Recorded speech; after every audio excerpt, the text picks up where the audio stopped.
biggest potential. Elijah, he told me to keep it on simple. These instrumentals, I speak to your mental. Red. Back in the booth, rap to the youth, they was lacking the truth. Back to the seas, they was lacking the roots. Smoked all the trees and they snacking on fruits. Bed, attached to my roof, detached to the roof on the back of the coupe. Back from the future, I'm back in the red and the blue, yeah, I'm back on my snoop. Niggas be biting, they cracking, they tracking, they niggas be capping, they lacking it. Put a toe tag on the back of they boot. Battle with nukes, I'm attacking they troops. I wrote these bars in Sumerian text. The legends of Mu, I'm Sumerian sets. It was written in Targaryen text. Came to conquer her, my very. Yeah, we got it going on. I bring my niggas together, we transform and become the Voltron. Yeah, we hit the right all our wrong. Hey, yo, we got it going on. Yeah, went through the fire, but it lit up my fuse. I'm blowing up like a bomb. Introduce you to God.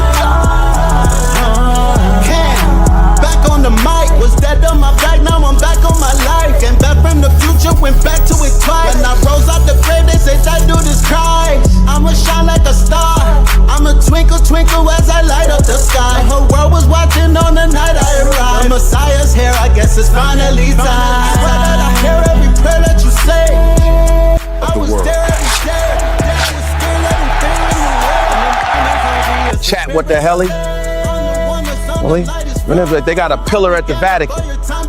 Pope Pablo, where you at? You either fight or run. Life a game, I feel like I won. Yeah, we got it going on. I bring my niggas together, we transform and become the Voltron. We hit the right all our wrong. Hey, yo, we got it going on. Yeah. Went through the fire, but it lit up my fuse. I'm blowing up like a bomb. Introduce you to God. From the quantum shadows, a traveler emerges. Fly-Sinet, the multi-dimensional hacker, living his hero's journey. He joins the Pantheon at AI Masters Workshop, November 1st and 2nd, hosted by 363 Empire with Red Pillar and Seven Bomar. Tickets, lock yours in now. This is the law of mental command. It is the understanding that you are not a victim of your thoughts, but a commander of them.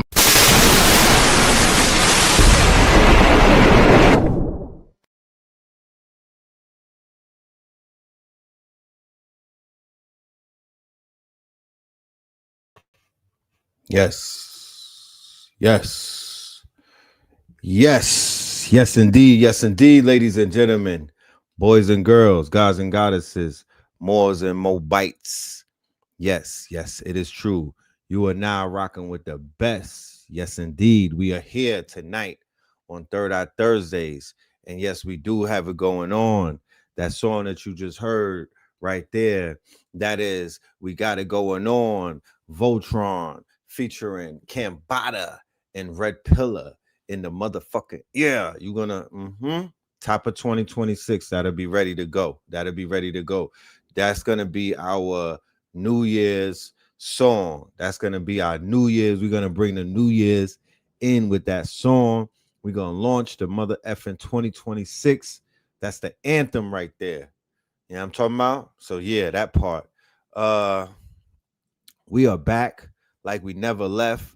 We are here tonight, ladies and gentlemen, like we never left on this Third Eye Thursday, one day before the winter solstice strong in. We are counting down the hours before we have to go live for the winter solstice strong in, which also happens to be right in alignment with the Third Eye Atlas in this new moon, ladies and gentlemen. And then on Sunday, as we build up the power and we build up the charge and we build up the energy, then on Sunday, we are going to be tapping into the winter solstice with the two gods, the master teachers, the ancestral intelligence, Ra Aku and my brother RAS BEN.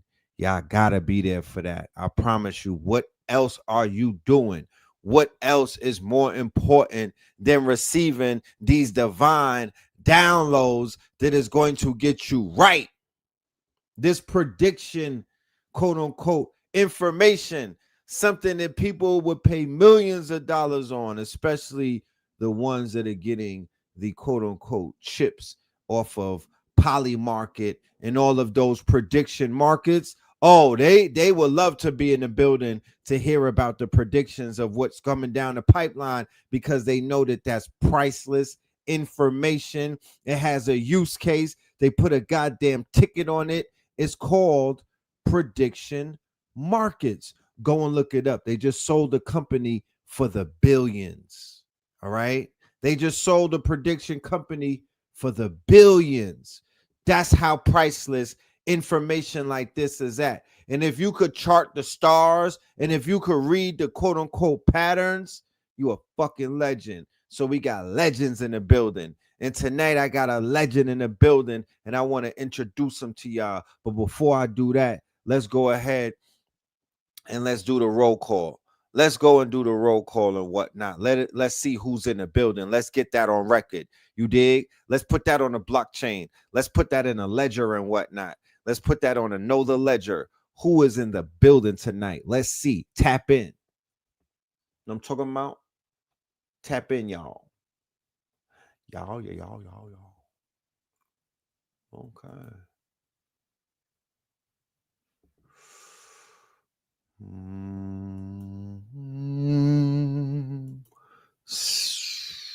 All right, y'all are in the building. Okay. So we have Greensboro. We got East Flatbush. We got Queens in the building. We got Hinesville in the building. Apollo Beach up in this beach. Richmond, NC up in this thing. ATL up in ATL. If you in the ATL, all of my ATLians, let me get a shout out, man. All of my ATLians, give us a KTLian shout out. Let me see who's outside. Let me see who is on the grid, because you know the people move around and whatnot. But ATL, what's popping? Apollo Beach, you know what I mean? What's goody? Man, what I need to go to a beach soon. All of the beach fam, tap in. I need to pull up to a beach. Mine want to swim, but maybe in some tropical waters. DMV in the building. We got Dallas in the building.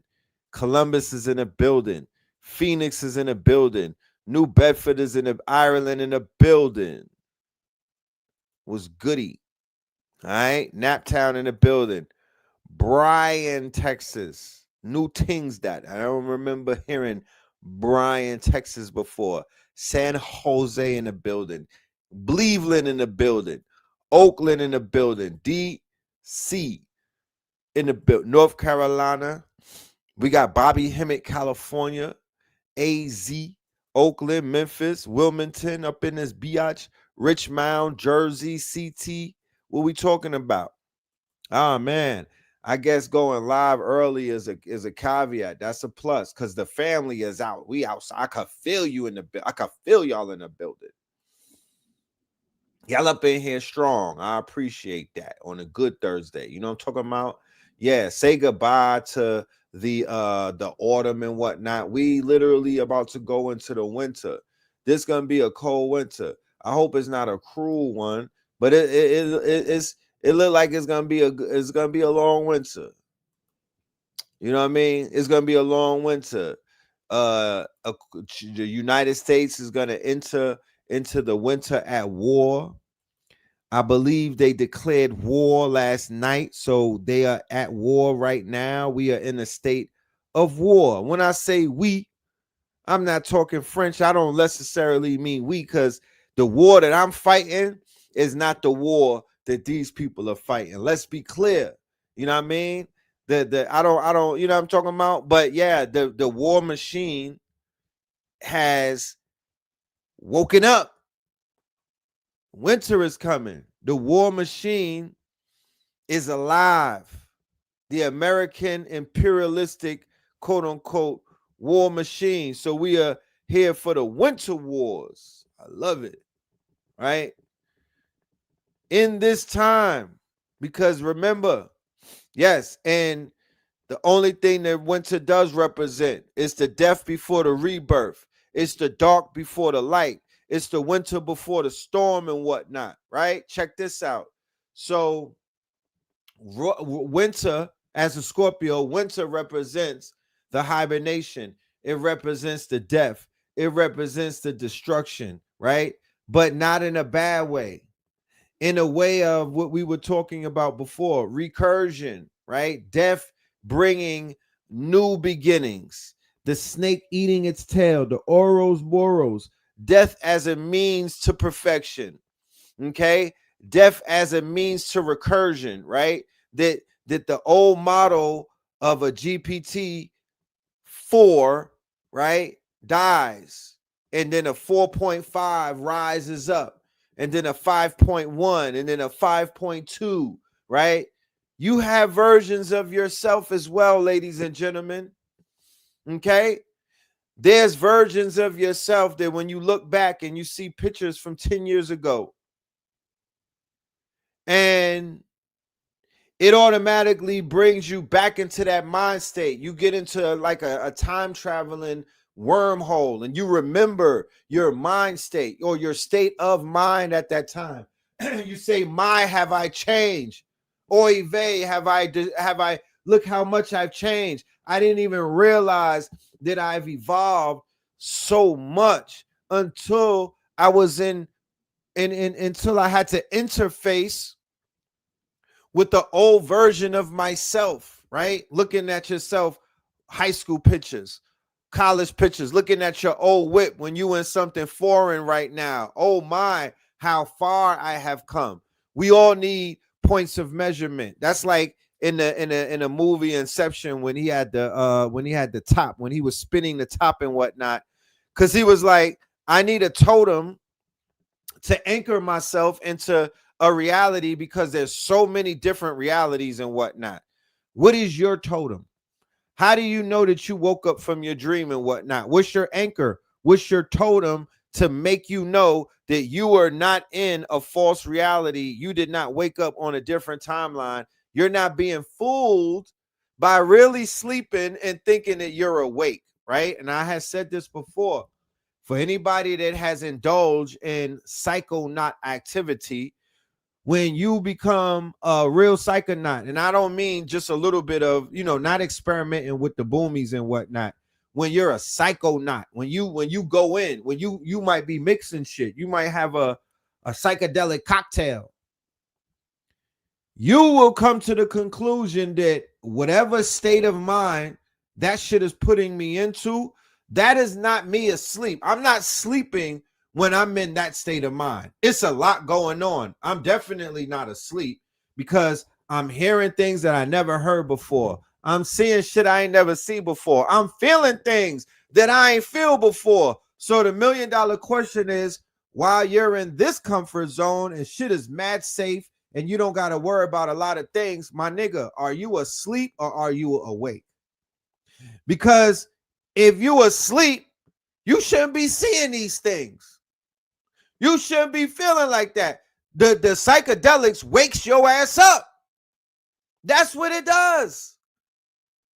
It's the fucking wake up call. It's the breakfast club.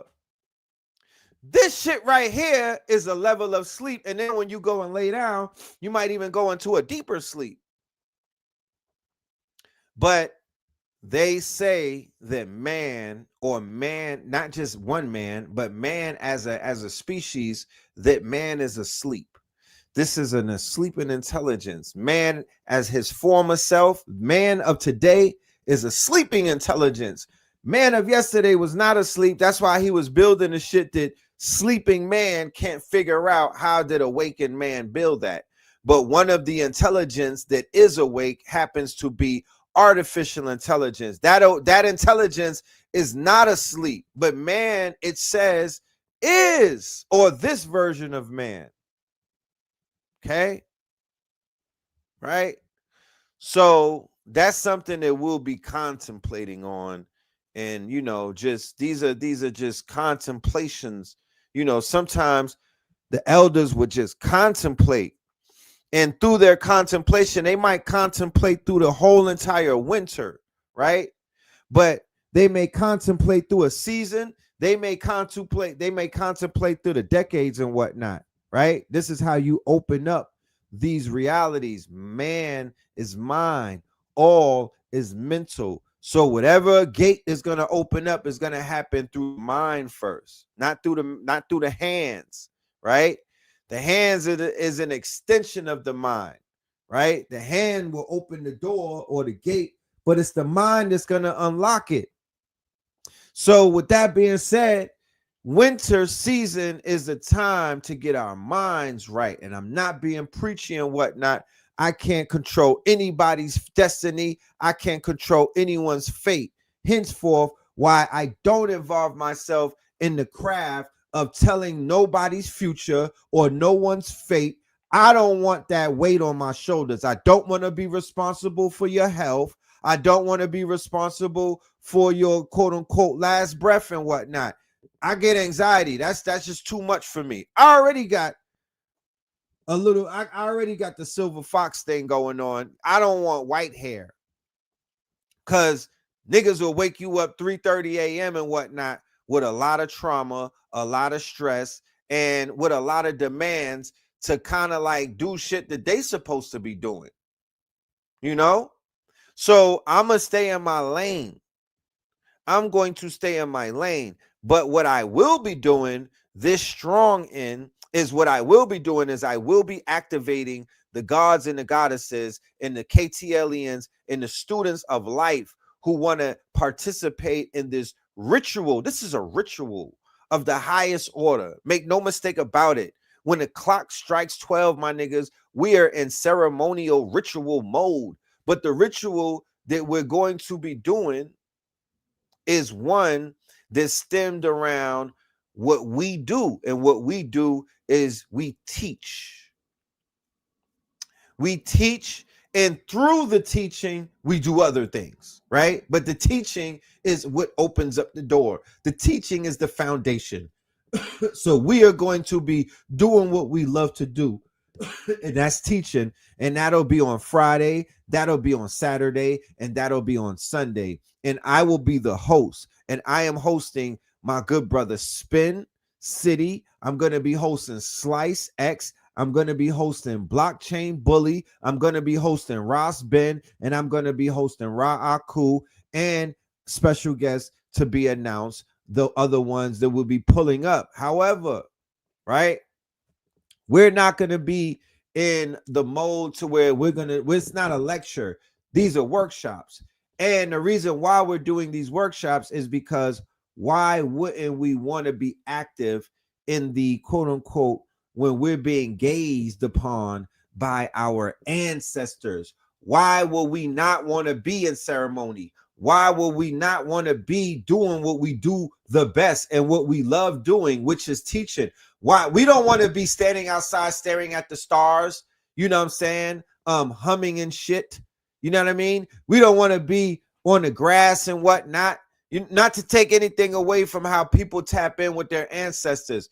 We want to be just doing. We want to be in the act of being and whatnot, and the ism of ising, right? We want to just be. So we're going to be on December 19th, which is the day that the third eye atlas is closest to the earth, which is the day that they will be basically tapping in to see, you know what I'm saying, what this energy on this planet is all about, what these light beings, what these sentient light beings are doing, with the gods who have descended into this playground. They want to know, what are you niggas up to? So we got to show them through ceremony, through music, right? Through the drum, through sound bowl and whatnot, through igniting or activating one another. So that's the process. We're going to be activating through the lessons, through the new information that's going to be given to the people. On Friday, we'll be teaching about AI. We will be teaching about crypto. We will be teaching about monetization. We will be teaching about Web3. We will be teaching about smart contracts. We also going to be teaching about DeFi. And we're also going to be teaching about new ways to basically make some money because people are struggling right now. So you get that out the way and you raise people up from Maslow's pyramids. I don't want people to be in the survival mode. We can't think right in the survival mode. We can't build in the survival mode. We are only going to be reactionary when we're in survival mode. We can't have long-term thinking in survival mode. We can't even talking about having diamond hands and holding on to our assets in survival mode. We can't talk about building a trust in survival mode. Chase the vision. Chase the vision. Shout out to Don 600 who made this. Yeah, we take popular shit and we flip it. You understand? That's what we do. That's what street culture is. We take popular culture and we juxtapose it and we flip it. You know what I'm talking about? We the flippers. That's how we do it. You know what I'm talking about? Yeah, that's how we do. So yeah, chase the vision. Yeah, swipe the card. So we are going to be activating our quote unquote students. That's why when I made the appeal, I was like, I want the students who have been using this information to tap in with us because I don't have to, they're not beginners anymore. They're intermediates. Some of them are even experts at this point. So what we really want to do is we want to tap in with everybody, take that temperature check, and then lay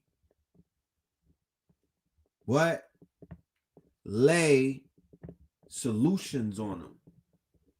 Okay, give them workable shit that they could utilize. I would encourage everybody to have a phone or a tablet or a laptop. You don't pull up with pen and paper only because you might have to go online and log in and do some things right there, and it will be easier to do it when you're in the midst of the workshop than to take notes and then go and do it on your own. You know what I mean? Because you may have questions. So I just want to be very clear with my intentions, so the agenda as to what's happening is clear, so nobody says, oh, because you can't find, you got to ask me. I will probably be the best person to give you the rundown as to what this strong end is all about. And I'm using I'm saying again, we should have had this conversation 3 months ago. We should have had this conversation damn near 2 months ago. But as RAS Ben and Ra Aku will be able to lay out, time is just moving very fast. One of my New Year's resolutions is to, improve with the signals and whatnot. When we doing events, make sure that we put the signal out a lot earlier. Okay, 2 months, 3 months down the line and whatnot. So that's going to be something that I'm going to work arduously on, because I don't want to be Mr. Last Minute with y'all, because people have to plan and they have lives and these things take time. So I'm mindful of that. Okay, got you. This time around, we will offer live stream. We will offer the live stream on Friday. I believe Friday and Sunday is guaranteed. I'm going to talk to Spin City about the Saturday event. That's mostly his event. So I need to clear that he wants that to be broadcasted through the live stream and whatnot. But I'm sure that he shouldn't have a problem with that, because what he's going to be delivering on Saturday is going to deal with trust. It's going to deal with real estate. It's going to deal with land ownership. It's called AI to acres. How did somebody come and take AI and now has 13 acres, right? Because that's what he's sitting on at Spin City headquarters in Atlanta. How do you use AI to turn it into something tangible, which is acres? If you're trolling in the chat, you will be removed. I will assume you are a bot from Botswana. Okay, that's the one and the only warning. I will not repeat myself. Facts. Okay, facts. So the good brother Spin City is going to be sharing how he was able to manifest, right? He was able to manifest in real time 13 acres, along with his network that he's building up of politicians. He has a judge, real estate developers, real estate owners. And how did this come about? Because we said earlier in the year that we use the AI from a B2B perspective, business to business. The AI has afforded me to create about 10 LLCs, and I'm doing business with other businesses. I'm not bothering people. They could, you know what I mean? That I'll let other people, I'm just dealing with businesses because people are finicky and people don't know what they want. And people are, they not humans are not human in these days. I'm going to the businesses, B2B, right? Business to business. And that's how the business is working out. And it's working out lovely. So I'm not going to talk you out of death because we do have a guest in the building. I want to bring my guest on the stage so we could get to this information. But I did have to share that with the family. Now, if anybody wants to get their ticket all night, all you have to do is put your phone right up to the QR code right there, right on the screen. You put your camera, your phone right there, boom, and it will take you right to the website. You don't have to click the link. You don't have to go in the description. All you have to do is hover your device over that box right there with the duck in the middle. That is called a QR code. In your camera, it will take you right directly to the website, right? For my elders that are in the audience, or for the people who are not technically efficient and whatnot, that's what that is. That is a better way for you to use the quote unquote internet. It's a very easier, foolproof way to go to a website. You don't have to worry about the spelling. You don't have to worry about going to the wrong website. You don't have to worry about any of that. All you got to do is simply scan the QR code and everything else will work itself out. All right. We have 2 more vendor slots available. If you want to come and do vending either 1 day or 3 days, make sure you go ahead and take advantage of that. All right. What else? There are going to be other announcements, but we'll share that we have a new sponsor, ladies and gentlemen. We have a new sponsor. I am very happy to announce we actually have 2 new sponsors, right? My first sponsor, they just sent me this, and this is excellent. It's called Vicel, right? And this is flavored sea moss, okay? So we are going to be sharing the link for this website, all right? We're going to be sharing a link, and we're going to be putting y'all on. This is soursop and elderberry gel.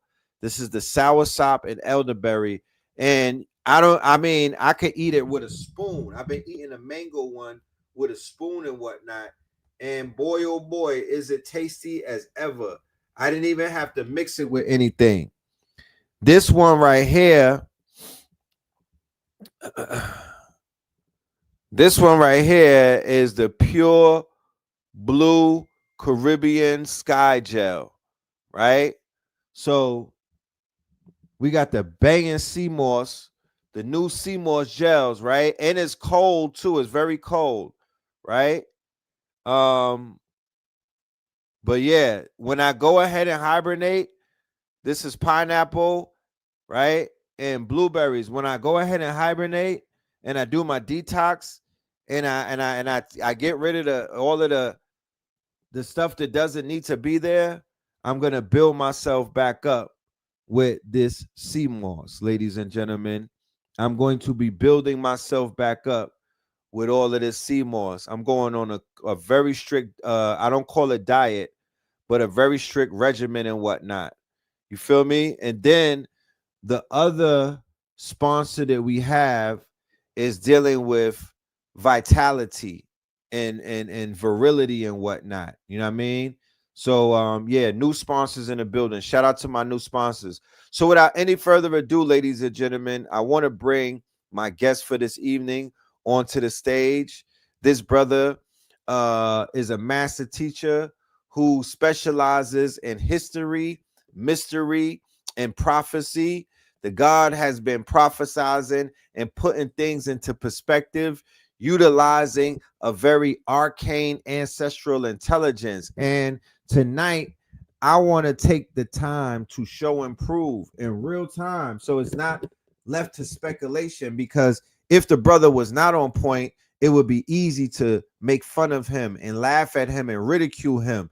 And on the internet, you don't have to look hard to find situations like that. But based off of the fact that the work is quote unquote unblemishable, right? We want to celebrate the predictions of our good brother RAS Ben in the building. Salute to the God. Peace. Salute. Yeah, what an honor. Thank you for the intro. Yeah, you know, it's only right. You know what I'm saying? I don't even have to, it's just naturally. I don't even got to think it up.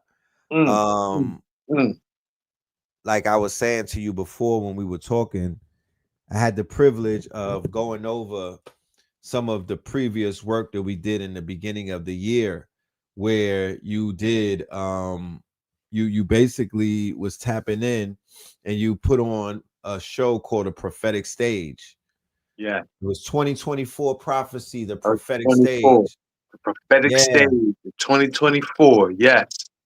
Yes. And going over it, reviewing it, right? Revisiting it.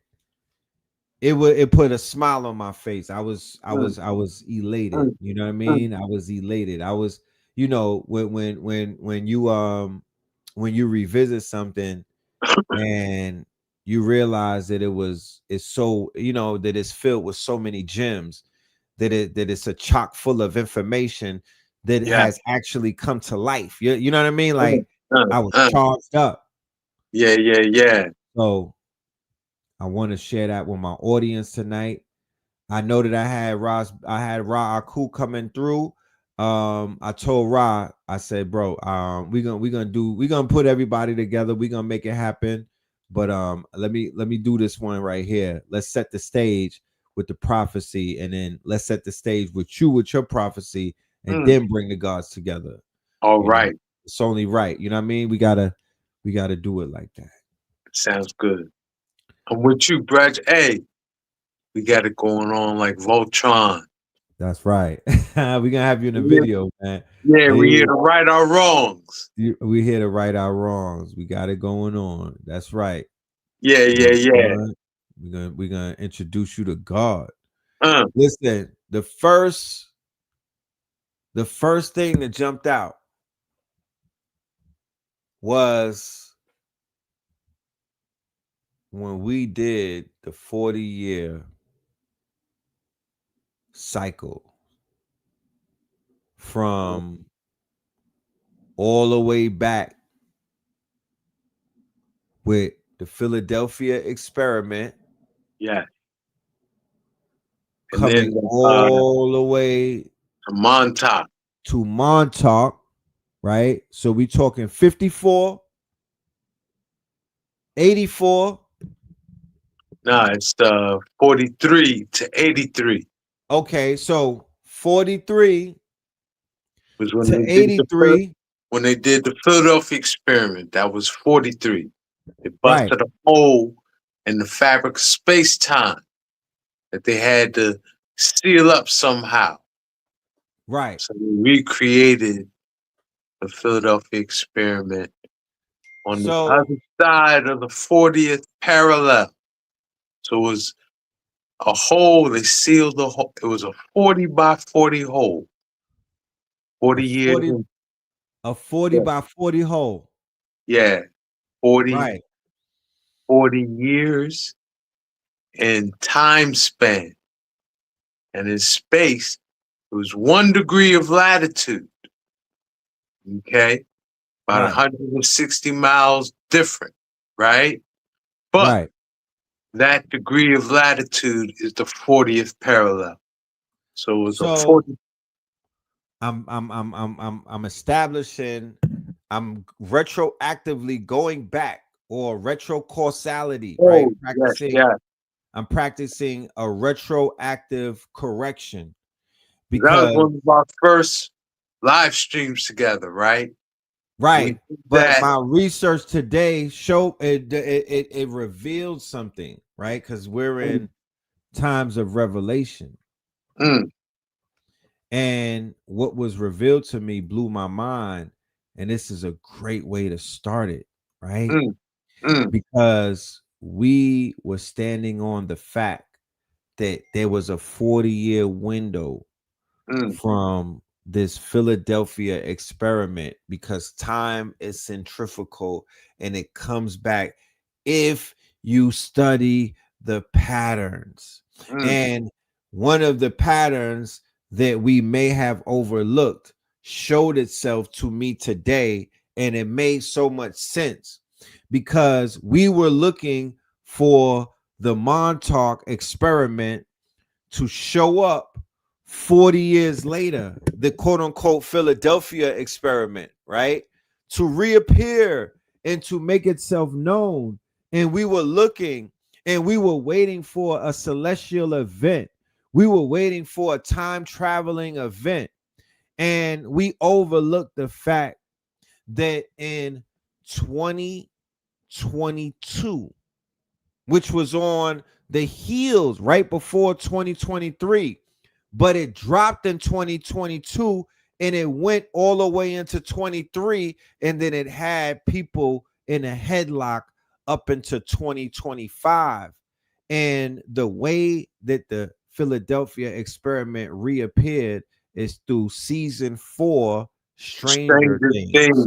Yeah, yeah, yeah. which came out in 2 segments.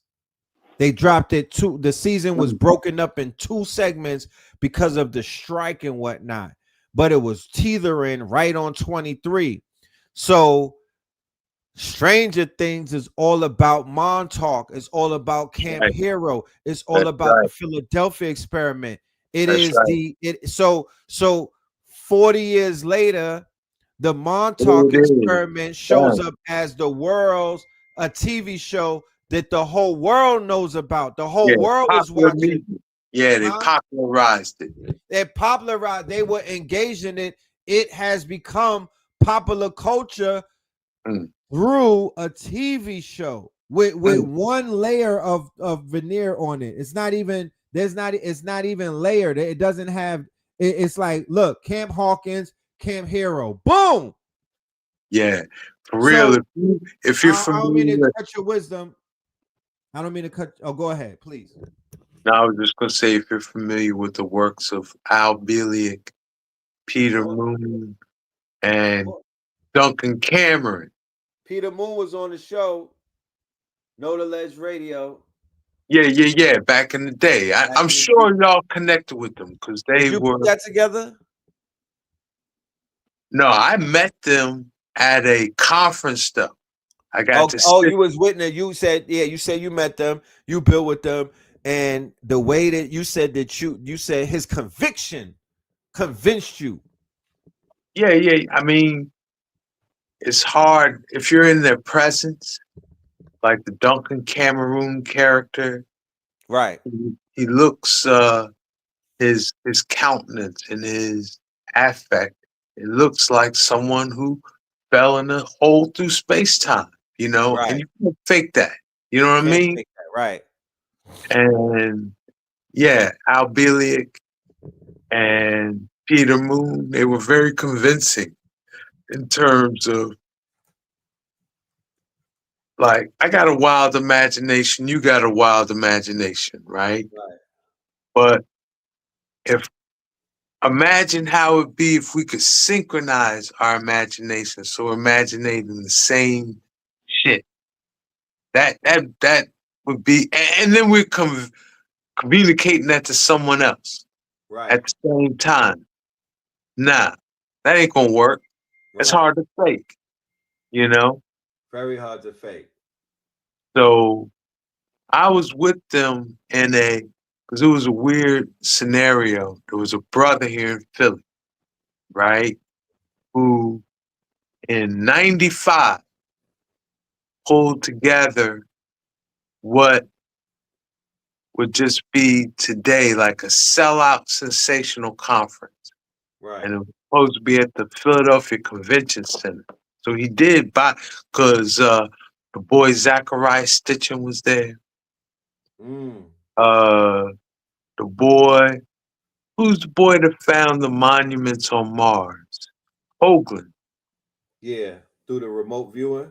Yeah. Well, no, it wasn't remote viewing. I think he was working with some NASA. Okay, and they spotted the picture and everything, and you saw the face on Mars. Exactly. So it was people like that there. It was a big lineup, right? And then they had the crew from the Philadelphia Experiment there, right? Al Bealey, Duncan Cameroon, and Peter Moon. Right. And my elder had kind of put up the money to, you know how you need a little bankroll to get things moving? Mm-hmm. I had an elder who bankrolled that, and they were expecting a sellout, you know, because they had promoted it in the papers, and you know, it, like I say, it was an all-star lineup. Right. And nobody came. Right? So what the organizer did was line up personal meetings for my elder. Right. With all the big head, you know, the big lineups, you know. Right. And so when it was time for my elder to fall in with the Philadelphia Experiment crew, he said, "Ross, come on." He pulled you in. He pulled me in. And so I got to sit down with him, like we say, interpersonal. Yeah. Got to lock in. I got to lock in for hours, you know, about 2-3 hours, you know. And I was, if they're faking, they're amazing. That's all I could say. Yeah, they should be on Tubi. Yeah. So if you hear, but why I brought them up? Because if you read their research, it's kind of obvious Stranger Things is their life, you know, what they live, you know. Wait. No, the creators, they don't hide that. The Duffy brothers, they said immediately the original name of Stranger Things, that these brothers were pitching it to all of the networks. It was called Camp Hero. Wow. They didn't hide anything. So the people at the network said, no, you can't. You gotta hide. Yeah. You gotta make it a stranger thing. You gotta make it stranger than facts. We don't do that. It's based on a true story, man. Based. Right. They went and remixed it. They ready rocked it, and they brought it to the people. So, and even because their accounts of what was happening in Montauk. Remember, reality is perception based. Consciousness is a power. It collapses the wave. The more people become conscious about the history and the mysteries and the prophecies, that doesn't help whoever's harnessing the stupidity of this planet or the ignorance of this planet, I would say, right? That the more people are waking up, the more people are watching Stranger Things and thinking quantumly, right? They're being introduced to concepts of quantum entanglement, superpositioning, multiverse, time jumping, portals and whatnot. The more people get exposed to that awareness, that awareness, and then it's not just So it's like now that they're removing the layer because they're like, oh nah, it's based on Montauk. How many people are going on the Montauk dive? How many people are now cracking open the Montauk rabbit hole and whatnot? How many people are now saying, well, I'm so interested. They said that Stranger Things was the best show ever created. Ladies and gentlemen. I didn't say that. They said that. Wow. So that is going to force millions of people to study the lore, or what they would call the source material behind it. So this is how you indoctrinate millions of people into the truth without shoving it down their throats, without forcing it on them, right? So it shows back up, the Philadelphia experiment shows back up 40 years later through the media. Nonetheless, but it still shows back up. It's still here. We're talking about running up that hill right now. You know what I mean? Like, we are tapped the fuck in, especially season 5. People are literally, well, Diddy's show going #1 on Netflix, that means nothing. What the hell are we talking about? That is a show. #1 is not, that don't mean forever. That's the hype. Stranger Things is in season 5, and they broke it up in multiple parts. The season finale is going to be in the movie theater.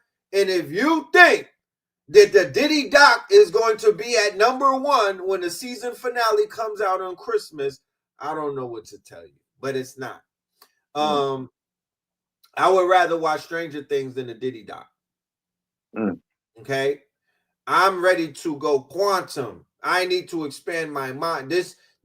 I mean, I tapped KT on the shoulder to see how we looking on the decoding. I saw B-Dell's decoding on it. Wonderful. The shit is awesome and great. I need more though. You know what I'm talking about? It's so layered. It's so layered. Each season is a different layer. So we're gonna unpack it because the children are into Stranger Things, and it's a nostalgia show. So it's giving the children the 80s vibe. My daughter put me on a season 5. I wasn't even really, you know what I mean? I'm like, I'm not touching, you know what I'm saying? Right. The hype, children that put me on it too. Huh? It was my children who put me on to it too. Yeah. But then I was like, yeah, this is Montauk. You know? Yeah. They got the Russians in it. It's all kind of shit. But I'm into shit like that the children be into. Yeah. My daughter put me on a Wednesday, the Addams Family reboot. She's into different, you know what I mean? The children, the little ones, it's like, just think about what 20 years down the line is gonna be for them. They're gonna fly somewhere because subconsciously they've already primed their subconscious with all type of alchemical processes, and what they've given themselves the permission to quantum leap. They've given themselves the permission to travel through the multiverse. They've already granted themselves. Remember, you exposed them to that of religion, huh? You exposed them. That's the key. All you have to do is expose them. I was exposed to G.I. Joe, Transformers, Thundercats, He-Man, and throughout the decades, it did what it needed to do. Right? It created all type of universes were birthed as a result of that, right? So these children, they get introduced to Dragon Ball Z, Fortnite, goddamn Minecraft, right? And it is bringing them, it's stretching their imagination. It's giving them the most vivid imagination amongst any generation probably ever, because even though they are wild entitled, the most entitled human beings on this planet, more than likely, but they are the most freest minds ever created. These new generations. Yeah, when I talk to you tell your parents, shut up. You know what I mean? You can tell your parents, pipe it down. You know what I'm saying? Yeah, I listen to my children. You could tell off your grandparents, like when you could not tell off in a bad way, when you could read your grandparents and sit them down. Like, listen, you need to calm down, sir, and grow up. Sit down and pass the ketchup. Like, they're on that type of time. Yeah, yeah, They yeah. don't see size. They don't see none of that. They're not intimidated by size. A little bit. They'll go into the corner, but they'll give you that look like, when I get big, fam, when I get my exoskeleton, Right. when I get control of the AI, it's over for you. So be very mindful about these souls that have come here. Be mindful about the souls that you have inside of you and why the hell you're here right now. And what are you willing to do to wake that motherfucking soul up that said, get me to the planet for 2025, my nigga. I got some shit to see. So we're here. We got a new life form about to pop out. There's gonna be, there's gonna be more powerful than a human being and whatnot. We got life forms that are being created in labs and shit, while everybody is, investing billions of dollars in it. They're throwing mad money at Frankenstein, right? Because that's all of this AI data center shit. They're throwing money at the Frankenstein. Build it, hurry up. We want God on the earth. We want the Antichrist. And then, well, that's why it's important we're doing the things we're doing. Facts. Yeah, yeah, yeah. Coming together like Voltron, to right our wrong. Right. This redemption out. What? Because the only thing left is redemption, Ross. We're not obligated to build anything else. Nah. It's about time to seal up the rights and wrongs, not of just ourselves, but our ancestors. And yeah. When you redeem a coupon, right, you're getting your worth back. That's what redemption means. When you redeem something, you're getting your worth back, right? Yeah. So, yeah. That's what it's all about in this hour, getting our worth back. Definitely. Yeah. I feel that we are in a precarious time, RAS BEN. This is a time that's been written of. This is a time that the ancestors have prophesied. Yeah. This is a time that even certain angels they have reincarnated just to bear witness to this time, just to say that they were here, right? Legions of them are trying to incarnate in the wombs of melanated women, even though they're getting stopped, right?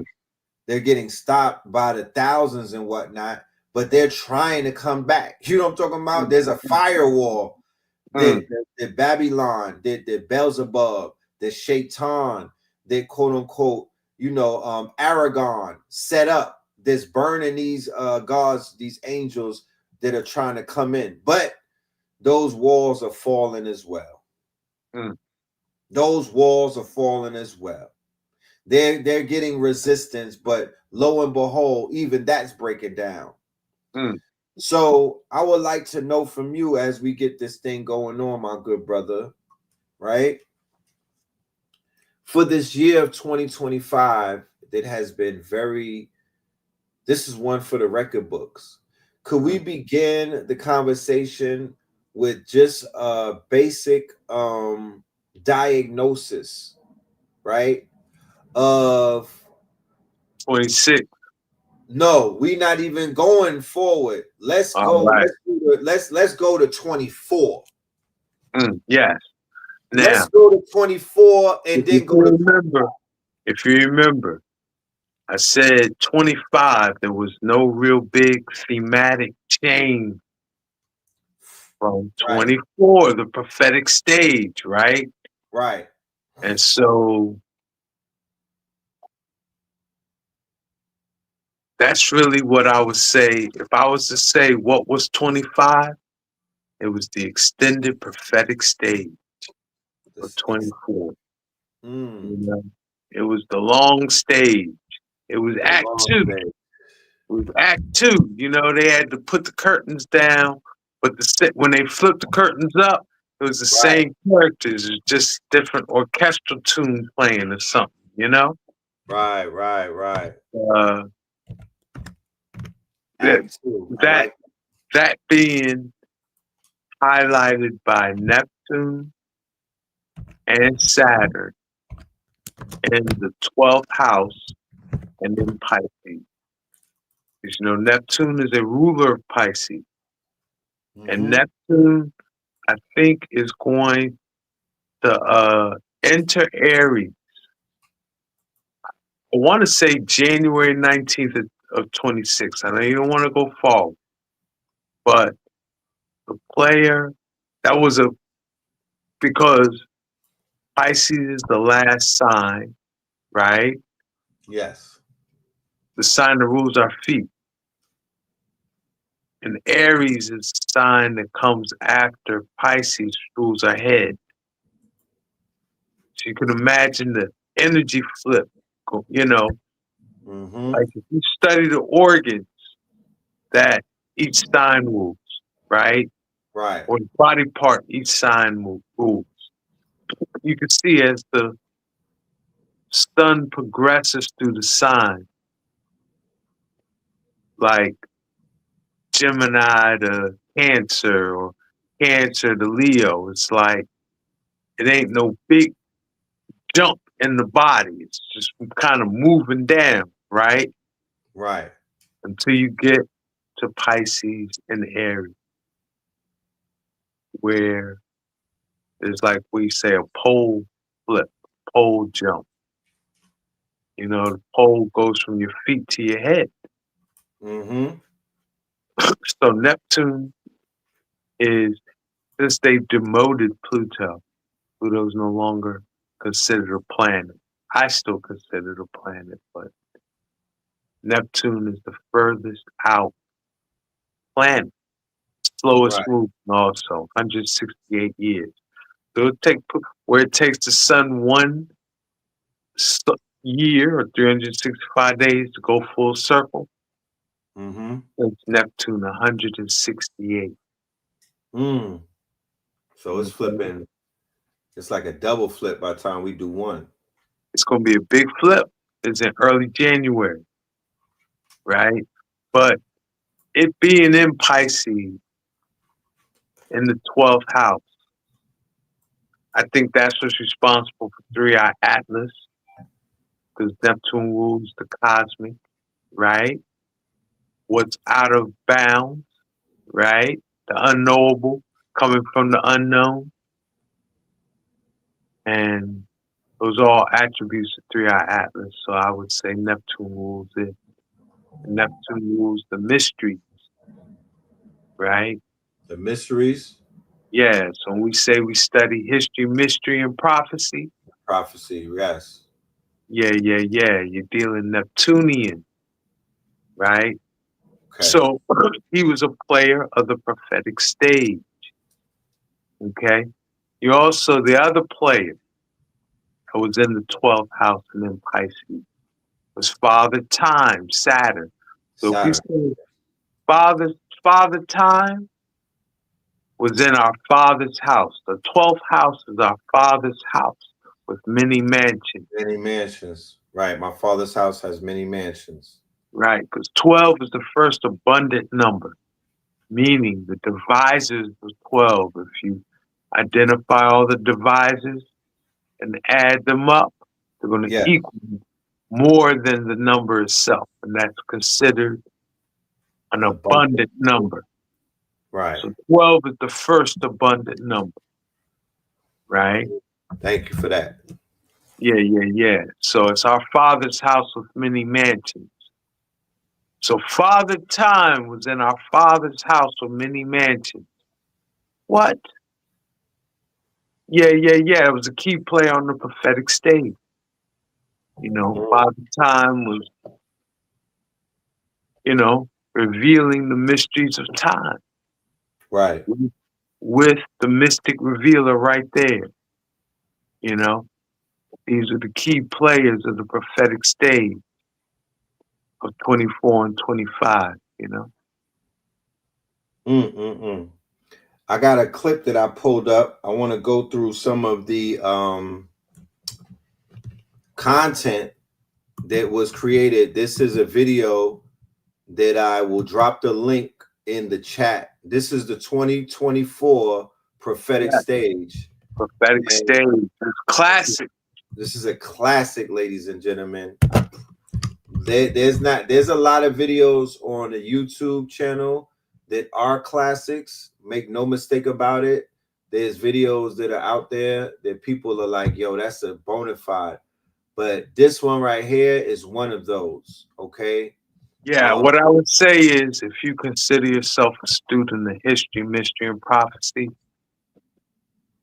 grab your, like you say, your notebook, your laptop or whatever, or paper and pen, and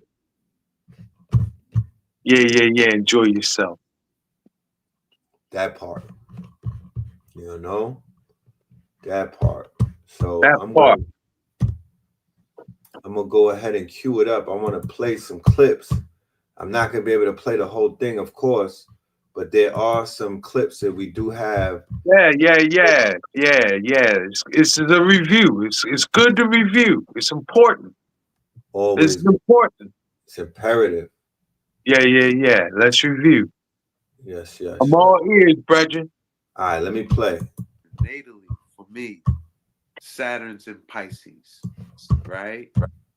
And how it's almost, I'm not gonna say it's natural, but I've been naturally drawn to sacred timekeeping, you know, and figuring out history, mystery, and prophecy. It's just like I can't watch a Tom and Jerry cartoon.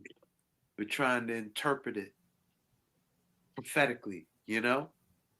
So this is that Saturn and Pisces and natally, this is my marks. I got Saturn and Pisces in my 12th house. So right?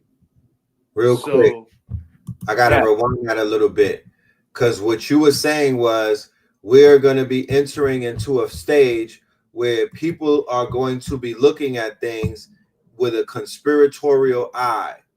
They're going to be breaking things down, and they're going to be seeing things differently than how they've seen them before. Now, one of the things that I brought up on a show about 2025 that I noticed, I said, damn, everybody is conscious now. Yeah. Everybody is, quote unquote, you know, with taking the red pill. Everybody is locked in. Everybody's taking the red pill. Everybody's taking the red pill.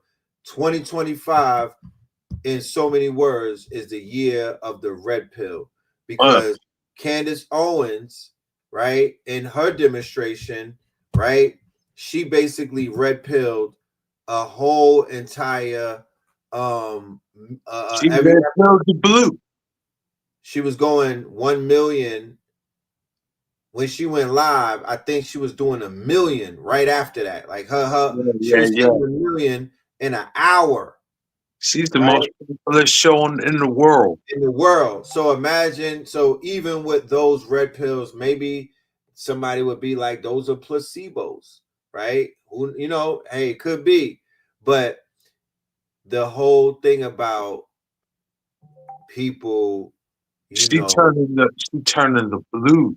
She's making the blue take the red pill. She's making the blue take the red pill.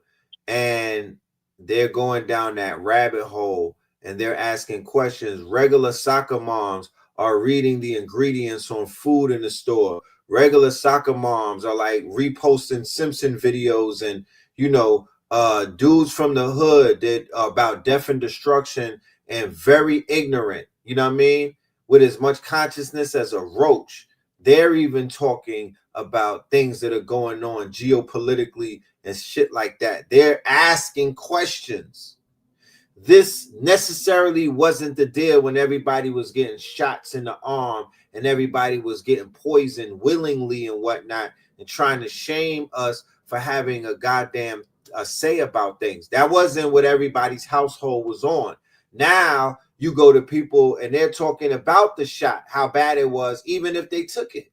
Right. So that prophecy that you made definitely came true. very quick. People might they might not even realize that there used to be a time where that wasn't the case. But let us continue, please. All right. Right? And why? I'm sorry. You want to share something? I'm sorry. Well, I was going to say that is one of my most recognized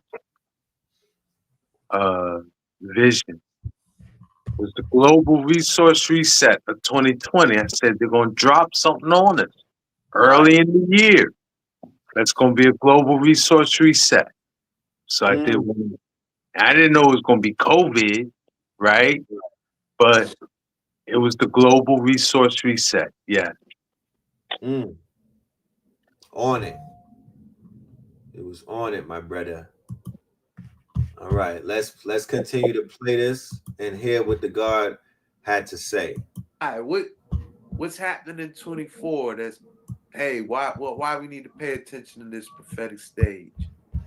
Got two big players on the prophetic stage this year.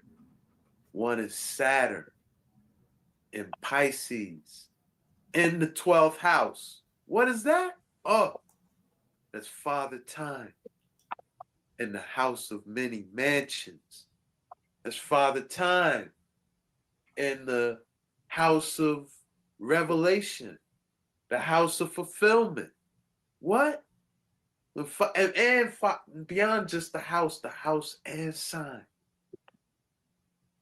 You know, just for me personally, I am in the middle of my second Saturn return. Natally, for me, Saturn's in Pisces, right?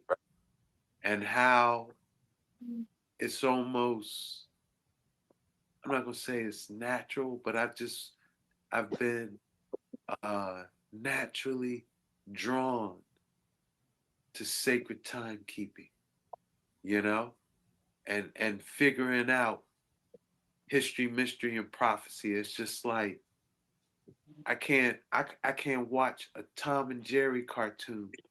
We're trying to interpret it prophetically, you know? So this is that Saturn and Pisces and natally, this is my marks. I got Saturn and Pisces in my 12th house, right? So if you in the RAS Ben search, right? You've been chronicling us and following us for a while. This is going to be a year when that RAS search really pay off, when that RAS search really feel extra relevant. Because this year, Saturn, Pisces, 12th house, yo, history, mystery, and prophecy are going to impact the mundane, the everyday. You're going to be watching Tom and Jerry or whatever.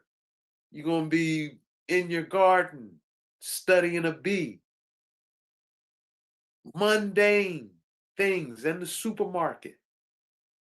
And prophetic mysteries are going to be a part of those mundane experiences.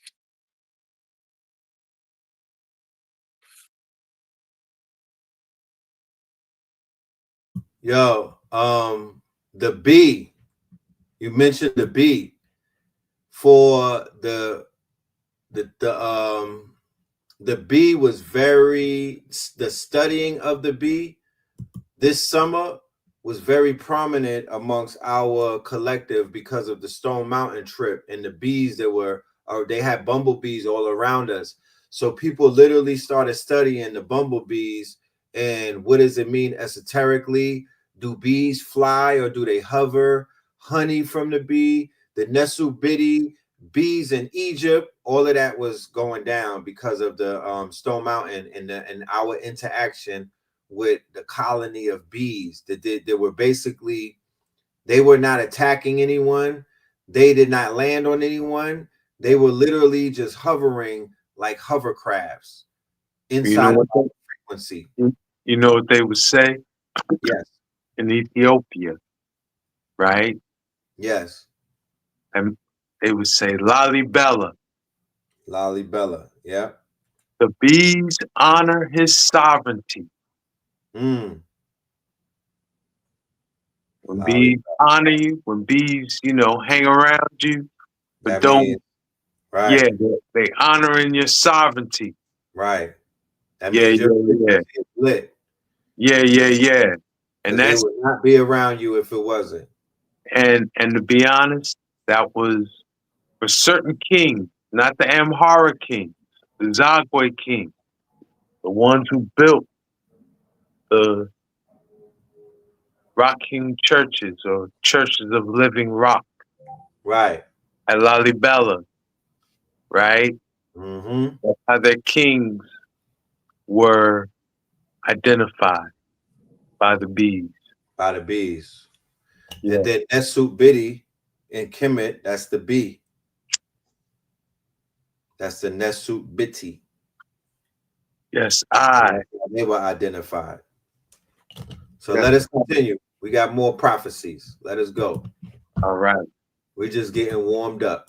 All When right. you witness these things, you're gonna need to know what you're seeing. Make sure y'all check out the manipulated timelines and join the Patreon because we going in on prophecy this year. We're gonna go in on prophecy. The first session we had, and I know some who were in the first session are in the house again tonight, but y'all know we went in on the original prophetic timeline, the Enochian timeline. What? To be able to articulate those things in 2024. Man, I'm still charged and inspired from that. And I look forward to sharing it again soon in the Patreon community, But one big thing is that we're going to be witnessing what them call that in Saturn, Pisces 12th house, in time, Father Time, in time fulfillment. Let me speed of it up. John Mandeville. These false prophetic teachings. You on some prophecy of the Church of Philadelphia, Revelations chapter 3. You out here on some major manipulated timelines. Don't know, just because the shit's happening in front of you, you don't know, is it real or not, right? Just because we see it, is it real? Charlie Kirk. I don't know. These are the questions we're going to have to be answering in 24. Okay? I already broke this down, right? Just to build on a little more. Sagittarius and 9th house are both the realm of international relations. Okay? But it is also the house of religion, in contrast to 12th house, which will be the house of spirituality, which we would define as the house where we have our direct and personal relationship with God and ancestors, So 9th house, when we go to church, when we go to the masjid, when we have collective worship experiences, that's the 9th house. So with Mars and Mercury retrograde, but still being influenced by Neptune, it's going to be some fanatical characters. Fanatic antics is going to be popping off on 24. Why? Mars is the planetary ruler of drive, motivation, and ambition. Conjunct Mercury retrograde, again in this house of religion, house and sign of religion, mutable fire. The fire no watcher can put out. Another. So let's build on that. Yes, sir. We will continue down this rabbit hole on this, but let's touch on this. The wars and rumors of war, right? Prediction that you made about the wars and the rumors of war. Let's go back a little bit. The fanatic antics. Yeah. So in 2024, ladies and gentlemen, in 2024, leading into 2025, right? Let's do a rundown of the wars. Of course, the dominant one that was occurring. As a matter of fact, let's not just do that. Let's put into account, right? Because we're dealing with the mysteries and the history, right? And the prophecy. Let's put into account where those wars were taking place and who those wars were taking place against.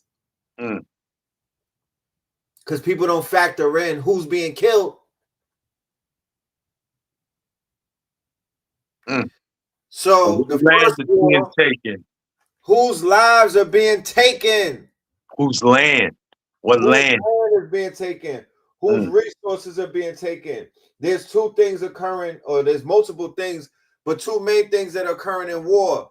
They are targeting bloodlines of people.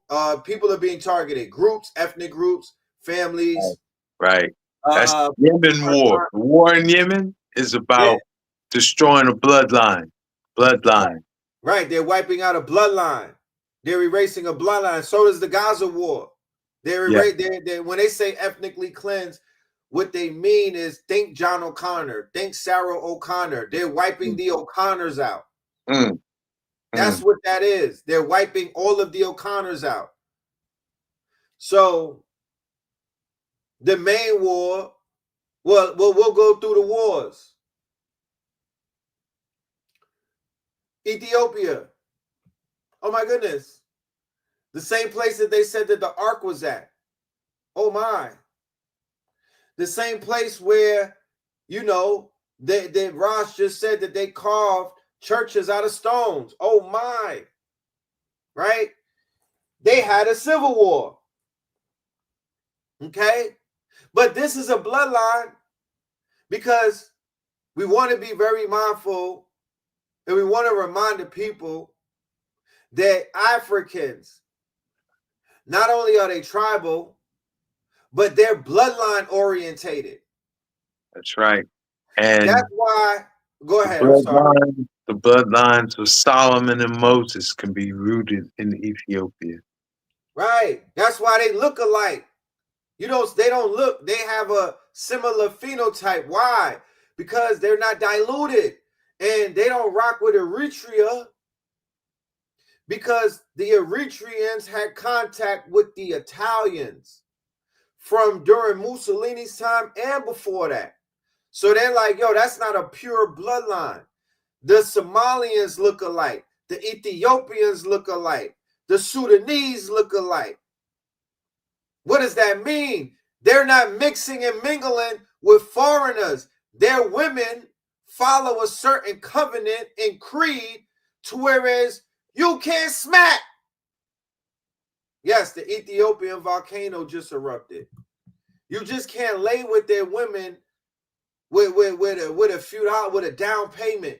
You just can't lay with their women with some weak game. You just can't lay down with their women for sport. Especially breed them. They're not going, they have certain parameters and they have a certain way of protecting bloodlines, which breeds stock pedigree. There's a certain stock, there's a certain pedigree, and there's a certain grade of humans that they're creating. So the bees honor the sovereignty. Bees honor the sovereignty. They could tell. And some of these bloodlines have been on this planet unmolested, right?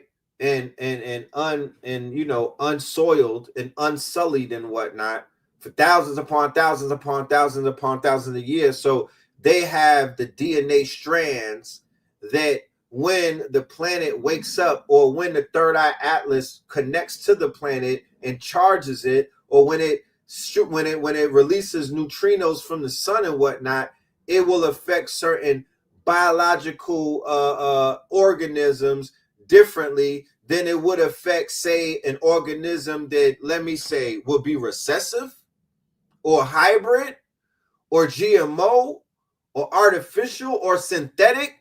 Yeah, it's going to affect other people differently who are true and living. So is it of any coincidence that some of the major wars are in the same regions where the people have not been prophesized, have been proven to have genetics that are ancient and that are quote unquote mystical, magical, and powerful? I'll give you a list of them. One, the Congo. All right. Go and listen to Credo Mutua. Go and listen to a few other people when they talk about who's in the Congo and what their bloodline is. And when they talk about the 12-strand DNA, go and research Simeon Toko. Then the other place where the genocide is happening is Sudan, because they was already at war in 2024. There was a war going on. There was a genocide. Go and research their bloodline. That's Kush, my G. That's the 9-strand, 12-strand DNA right there. And some of those people, that's Timbuktu. That's ancient, mystical, magical. Those are like time travelers over there. Then go and do Ethiopia. Then go and do Palestine, because everybody saw the pale faces of Palestine, but they did not show you the blue, black, melanated people that are getting cleansed over there in Palestine, in Gaza. They're not going to show you that. They don't want you to see that. That's why they literally bombed Al Jazeera, shut them down, and whoever else was showing the war or the images of the war, they were erasing and scrubbing anybody melanated looking like a corpse. But they cleansed them, they wiped them. You feel me? They are actively looking, they're actively hunting through, Palantir software. Because they have biomet, they got the drones and the satellites, the sky, what's the name, Elon satellite. They literally could look at people and find out through your symmetry, because it's your biogenetics. Your face can tell the machine, or the face could tell a priest, or the face could tell a person who's know what they looking at, what they're looking at. So don't be fooled, because think about it. You've seen people and you was like, oh, that's God. Oh shit, look at the God. God takes form in a human flesh, and angels walk the earth. So do demons. Yes, Starling, I know you niggas seen demons. So if you've seen demons, then you definitely saw angels, and some people have been lucky enough to see God. But quiet as kept, people seen God in Ethiopia. They seen God in the Congo. They seen God in the Sudan. They seen God in the places where these wars are taking place.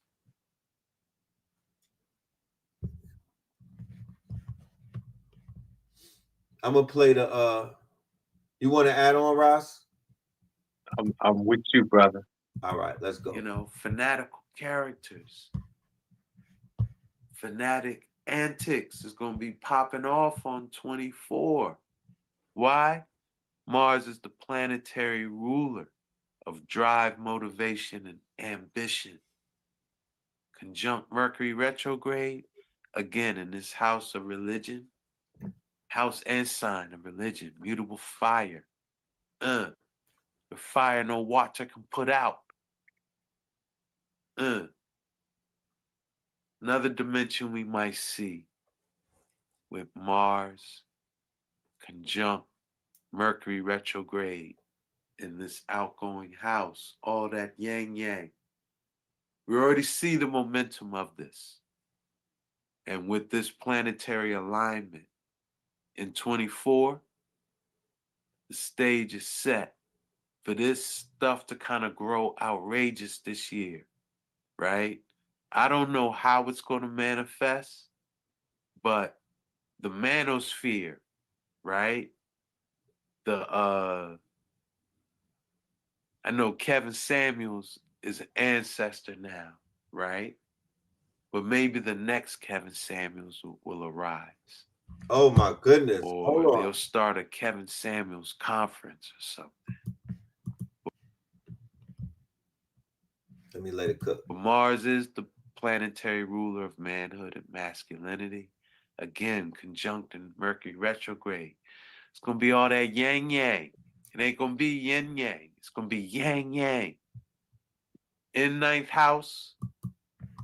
The yang yang twins. So, oh man, let's cook this up. Let's get in the get your ass in the kitchen. Get in the kitchen with this one. So, first and foremost, the passport bros are the podcast bros too, right? Yeah. The passport bros are the red pill, but also the red pill community is the conspiracy theorists. But the red pill community is also the men going their own way, and it's also that whole macho masculine movement that was being seeded through, you know, that ecosphere that Kevin Samuels belonged to. They have mutated and literally turned into a 10-headed hydra. Probably because it wasn't when you were saying it, because I would have said the same thing that I'm saying now. I'd have been like, nah, they all over the place. But no, that wasn't the case. They were not all over the place. But they're definitely all over the place now, especially now that Trump is in office. Well, in my retrospect, sad to say, I think that Mars in the ninth house conjunct Mercury retrograde manifested the most with the Pan-Africanist who was having what appeared to be Mercury retrograde issues on social media. And it's painful to talk about it because I know him personally. And he worked with some of my children. But I am, you know, it's probably obvious who I'm speaking of. Do I need to say his name? What do you think, Red? The King Kong? Yeah, the King Kong character. Right. So he was Mars in the ninth house with Mercury retrograde. Right. These past couple of years. I mean, his words, you know, he spoke his words, his own words hurt him the most. Right. His own behavior hurt him the most. Right. He said all his mind. And that's real, you know. He was right. Look, he made a video and said out of his mouth that something happened, that something was going on, and that opened up the floodgate for hate, judgment. People diagnosed him. Right. It wasn't somebody said something. It wasn't somebody did anything. It came from him. Right. So you're just pointing out that something is in the charts. You're showing how a public figure, right, who everybody knows, in his charts, it's showing the behaviors that many people were kind of taken abaffled and were like, what's going on? But please continue. Well, in terms of how I expected something. All right, so ninth house is also the house of broadcast. And media. Broadcasting and media. Oh, is the ninth house, right? You have Mars there. So that's why I was thinking, and see, ninth house is also the house of international experiences and international relations, right? So that's why I was thinking manosphere and the what they call the brothers that travel, uh, Passport Bros. passport brothers, right? Passport Brothers. Yeah. Right. But as I was watching, it's like I didn't see not one of them really stand out. Who stood out in social media? No, they For did the stand past out. Can I share who stood out? three. Fresh and Fit. They stood out. Right? Myron and the other dude. I don't know their names, but they basically began to enter into a lot of people's zeitgeist, or you know what I mean? They begin to become like figures in the whole But progress. I guess they didn't. When I say stand out, I should be more specific. They Okay. weren't doing no Mercury retrograde stuff. Okay. They weren't misspeaking, misbehaving. What I expected They from were. They were. I'm sorry. Cut you. okay. So yeah. So now when you add what stood out in my world, in my social media world, was Umar. Right. Was because he's a Pan-Africanist, Right. There's the international part.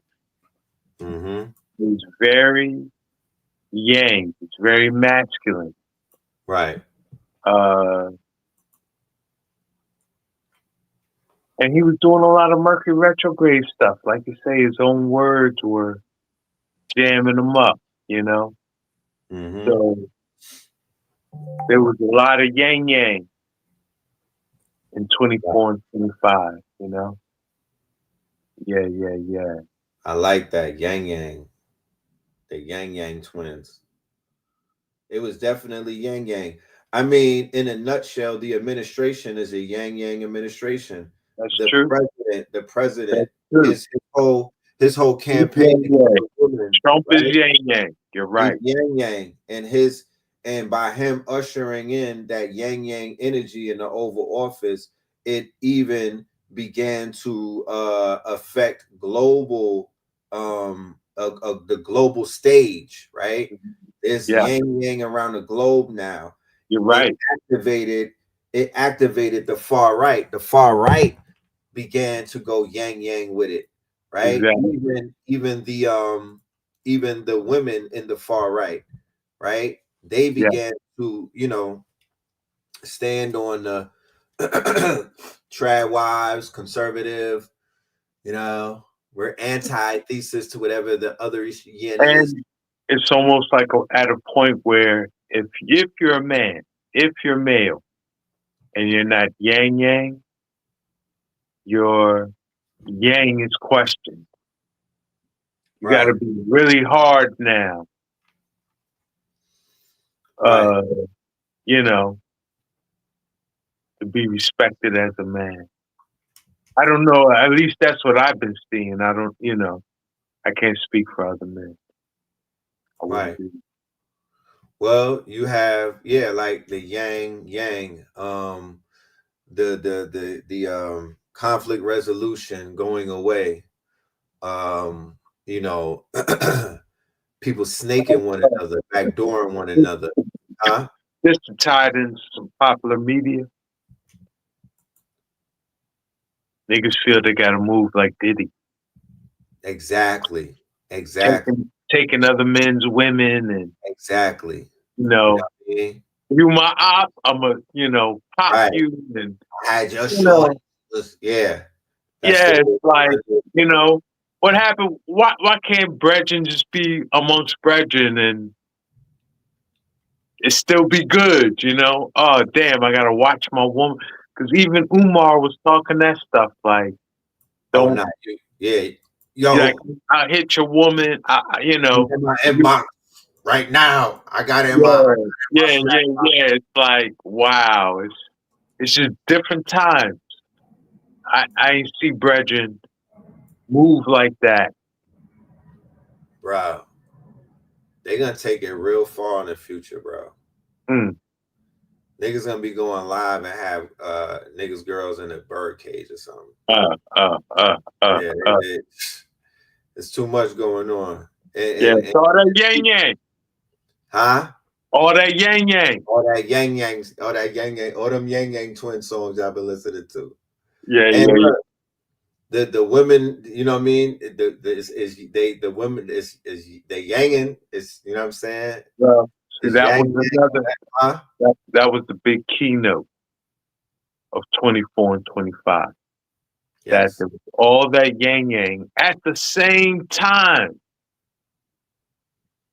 Venus, which rules yin, was in a yang house, was in the 8th house, the house of Scorpio, which is a Mars-ruled house, right?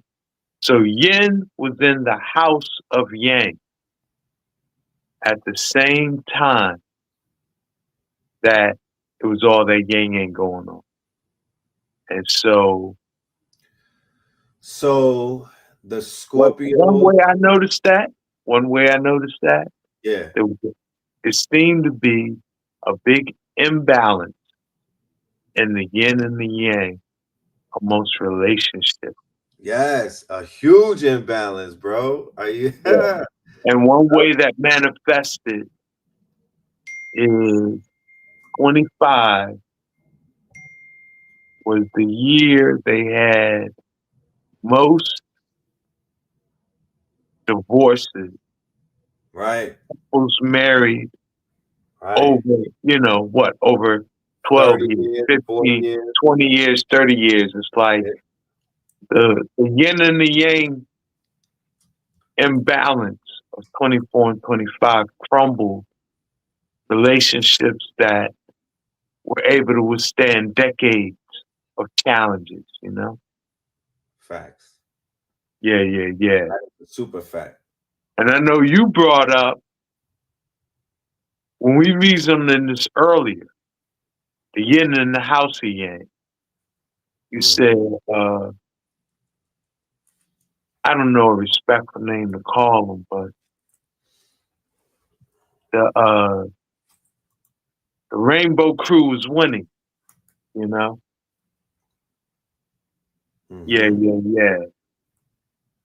You might want to build on that. I don't know. Might or might not.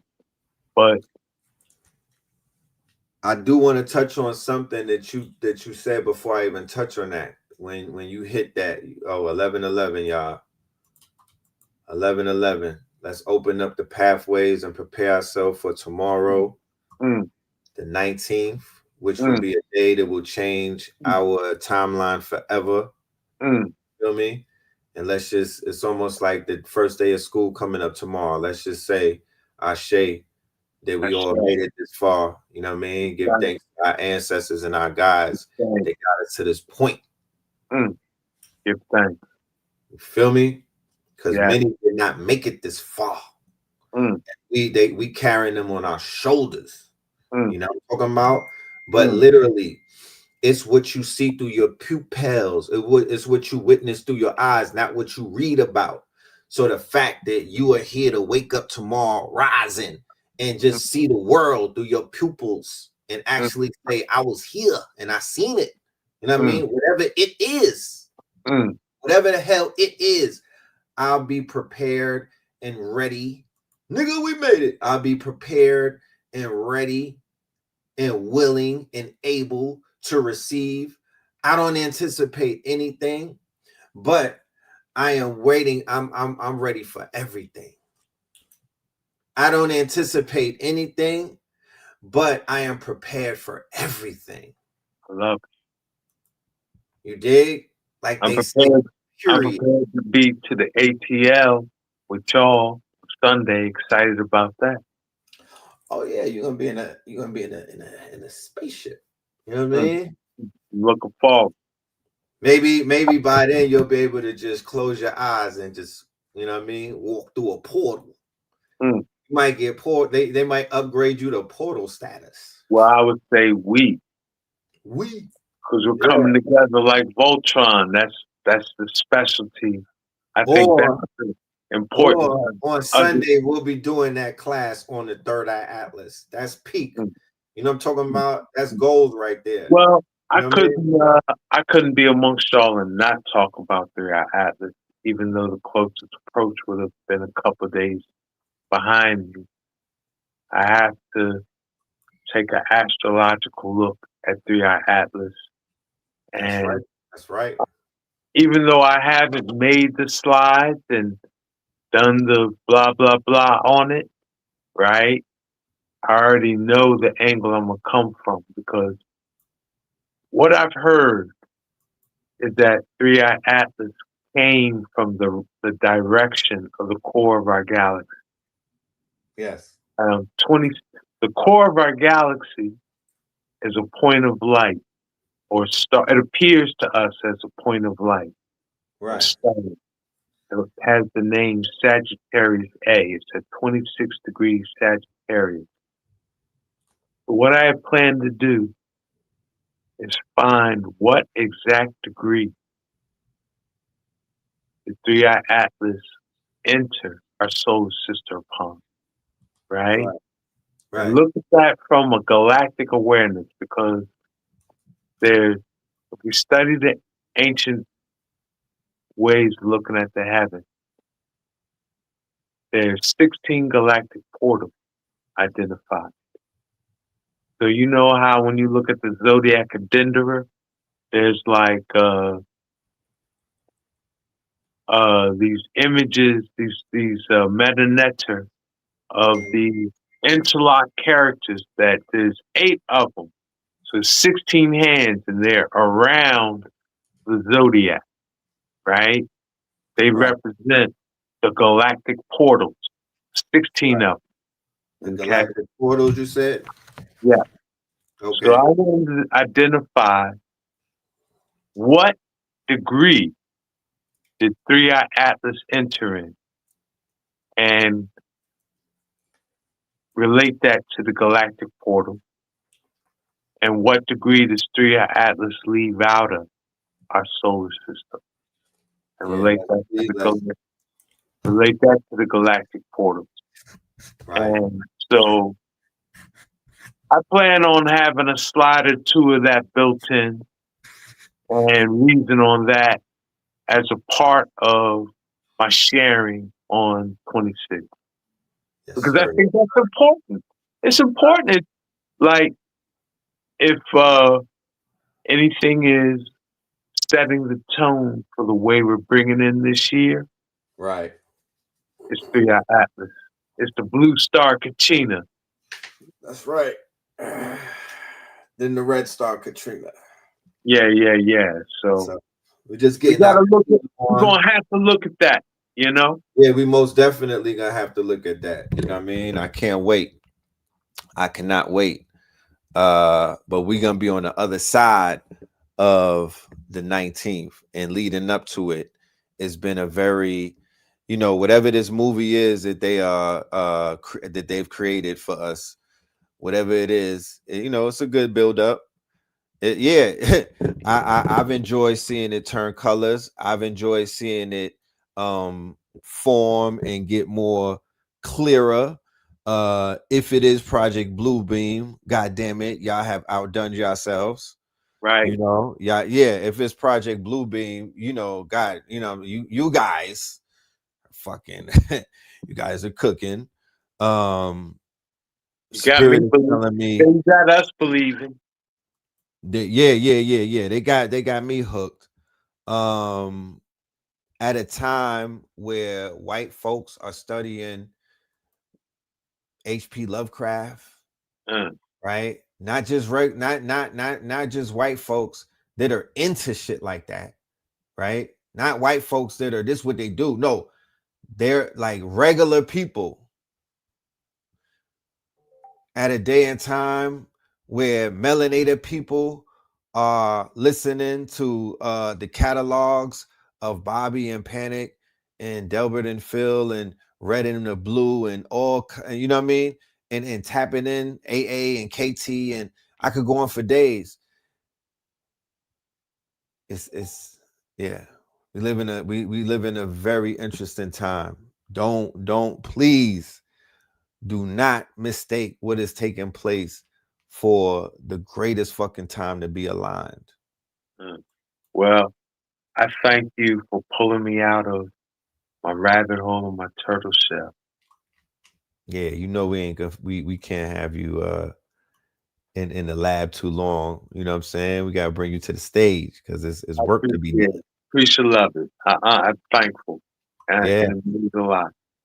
yeah, because I know how it is sometimes when you in that place where it's just like studying and that's just that rabbit hole. It could be a dark place. Yeah, and the turtle shell. And the turtle shell, because inside the turtle shell is very dark, right? Yeah. But you know, the pillars, we're gonna come and bring that light. Thank you. Ratio. RAS Ben right now, shit, they could push. Let's add on Yeah, to that. yeah. that. So let's go right here. Yes. With the prophetic stage for this year, you know? So what's happening here? Let me get my joint working for me. There we go. So Red Pillar did a great recap of 23. We did say it was a pivot in time, two big things. One, the artificial manipulation, the Philadelphia experiment effect, compounding with the Montauk experiment effect. The other thing, the big transition of the slowest planet, Pluto, going into Aquarius, you know? And so, yeah, Pillar covered a lot of that. How the 43 and 83 magnetic field Earth cycles was being manipulated, right? In these two experiments, Philadelphia experiment here in Philly, Montauk project up in Long Island. Bang. Why is that important? Because if they working on that 40 years, something's going to pop in 23. That's what we said, right? So yeah, I would have to say I think the most dramatic impact of that was AI, as the pillar pointed out, the pillars. And yeah, life ain't never gonna be the same after 23. You know, when we look back, when we in 33 and 44, looking back at 23, yeah, we gonna feel like Michael Jordan just AI'd us, left our ass in the middle of the court, you know? Another big thing was this big shift of Pluto into Aquarius. Said the big theme of this was either going to be power to the people, right? Because Pluto is our relationship with truth and power. And Aquarius is the sign of the masses, of the collective. We also had the specter, though, of what our good brethren, the Aki Becca, termed the relative persecution ratio. We're sad to say, in this Babylon society we in right now, we all got a relative persecution ratio. RAS Ben right now, shit, they could push one more button and my shit just be crumbled right now, you know?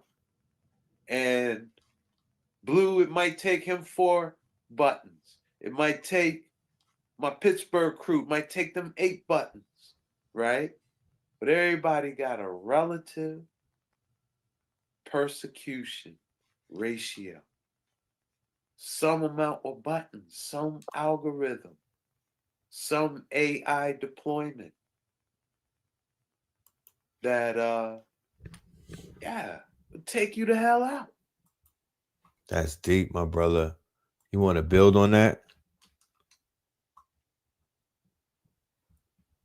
Well, that's the ultimate issue with like Aquarius. Yeah. All right, so we kind of been tricked out by the group, the Fifth Dimension. And it might be a generational thing, I don't know. But when I was coming up, Fifth Dimension had a song, The Dawning of the Age of Aquarius, right? This is dawning. So it was like everyone looked to Aquarius with like, oh, this is going to be the golden age. This is going to be a great age for humanity, right? But all of the signs have shadows, right? Right. And the shadow of Aquarius, sad to say, is impersonal control and dystopia. And so what an impersonal control is, I like to use the example. I'm pretty sure everyone that's listening or tuned in has a cell phone. Who told them to go get a cell phone? Who directed them to get a cell phone? Who said, go get a cell phone? I know your brothers in the Congo died getting these raw materials. I know some Chinese motherfuckers jumped out the window making the chip. I know it's going to give you brain cancer. I know it's going to make you sterile. You're going to be spying on yourself, self-monitoring, but you're still going to get it. Right. No one told us that, right? That's what's called the impersonal control. When an attempt to be a viable member of society imposes a control factor on you, right?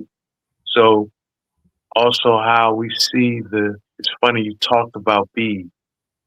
The hive mind is right. The hive mind is becoming a big topic. And Beyonce, how like she could just say whatever online, or even Candace Owens. It's like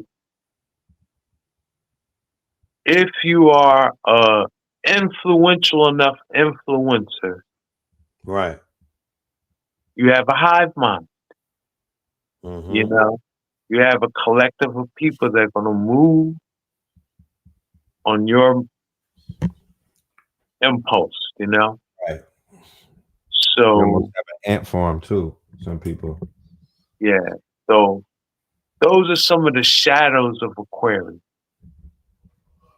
And in Aquarius, Big Brother can become Big Daddy. Like, you know how all these corporations are trying to buy up stadiums, put their name on stadiums and transport centers and put their name on everything. They want to sponsor it, right?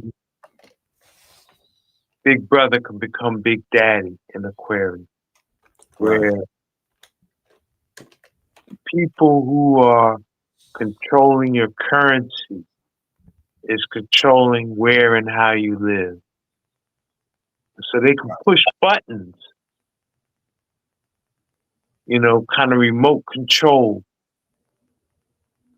you know, which brings up with the Akibeka, our good brother Vaughn Benjamin. Respect, ancestor. Yeah. Term the relative persecution ratio. And that's, you know, shadow of Aquarius that we all, I would assume we're all living through, you know. Definitely. Especially how you've been talking about Botswana lately. How you feel like there's a algorithm out to get you, you know? No, what happened was I started saying bots from Botswana, and then right after that, Elon Musk did something with his Twitter, and then it revealed the bots were coming from all over, like India, China, Israel, right? Mm, mm. Botswana too. All over. Yeah, yeah. So that It thing is real. That thing is real. That's a part of the hurt. relative persecution ratio. Wow. How many bots does it take to take you out? You know? And what are the bots doing? Like, yeah. That's the specter of the Aquarian age, the dawning of Aquarius, you know? Mm-hmm. Yeah. And So usually wherever Pluto goes, there's power struggle. right. Sad to say. Right. All right, let us continue. Um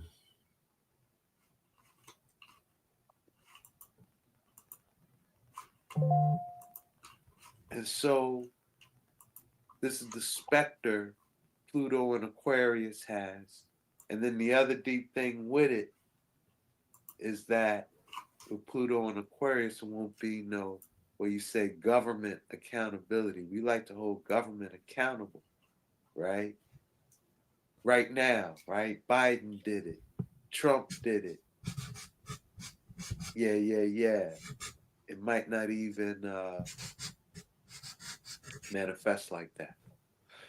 So we did say with this Pluto and Aquarius, these were some of the upsides we would see.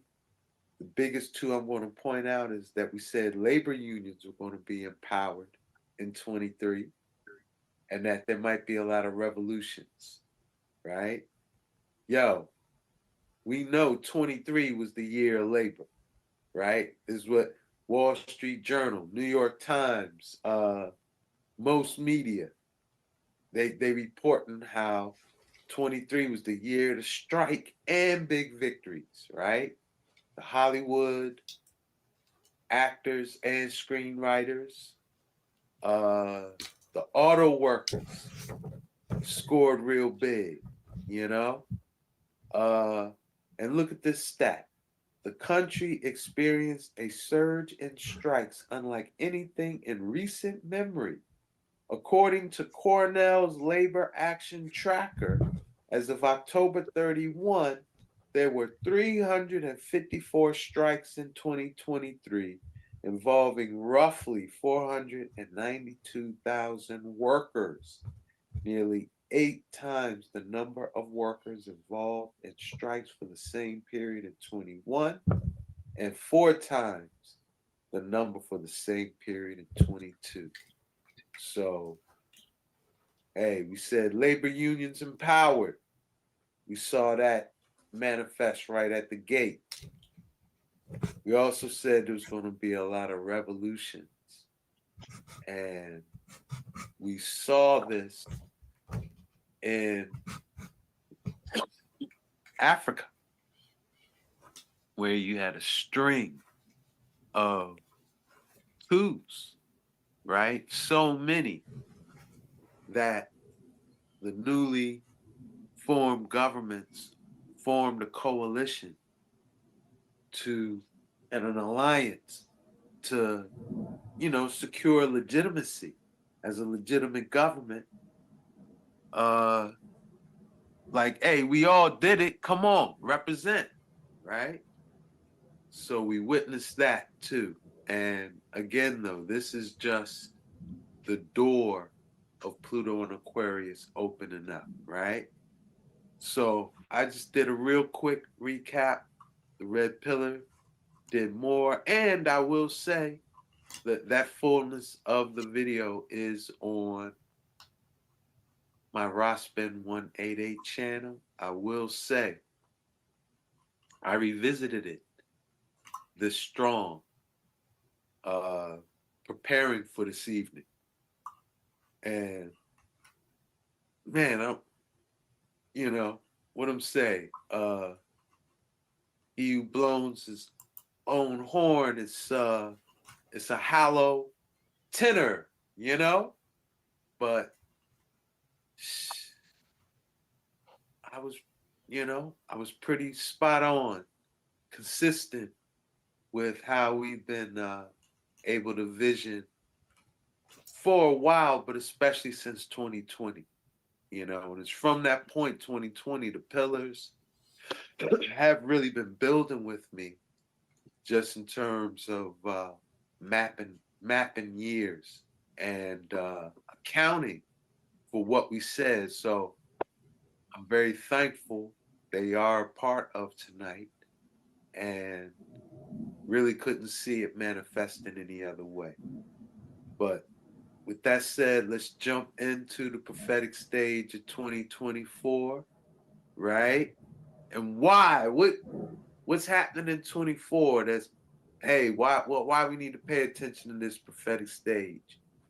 Got two big players on the prophetic stage this year. One is Saturn in Pisces in the 12th house. What is that? Oh, that's Father Time in the house of many mansions. That's Father Time in the house of revelation, the house of fulfillment. What? And beyond just the house and sign. Just for me personally, I am in the middle of my second Saturn return. Natally, for me, Saturn's in Pisces, right?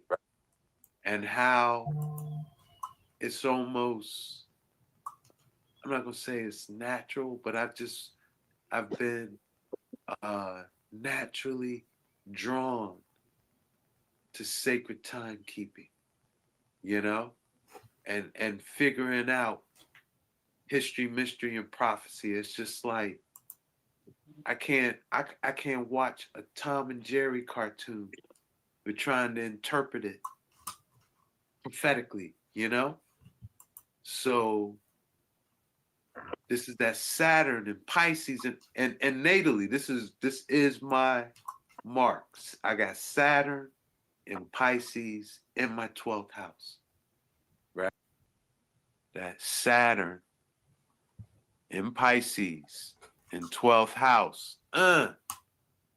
Father Time in the house of fulfillment is hard square Venus in 8th is Sag. You see, they each at 3 degrees, right? So look, do your best. What I would say is, you feel like you got to put a velvet glove on, right? But your ultimate intention is to be strong arming and bow guarding. Just don't even put the glove on, right? Just, hey, Brody, make your move, okay? Because there's going to be karmic dimensions associated with misplaced values and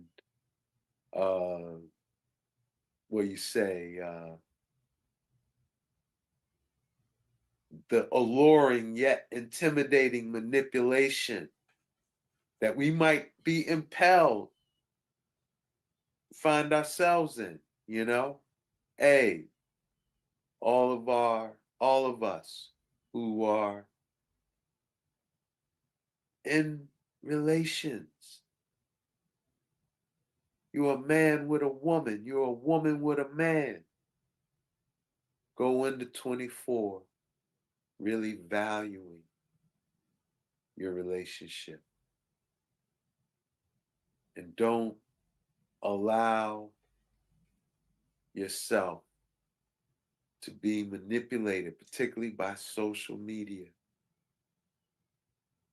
And the resentments and putting yourself in those positions where you got them alluring, yet manipulating moves playing out. Why? Saturn, hard square, instant karma.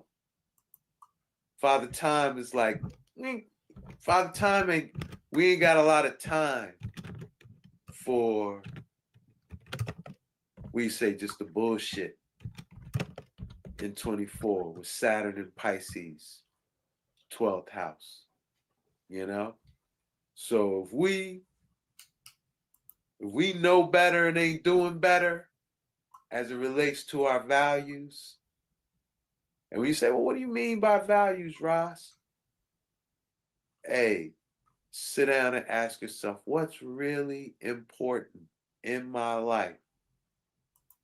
What's really, really important in my life? The answer to those questions is Venus in your life. Venus is our values.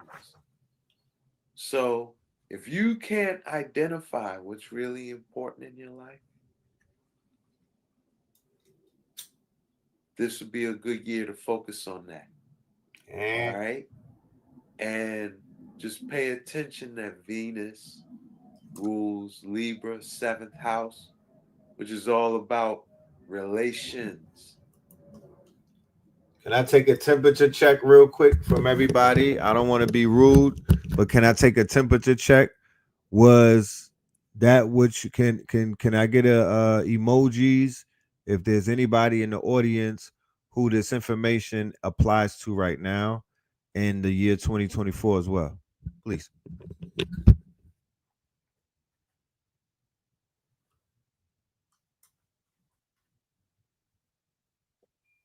I will say while you're waiting for the temperature check, it's interesting to reflect on this reasoning, how I said, hey, if you value like go into this year valuing your relationship. Right. And here we are reflecting after the year saying, what? People that was married 20, 30 years checking out, you know? Right. And the reflection is the most important part. The reflection is the most important part. It's not you can't say each part, yes, yin and yang. So each part is equal important. But you gotta complete the cipher. You can't just yin, you just can't yin it, or you can't yang it. It gotta be yin and yang. Yin and yang. So, and yeah, I knew that was going to be a big issue, because it was like both Mars and Venus had ill placement. So the yang was off, all that yang, and yin was in the house of yang. Like, right. It's going to be hard. And yeah, reflecting back on it, it's like after these 2 years and seeing the state of our relationships. Right. Wow. Yeah, whoever survived this shit, man, you built like that. Salute. Because there was a war going on outside. Let me go. The relationships, without, my brethren Aki Becker would say, keep good relations amongst I and I. Right? So we have to do that. Right? There also might be a lot of past life rectification. And you find yourself in some weird dynamic in a relationship, right? Like, where the hell this come from? It might not be from this lifetime. It might be some past life rectification playing itself out. So meds on that too. If one of your relations, they wilding out on some old like, yo, where you coming from? It might be something, and there's no experience you can anchor in this lifetime to explain their behavior. right? It might be coming from that 12th house, Saturn in Pisces, hard square in Venus. All right, y'all with me? Yes, sir. Y'all with me? Yes, sir. Yes, I. All right. Yes, star. All right. Give thanks. So, yo, pillars. One thing to really you see, they know the ledge Mm-hmm. is on the cutting edge of what Yes. we need to know with this technology. And that's going to be very relevant in 24. Innovative innovations. I could see something now, and this is it's going to be different than AI. It might be AI, right? But I think it's going to be something different. There's going to be a rollout, a deployment of some innovative new technology that's going to be a real game changer. Okay. And what I mean by that, like I saw how in 23, this brethren invented a machine that makes water out of air, right? But again, is it getting rolled out? Is it getting deployed, right? I see it as a technology along those lines. And why it's going to get rolled out, big part of it might be because it's an election year. But all the forces are going to come together that, yeah, a societally changing innovation may hit the scene, even bigger than AI in terms of like when you say mundane liberty in 24. We got several players lining up for this. Okay. We have the sun and Cap in a harmonic trine with the moon in Virgo in 6th house, which is all about Virgo. 6th house is all about production and efficiency. You know, Capricorn in 10th house. These decision makers, right? This is why the new year starts with sun and Cap, you know? The man. And then they're all trining a couple of planets in the 1st house, Jupiter and Uranus. So this is almost a grand trine. I want y'all to study the chart real quick, and you'll see that there's an arrow pointing to the 1st house, right? By the aspects. You see the almost triangle that's outlined right here. But the corners don't meet at the 1st house because there's a significant arc of degree of influence between Jupiter and Uranus, right? They are, 14 degrees apart. So even though they're both in the 1st house, right? They're not aspecting or interacting one another. But at the same time, Jupiter is trining the sun, but Uranus is not an aspect to it, copy of the right? But at the same time, Uranus is trining the moon. Y'all see that? So it's almost a grand trine. Grand trines, excuse me. Grand trines are considered one of the most auspicious aspects that can be created, but you do need some squares and oppositions in the chart to really balance it. A complete grand trine with no squares or oppositions, someone born with a silver spoon in their mouth, you know, who ain't have no trial, no tribulation. So then the first stressor they encounter in life, they crumble. So I actually think, you know, when you see that 24 is almost a grand trine with some squares in it, right? We already mentioned one. Venus and Saturn squaring, Neptune and Mars and Mercury is squaring.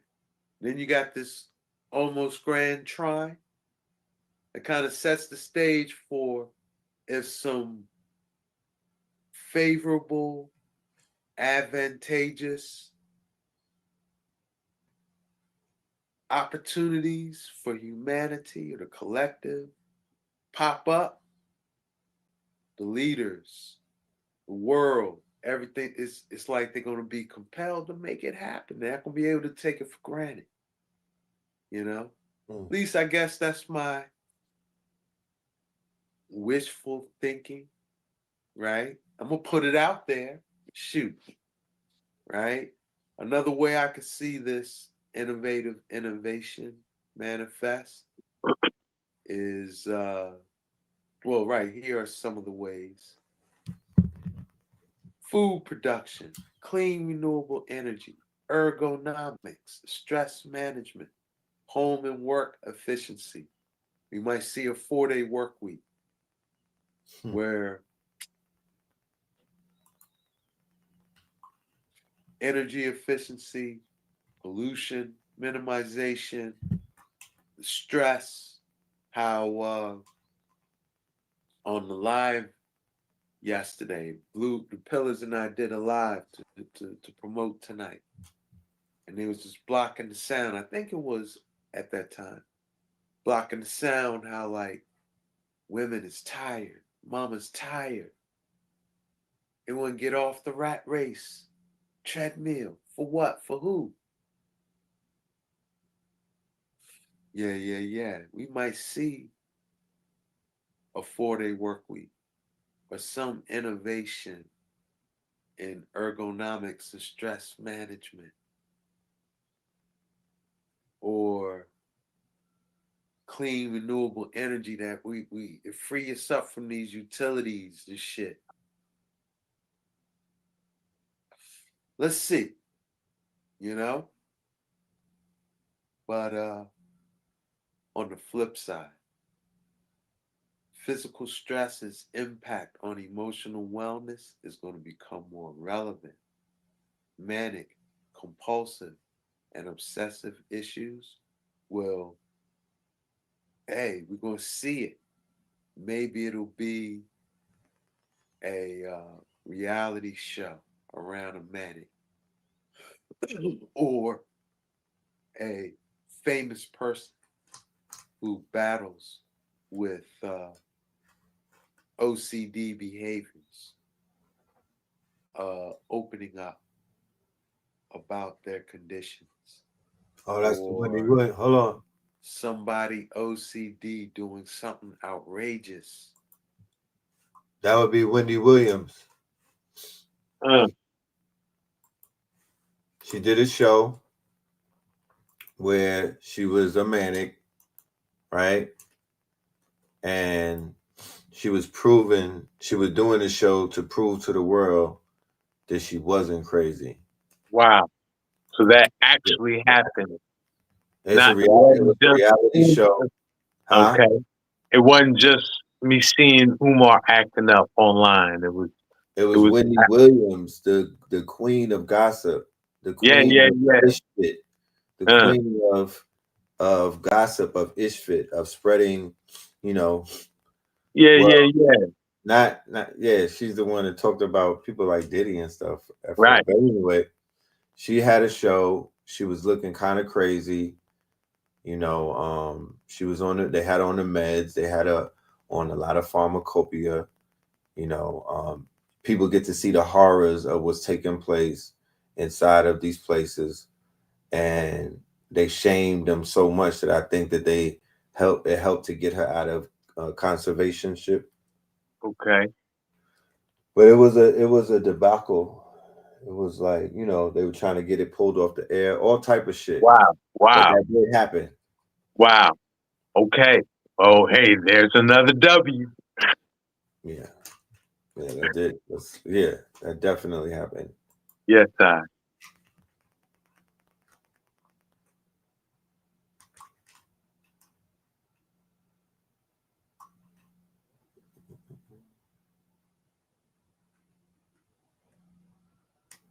Hold on.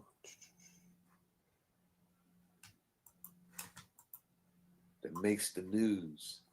And so now it's like relevant. People are talking about it, you know? I wouldn't be surprised if we see that. This first house, Jupiter and Uranus in the first house. Oh, boy. In an election year. Oh, boy.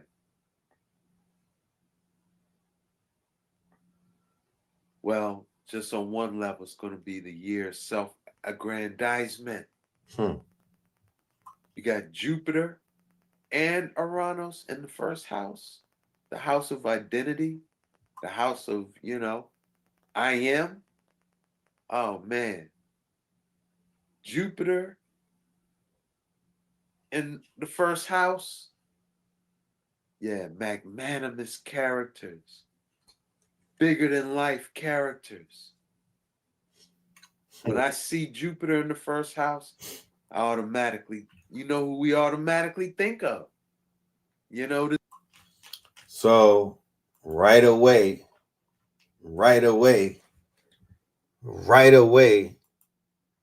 immediately, I went right to the streamers.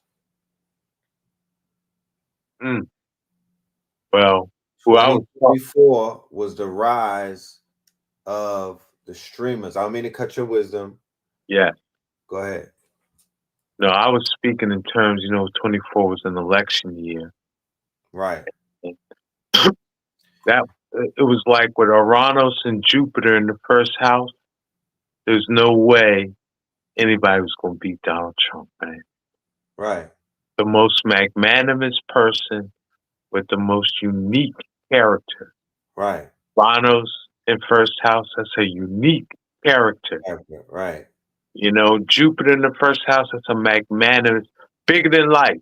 Bigger than life. Right. Someone could say, you know, grab him by the, what did he say? Grab him by the cat. Yeah. Like, and get reelected. You know, that's Jupiter. That's Jupiter in the first house person. Right. And yeah, it was like when you saw that, there was no way nobody was going to beat Trump. Kamala, Biden. So, they could have pulled anyone out. Let's just say that I'm a person who likes to bet on the prediction markets, like Poly Market. I like to put it all on the line. I would use this like an almanac. Definitely. Okay, let's go. Definitely. We could you could make all type, because see, I think I shared this with you. When you're in battle, right? What's the first strategic move to make? Get the high ground. You have to get the high ground so you could have the vantage point of being able to look down. Right, because what you want to do is add dimension. You add dimension, right. Dimensionality to your vision. Right. So a 2D vision, you see to the left or whatever's in front of you, left, right, and front, right? The height and the width. Right. 3D, if you get on a hill, you add that third dimension of height, right? Right. What's the next dimension after 3D reality? 4D. 4D. Right. So, That's a satellite. well, and that's astrology. That's That's what we're astrology. doing. Right. Is adding the fourth dimension to our vision, Right. you know? So we're not predicting. Right. When you see something, Hold on. I'm sorry. I don't mean to say nothing. I gotta get you out the way because I don't want that. I don't want no glass to hit you. Yeah.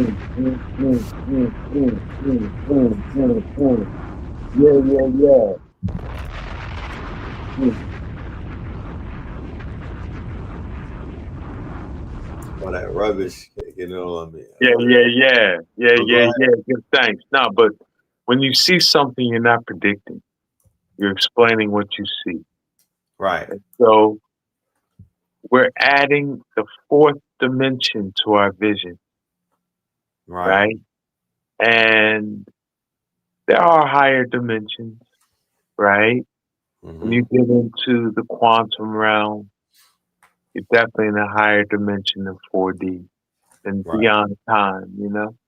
Right. But that's where I think, like astrologically, you would say the 12th house is the quantum house. Right. Okay. So And yeah, the rise of the streamers, they created this magnanimous, right? They created magnanimous personalities who really, you know, came. It was more than one, right? And when you talk about the amount of followings and the amount of influence and the amount of reach, right? These are young black, young melanated gamers. right. Come out of the hood, come out of That's the different boy, areas. Kai Sinet is one of them, right? That's right. That's right. So that was 2024. He would be the face of that, right? You know, of that wave, right? Of that wave, of that influx, of that, you know, of that that new generation, right? So when I heard that, that's immediately where my mind took me to. That these kids popped up out, you know what I mean? That the streamers broke through and I could definitely see that because when you're streaming, it's like that's a first house experience. Like the camera's close up on your face. It's really your persona. That's that, right. You know, like reaction. You reacting to this, or I'm playing this, and you like my comments or whatever. Like that's right. Because around 24, that's when they shifted into more of the scripted, you know, improv. It was more improv. It was more scripted. It was more skit heavy, rather than people just playing video games, having those type of reactions. You know, everything we're dealing with recursion. It's growing involving. Yeah. It evolves. It get, you know what I mean? The edits get better. You know what I mean? So here we are. Let us continue. All right. You cooking. We really should have somebody take an account. Like there should be a register or something. Like I'm gonna do it in the edits and the sound effects. Every time you hit one of these prophecies, it's like, all right, boom. Vegas with the 777, the slots. Yeah. I'm there. We're not in Vegas that the mafia built. We now got in Vegas that the gods built. I would say this. Yes. You created an opportunity for me to review. Like way back, you know, going through the different videos to, you know, you asked me to timestamp significant ones, you know, and Yeah. Oh, definitely with the timestamp. Yes, that was very important, and I'm so glad that we started doing that because boy, oh boy, that created some epic. Um, that's made some epic assets. Yes, but I will say it gave me an opportunity to be able to reflect back on how many things we've been able to see in the fourth dimension and speak about that manifested in time, you know? Yeah. What an And honor. And you uh, got me so excited about this poly market thing, man. I'm trying to be oh, cool. nah. I'm trying to be cool, I you can know? show you. I can show you better when I see you in physical, rather than that's Yeah, something that yeah. you gotta be up on a person and really show them things. I could show it. I could do it on the internet, but Nah, live just wait. I'll be there this week. This strong is beginning, right? strong. It's strong. Yeah, you're gonna be here this strong. Yeah. This is a perfect time to say it. ATL, we are going to be in the building. We want you to be there in the ATL this strong in from Friday to Sunday.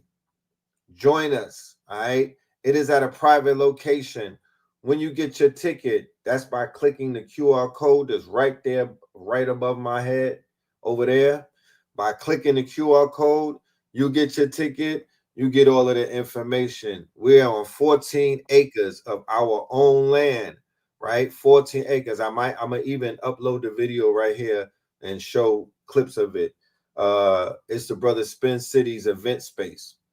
So it'll be closed door. It'll be a very personal setting in a house and whatnot. We got vendors in the building. We're gonna have food in the building. We're gonna have drinks in the building. It's 420 friendly. You can even bring the children and whatnot. We have land on land on land on land. Mm. Spencer is gonna be Good doing excitement. Good excitement. very excited, very enthusiastic. Then on Sunday, we got RAS Ben and Ra Aku for the first time ever. And Mm. they're going to be bringing the quote unquote, you see what he did for 24? He's going to be doing that for 26. Yes. He's going to be doing that for 26. He's going to Yes, go I over will. 25, but then Plus we 3-Eye Atlas rap. and the 3-Eye Atlas rap, a 2 for 1. Yeah. I'm gonna And go in. then you getting Ra Aku in his element. You know what I'm talking about? Then you might even get Hitsayu Aku. Come on now. Can I move the QR code over a bit? No, I can't. You know, it's up there automatically. I could just, yeah, that's where it's at. Yeah, let me know if it's clicking, if it works when you hover your camera over it. But yeah, the QR code will take you right to get your ticket. You don't gotta be in Atlanta to tap in. You could be wherever you live and tap in. We are live streaming, ladies and gentlemen. So you'll be in the building as well. You'll get to be there Friday and you'll get to be there Sunday. You said it's not connecting. All right, give me 1 minute. Let me do something. Give me 1 minute. Thank you for letting me know that.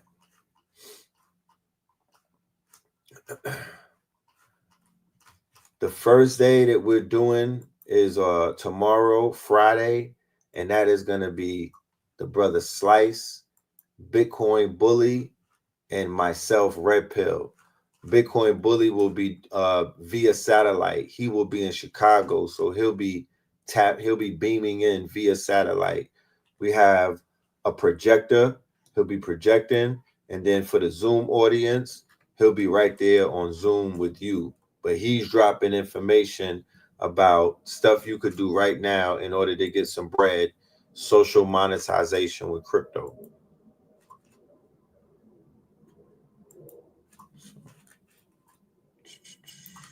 Let's see this. Give me 1 minute. I gotta give it the link.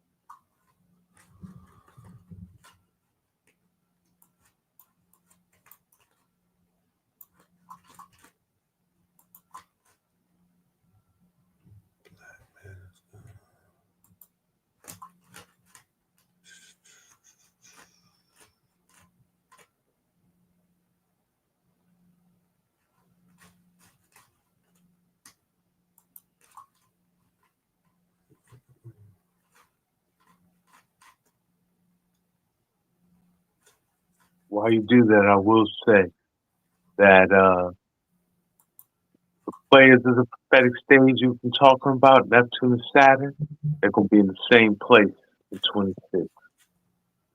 So a lot of what we saw in 24 and 25, particularly the Is It Real thing, the Charlie Kirk thing, the Candace Owens thing.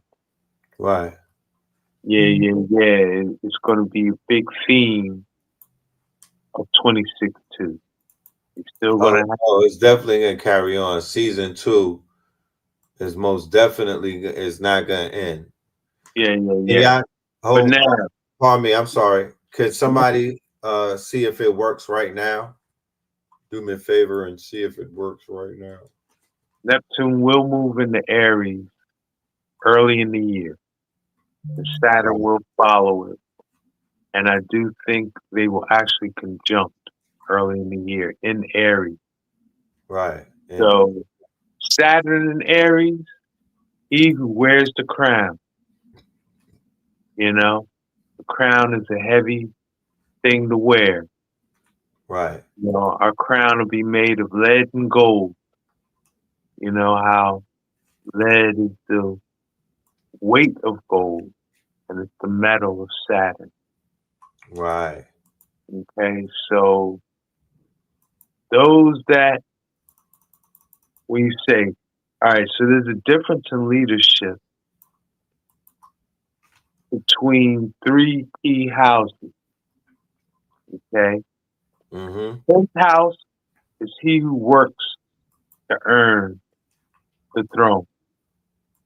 Right. He who works to earn the throne. Yeah. First and fifth house is he who's just born destined to sit on the throne. Right? That's Aries. So natural born leaders.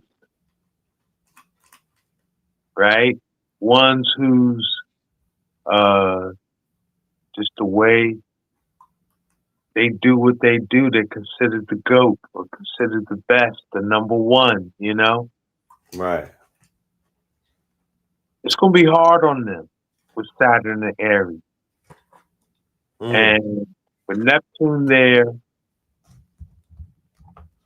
they might believe their own hype. They might buy into it. They might believe their own hype at the same time they're going through hardships. Like they might not be in touch with that's why I'm bringing it up. Right. People who feel they're natural born leaders need to really get in touch with their disciplines and their morals and their values and stay grounded as much as possible. Because you probably will have some Saturnian experiences, right? Right. And Neptune can make you kind of deluded, kind of in your movie mind, you're not really in touch with what's really going on, you know? Right.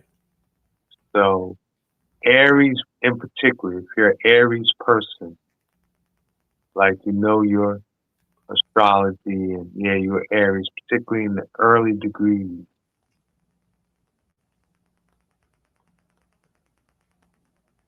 It's going to be 26 is going to be interesting, you know. Yeah.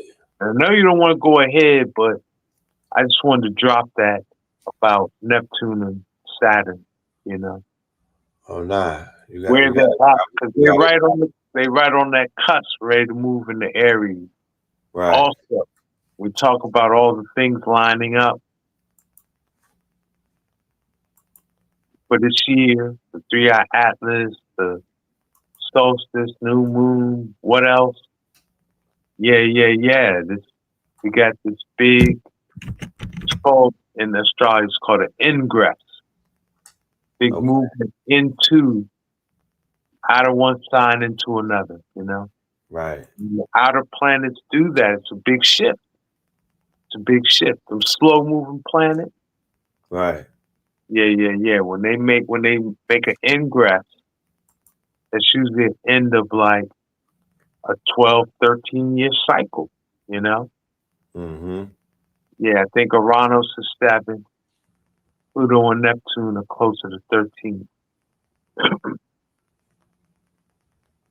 Pluto and Neptune is closer to 13. Yeah, per sign. Right. Takes Neptune 168 years to go through the zodiac, the whole circle. So what's 168 divided by 12?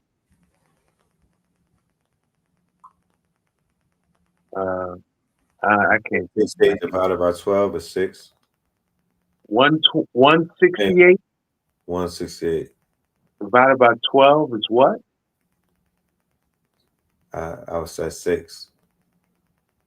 168 divided by 12. That's 72. It's 6 Right. times 12 is 72.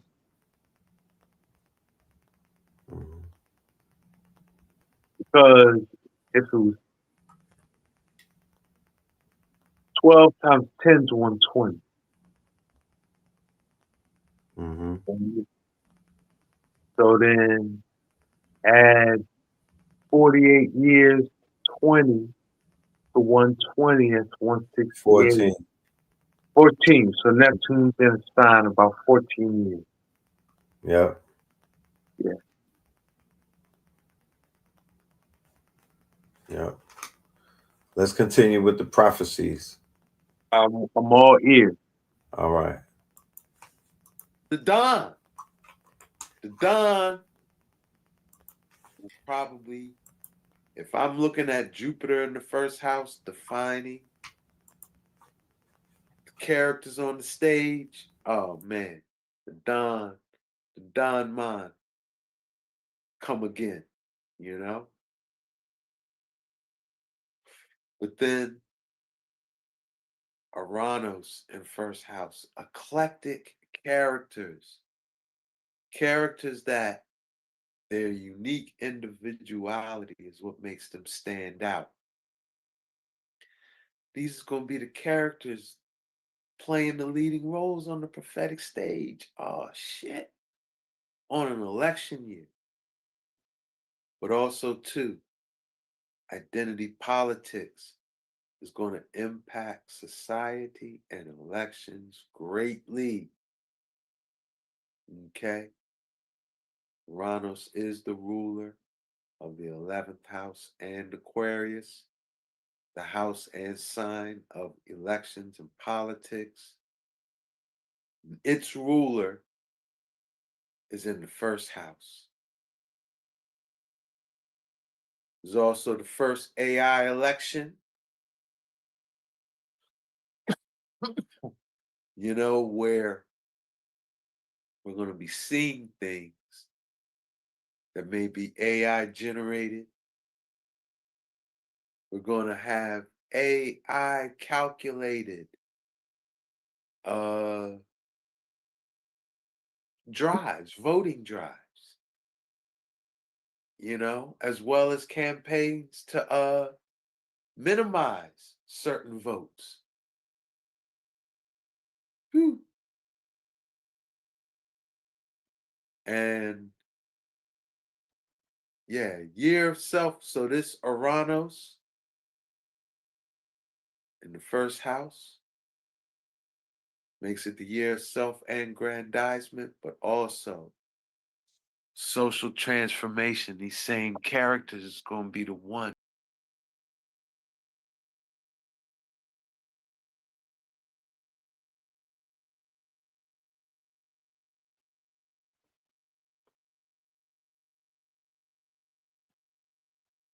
Yes.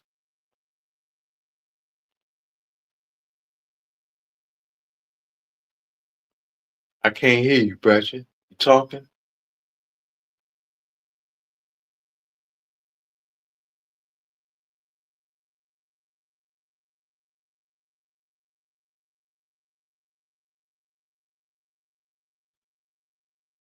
Yeah. So I expected to bomb a couple of times during that because Trump won the election and identity politics was a big part of Minimizing the relevance of elected officials and the corporatization of Nah, authority. most definitely. Hold on. Wow.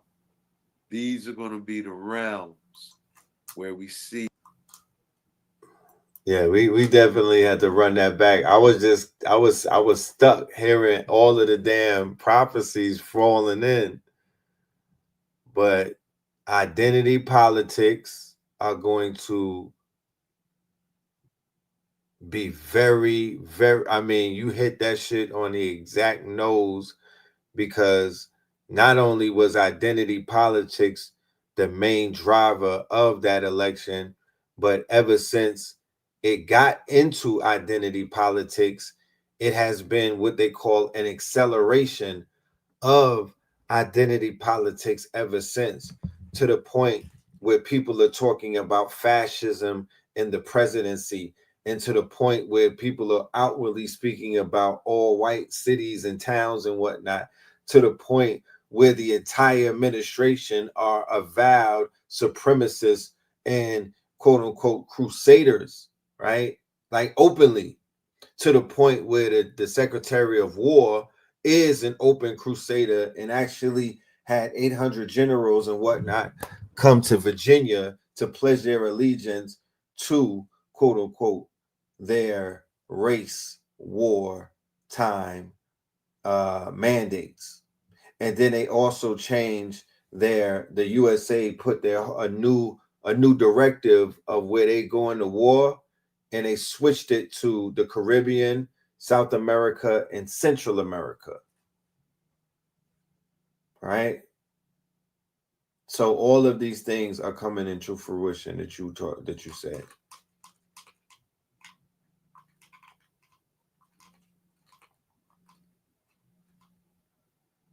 You want me to continue, right? All right. House and Aquarius, the house and sign of elections and politics. Its ruler is in the first house. There's also the first AI election. You know, where we're going to be seeing things that may be AI generated. We're going to have AI calculated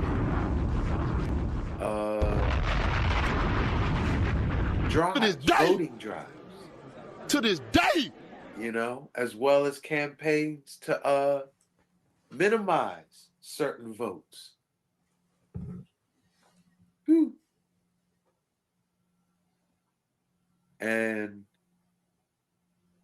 yeah, year of self. So this Uranus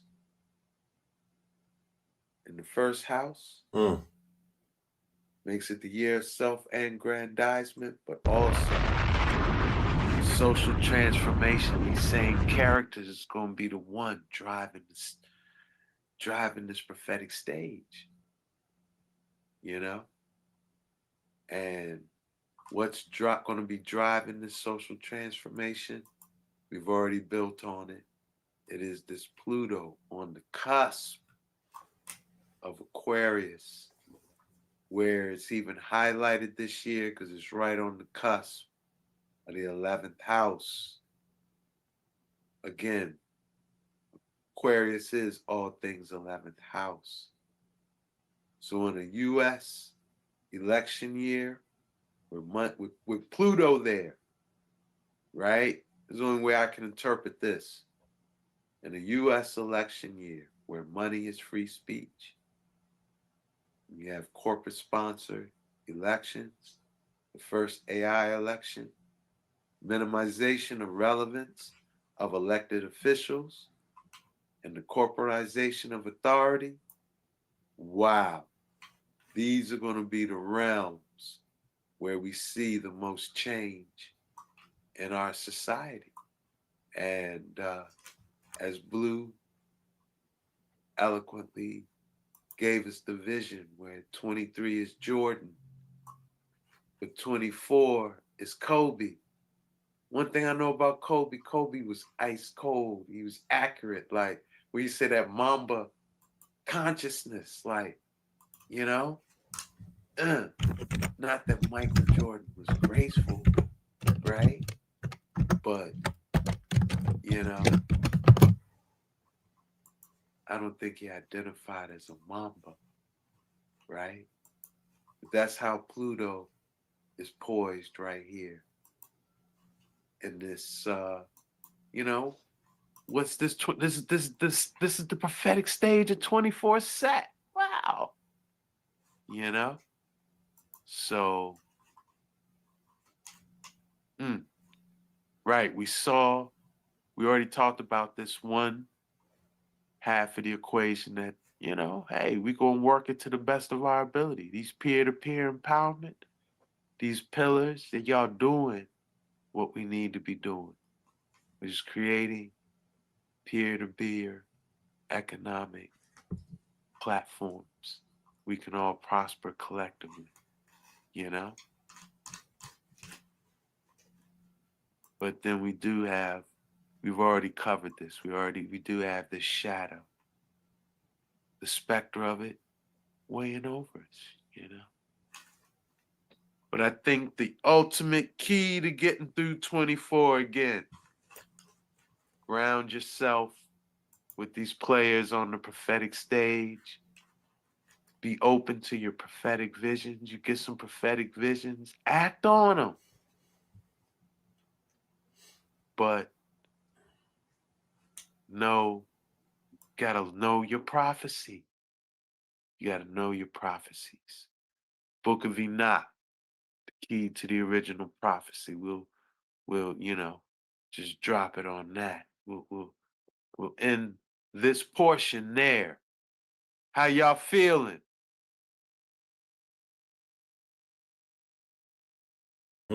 How y'all feeling? Look, this is the QR code. You could scan it and go and get your tickets. This is the QR code. Oh no, that's no copyright. This is the QR code. You can scan it and get your tickets and whatnot. So go ahead and do that. Go and get your tickets, ladies and gentlemen, for the live stream. Go and get the tickets for the live stream. And we will see you in the building on Sunday, right? This Sunday. is your huh? I said on Sunday I'll be there with a smile. Right. The brother Ross will be there with a smile on his face, man. Yeah. And a split in my hand. Yes. Shout All out right. to everybody got their ticket. We're even doing a raffle for everybody who got their tickets. We're giving out 3 of these. So the day of the lecture, we're gonna do the raffle, and then we're gonna select somebody from everybody, you know, from the things, 3 of these, and it'll be signed by the guard and whatnot, and you'll be able to benefit from that. If you're IRL, if you're live, if you're in the building, we hand it to you in your hand, you get it right there. Boom. But if you're online, if you're part of the online family and the Zoom and whatnot, we ship it to your house and you get it right there too with a nice thank you note. But, you know, we want to definitely say thank you to everybody who will be in the building to see for the first time ever Ra Aku and RAS Ben. And they're going to be here on the winter solstice. And if I could say, yes, I've been looking forward to the day I seen RAS BEN with Raku. So, yeah. You know me? It's been in the years making. It's been years in the making. So this is what Foreman Voltron. This is what that song we got it going on is about. Foreman Voltron bringing the lions together. As a matter of fact, we got a little bit more that we can add to that video that we had. So if y'all want another clip, y'all want us to go over Mars in the prophetic stage? Do it Mars, yeah. All right, let's do Mars because you was cooking. Let me pull that up. In the meantime, y'all get y'all tickets for the live stream so y'all can see it go down. We also have the event on Friday, but this is the Sunday event. Click on it, and then you'll be on Eventbrite, and you can click on the other day as well and get your ticket. Salute. Yes, yes, yes. Salute.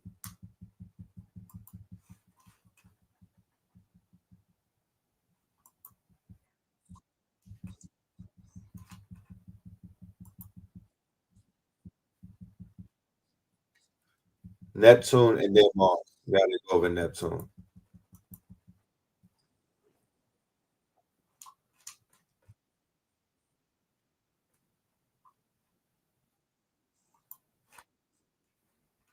I wish I knew the exact time. I think I sent it to you. But the thing that stood out in the 24 reasoning Right. that maybe you could find, we were talking about the prophetic stage and attempting to describe, right? Like, what are some things you might see on this prophetic stage? Right. One of the examples I used talking about the U.S. is a real relation. Right. I With, had, with Meta Yahoo. yeah, All right, because, let me go get that while we go through yeah, the find that. I got you. Oh, go ahead. Say that. Yeah, because the thing is, 24, most of you remember, Netanyahu came to the United States, bypassed Biden, who had just been embarrassed in that debate, and went and addressed Congress directly. Right. However, he had also done that during the Obama administration. But it kind of flew under the radar. Not a lot of people were attentive to it. But I used it like how a foreign head of state could come to our legislative body, bypass the executive branch, and speak to our lawmakers and our money deciders directly. Right. Like, what the hell? And so I brought that. Netanyahu did that during the Obama administration, how he did that. Then I brought that up in the 24 reasoning as an example of things you might see on the prophetic stage. Right. And then what happened that year? He got embarrassed in the debate.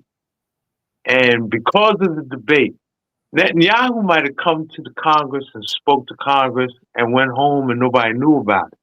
Right. What made it a news event was that Biden and Netanyahu were supposed to have a session. A session together, right. But Biden appeared incompetent and out of it. So Netanyahu just went straight to Congress. Straight to Congress. So that whole Biden fiasco is what got the footage, got the media attention. But I will say, of 24, I would have to say that was the vision that stood out the most, Yeah. I gotta pull that up then. That's classic. I gotta pull that up. But in the meantime, between time, I gotta hit him with this is mean. This Neptune leading into Mars. Yeah. Who I know we got sports fanatics in the audience, but I want to encourage some of the family, some of the KTLians to become a new level of sports fanatic. Let's start doing this fanatic, this sports betting where we turn his prophecies into some FanDuel type stuff. You know what I mean? Let's every time he hit a prophecy, it's like hitting a what do they call those? I love it. I don't know, whatever they call it when they playing the betting thing. I don't do the betting thing, so I don't know. But the cash in. Cash in. Matter of fact, thank you for saying that. Put your Cash App in that slot right there, because I got people that want to give you direct deposits. All right. See where it says Ross? Okay, parlays. There you go. Every time you hit a prediction, parlay that shit. Yeah. Parlay, right? You running plays and you hitting parlays. And if they try to say anything, you say, look, DJ Marley. You know, I got the juice. I'm gonna put my Cash App in. Yeah, type it in where your name is. Put your Cash App as your quote unquote nomenclature, so the people could go ahead and sock it to your pocketry. Cause you a legend. This don't got nothing to do with me, man. Look, not only is Elon Omar getting deported, bet on Polymart, not for nothing. Us, anyone, maybe even your digital twin, your evil twin, they could put stuff on those prediction markets too. Do you know that? Do you know we could put the fall of do you know we could put America Kane or America Vance on the poly market? Do you know we could put Bandis Owens as a triple agent on the poly market? Do you know we could put the fall of the beast? We could do all of those bets and run it up. That is what you can do.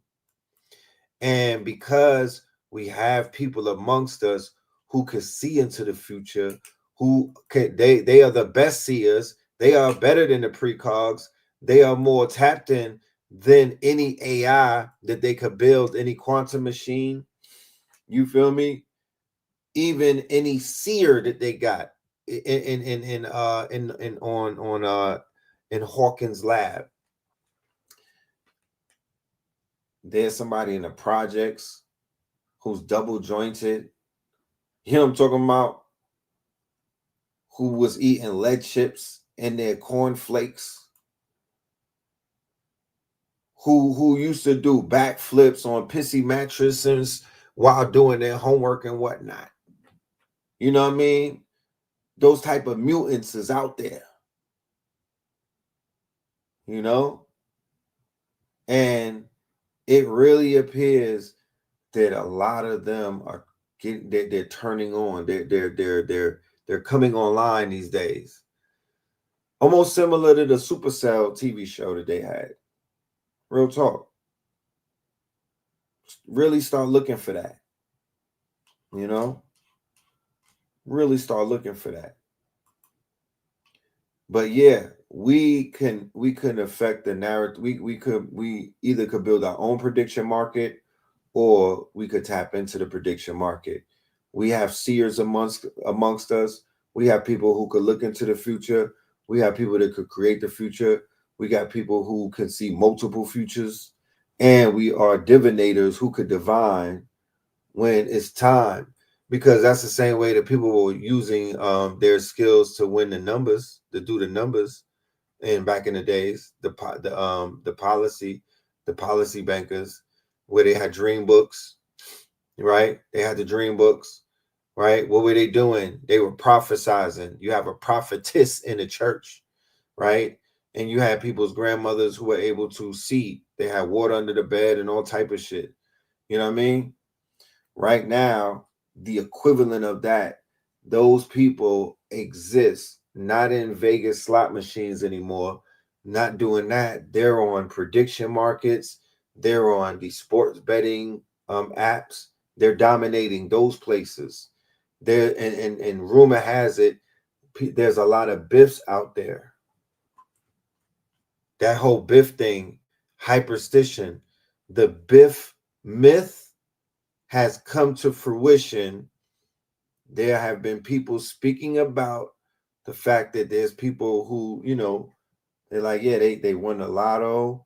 They went to Vegas and won a few million. They done hit the parlay about 100 times. They won all of the, you know what I mean? They just win everything. You know, some people have cracked the code. Let's just say that. Because I think, you know, I know that it is a code. This whole shit is coded. Rumor has it, and I promise you, if you dig deep enough, you'll be able to find it out. But it's not just a rumor. It's a fact. AI, what we know today as AI, right, was around for a very long time. Long ago, right? The government was using it. Corporate America had access to it. Certain companies had access to it. Certain intelligence agencies, a lot of shit. This is not miraculously just some shit that they drop and put in the hands of the average Joe.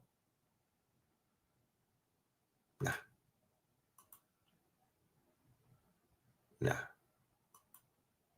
It's not that. These people had this technology. They had this quote unquote automated quote unquote, because really what the AI is, or the AI that we're talking about and whatnot, it's them putting all of the data together, right? And being able to put all of this data together and then being able to extract from the data, right? Being able to extract from the data and turn the data into different other sets of data and things that they had that for a minute. Yeah, AI is Delta Force type shit. Remember Jade, what was that? Jade Helm, that shit that they was talking about during the QAnon early days, right? Jade Helm, right? You know, but is my brother RAS BEN? Oh, there you go, RAS BEN. You ready to? You ready? What we doing? Play a clip. I gotta play a clip. We're doing Neptune and then Mars. Let's go. All right. And Mercury retrograde, relatively, I'm not going to say they hard conjunct. They 5 degrees of separation. 7 degrees, some people give as the arc of influence for an aspect, right? Some people limit it to 3. I like 7. I think if it's within 7 degrees, that aspect is active. And then when you look at Neptune, right? Neptune is at 25 degrees Pisces, which is in the middle of the arc of influence between Mars and Mercury. Mars is at 27 degrees Sagittarius, right? Mercury's at 22. So Neptune itself is only 3 degrees away from Mercury, and it's only 2 degrees away. And when I say away, from direct aspect with Mars, you know? So that's an active square, right? And if we were to give Mars conjunct Mercury retrograde in Sagittarius in the 9th house some keywords, that's wars and rumors of war. Because Mars is the weapon maker. Mars is the warmonger, you know? Anything martial, like, you know, martial law. This is law during war, you know? And, yeah, Mars is bout it, right? And we all know what Mercury retrograde is. It's confusion, misunderstanding, misperception, you know, miscommunication, misstep. So what is that going to translate into? War and rumors of war. Even how Red was building, how that whole thing really seemed like a psyop. How, I mean, I saw YouTube. I wish I could like pull it up and reference it right now. But it was a military, Israeli military soldier saying like, yo, there's no way in damn hell October 7th wasn't enabled, because the Gaza Strip is the most surveilled, that the border along the Gaza Strip, he said, was the most surveilled stretch of land in the world. There's no way that thing went unaware, you know? So here we go. It's going to be echoed throughout 24, wars and rumors of war. But then you're going to still be inspired, have these cats inspired by prophetic visions. That's what I'm saying. We're going to need to know prophecy, because you're going to have cats wilding the hell out on manipulated prophetic timeline. It ain't even the real prophecy, how things is supposed to go down. And so this is how we supposed to move, right? But you out here on some apocalypse of pseudo Matthias. You out here on some the book of John Mandeville. These false prophetic teachings. You on some prophecy of the Church of Philadelphia, Revelations chapter 3. You out here on some major manipulated timelines. Don't know, just because the shit's happening in front of you, you don't know, is it real or not, right? Just because we see it, is it real? I don't know. These is the questions we're going to have to be answering in 24. Okay? I already broke this down, right? Just to build on a little more. Sagittarius and ninth house are both the realm of international relations. To this day. Okay? But it is also the house of religion, in contrast to 12th house, which will be the house of spirituality, which we would define as the house where we have our direct and personal relationship with God and ancestors, you know? So ninth house, when we go to church, when we go to the masjid, when we have collective worship experiences, that's the ninth house. So with Mars and Mercury retrograde, but still being influenced by Neptune, it's going to be some, like, you know, fanatical characters. Fanatic antics is going to be popping off on 24. Why?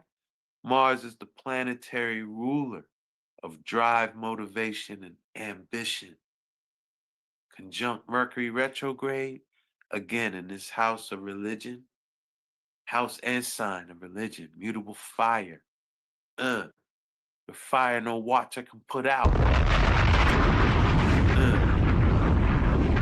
Another dimension we might see with Mars conjunct Mercury retrograde in this outgoing house, all that yang yang. We already see the momentum of this.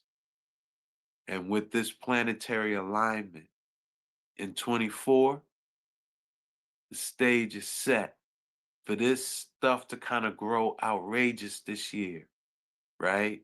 I don't know how it's going to manifest, but the manosphere, right?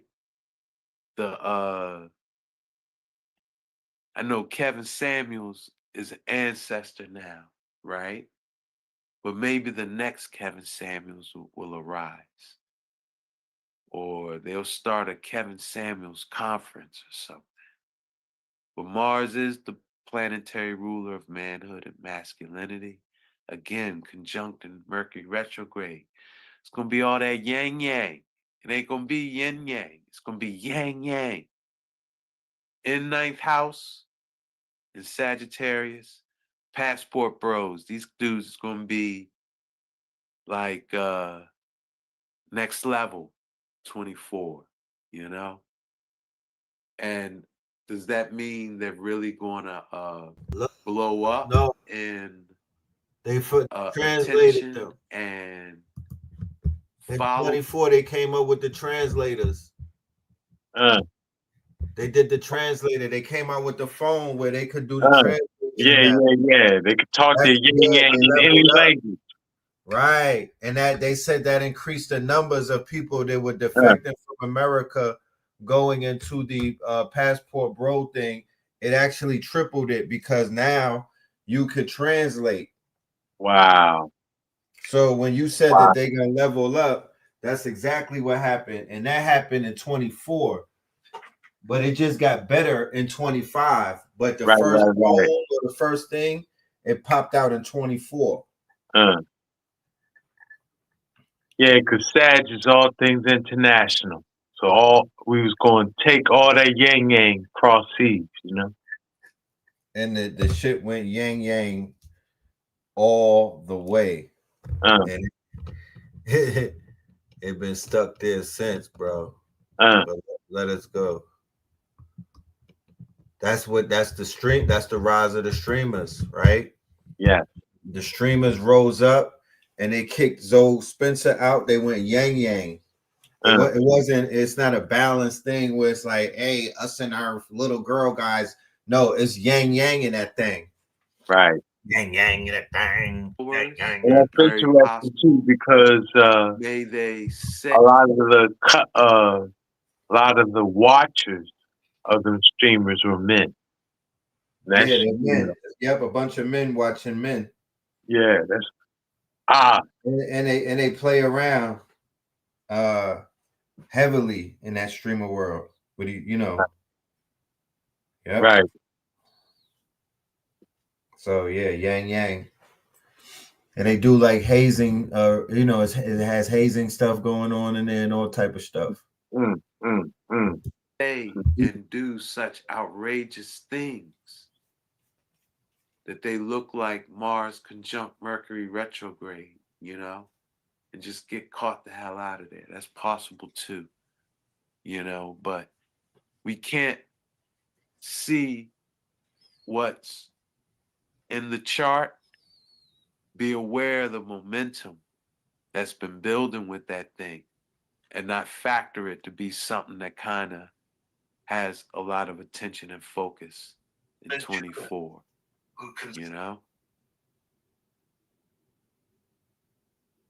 Compounding that is, let me make sure I got this right.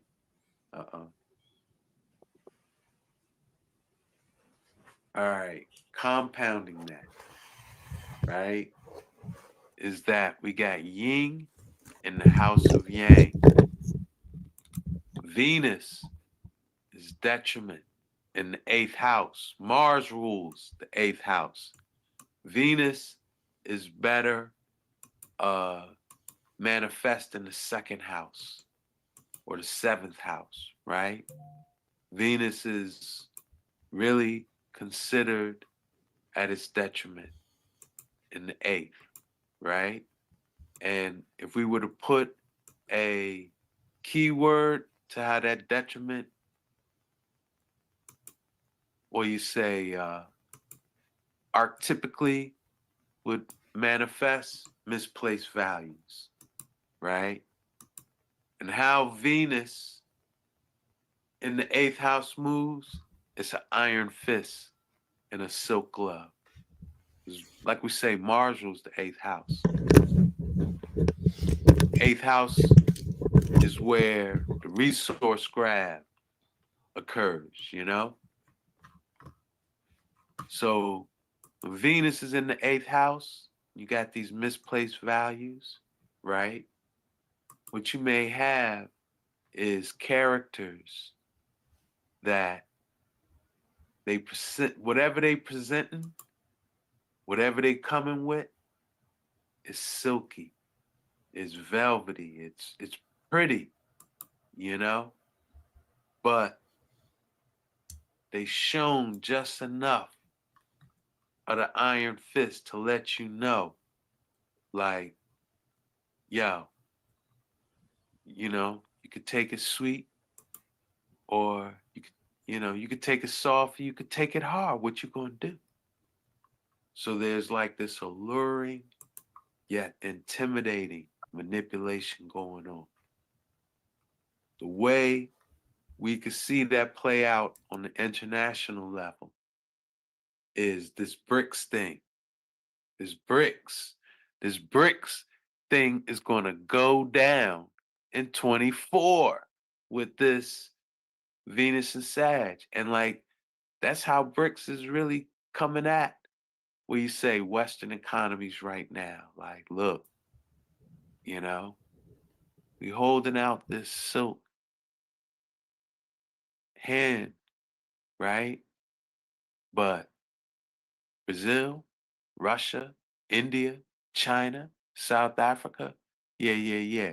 We about to reconfigure our whole economics and our whole global network to exclude y'all Bamas. Y'all can either get down or lay down. What you gonna do? So Venus in Sag, international, right? But in this 8th house, it's going to be very pay attention to the BRICS negotiations. But then on an interpersonal scale, so that's international, but interpersonal, building on this yang. This is, what's this going to create? Oh no, we might see the passport hose, We might see something outrageous like that evolving where, again, misplaced values, the schism And that happened. between Oh yeah, I'm all ears. and the Hit polarization of man versus woman.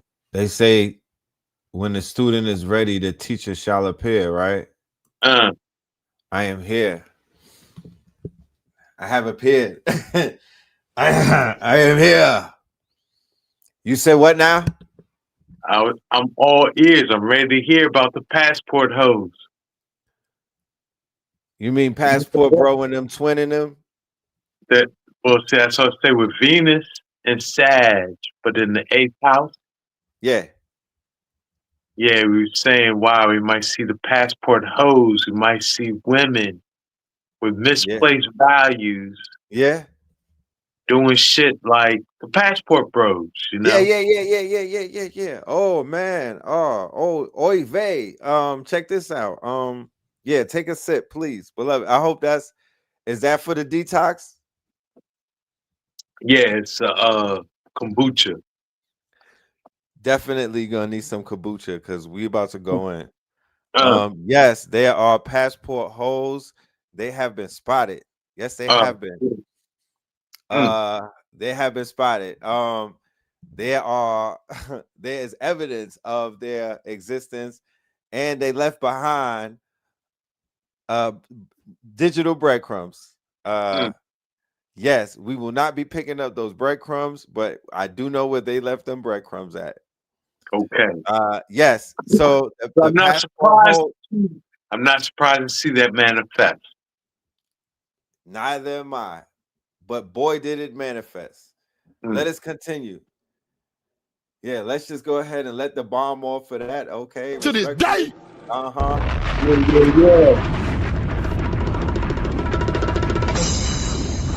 Yes. They have taken their show on the road. Yes, indeed. Yes, indeed. I'm talking about 25. Time to stay alive. Yes, sure. Let's go. Not easy. Not easy to be. Yo, well, hold on. Let me throw this back up. Ladies and gentlemen, y'all heard. Y'all hear. Matter of fact, you hear what this man is doing. Let me put this on the stage. I need you on some Matrix shit. Wave your phone over that QR code and take yourself into a private space, like a confessional booth or a dressing room. You know what I'm talking about? And get dressed up. Put these clothes on. Put that QR code on. You know what I mean? Go and get your ticket Very affordable for your live stream audience. Very affordable. The God made said very affordable for the live stream audience. And like I said, 3 people are going to walk away with one of these books that's signed by the God and whatnot. And you're also going to see Ra Aku. Maybe on Saturday, you'll see Ra Aku and RAS BEN together on the show.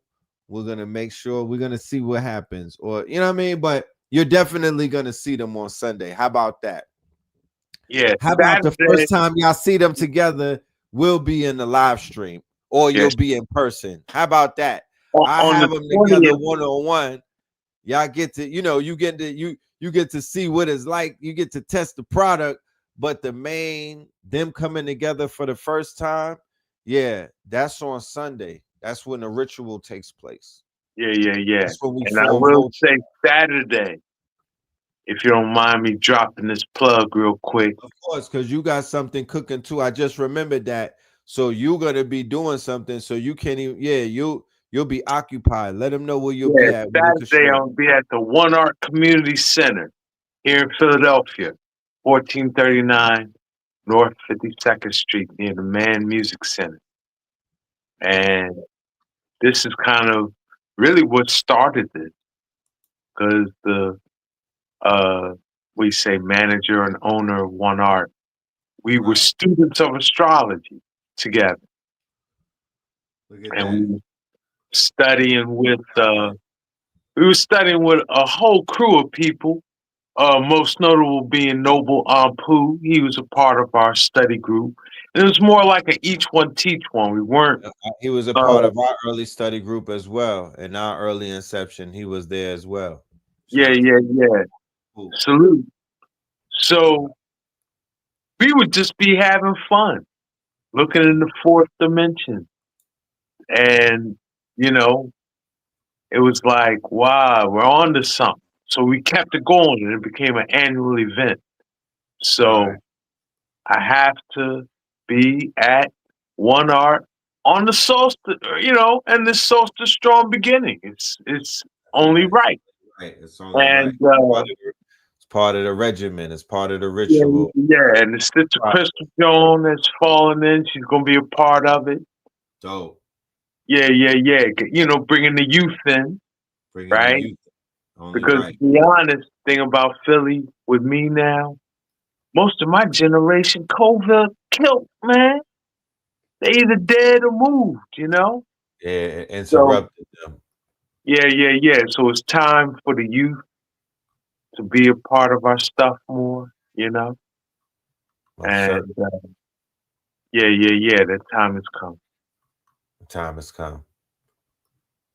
You already, man. Look, man, I wanted to show you something real quick. Before we get out of here, I got a gift that I'm gonna show to you. It's not this right here. This is just a part of our commercial that I'm putting together for the Sunday thing and whatnot. You and Ra Aku are like Magi's. Y'all like the wizards. You know what I mean? You know what I'm saying? You part of the priesthood. But I am gonna show you something real before we wrap this up. But let's get back to this. Matter of fact, let's get to this. Let's get to this because you was calling for this. So let me pull this up. Yeah, the Netanyahu piece. I think that was the most, like we say, manifest right before your eyes, Facts. Let me pull this up. This is it, right? How it's manifest as the passport, bro. No, that's this.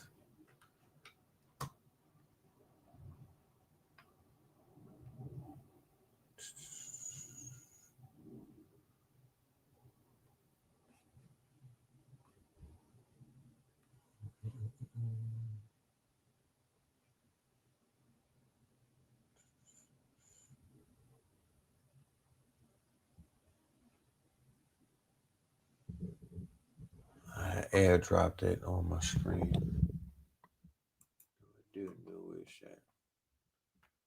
All right, let me play this out. Let me play the rest of this, and after that, we'll go Sure. into. Sure. Huh? I said, sure. Yep. Let me do it like that. We might even see an extreme example come like the passport hoe, you know? That's what this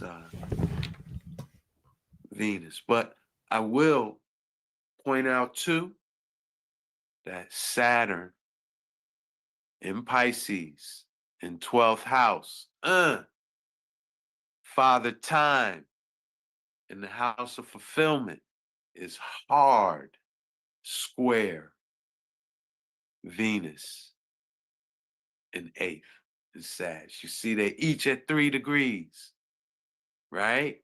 So look, do your best. What I would say is,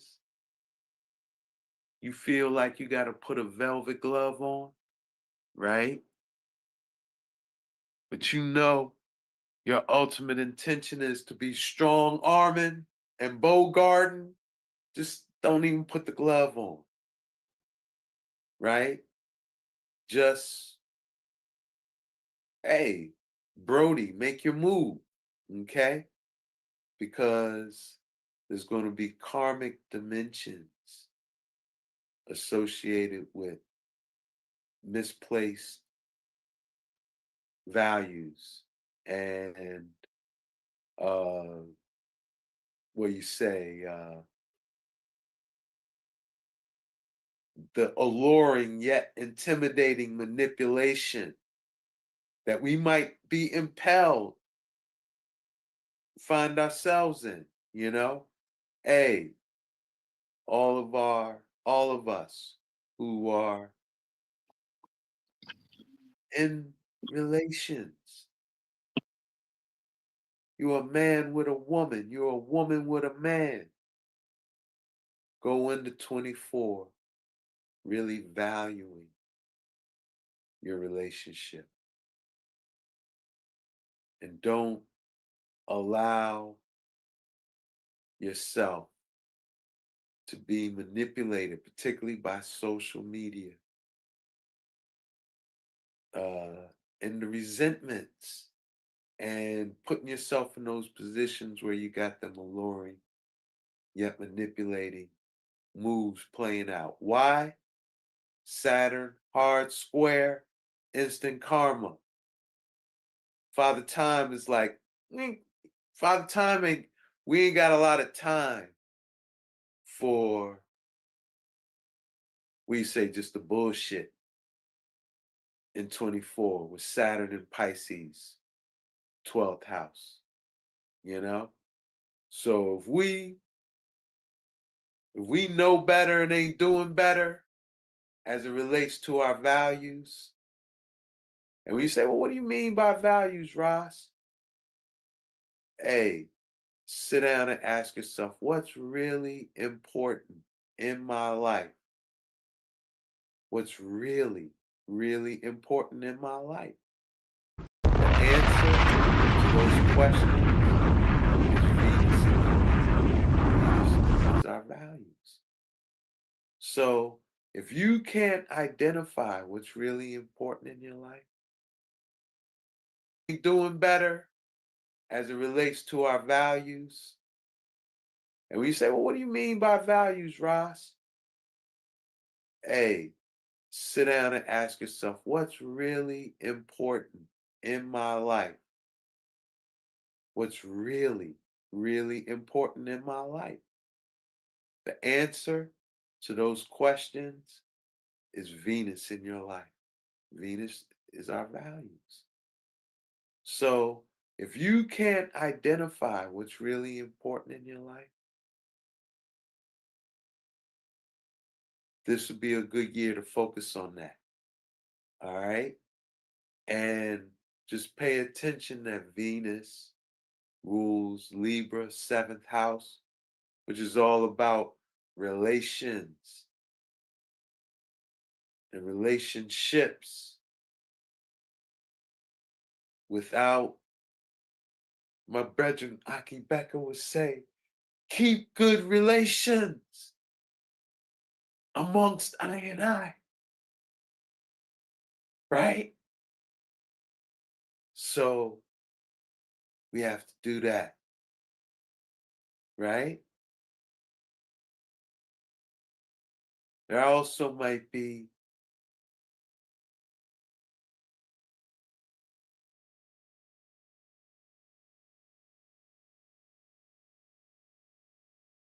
I'm gonna go into the next one right now.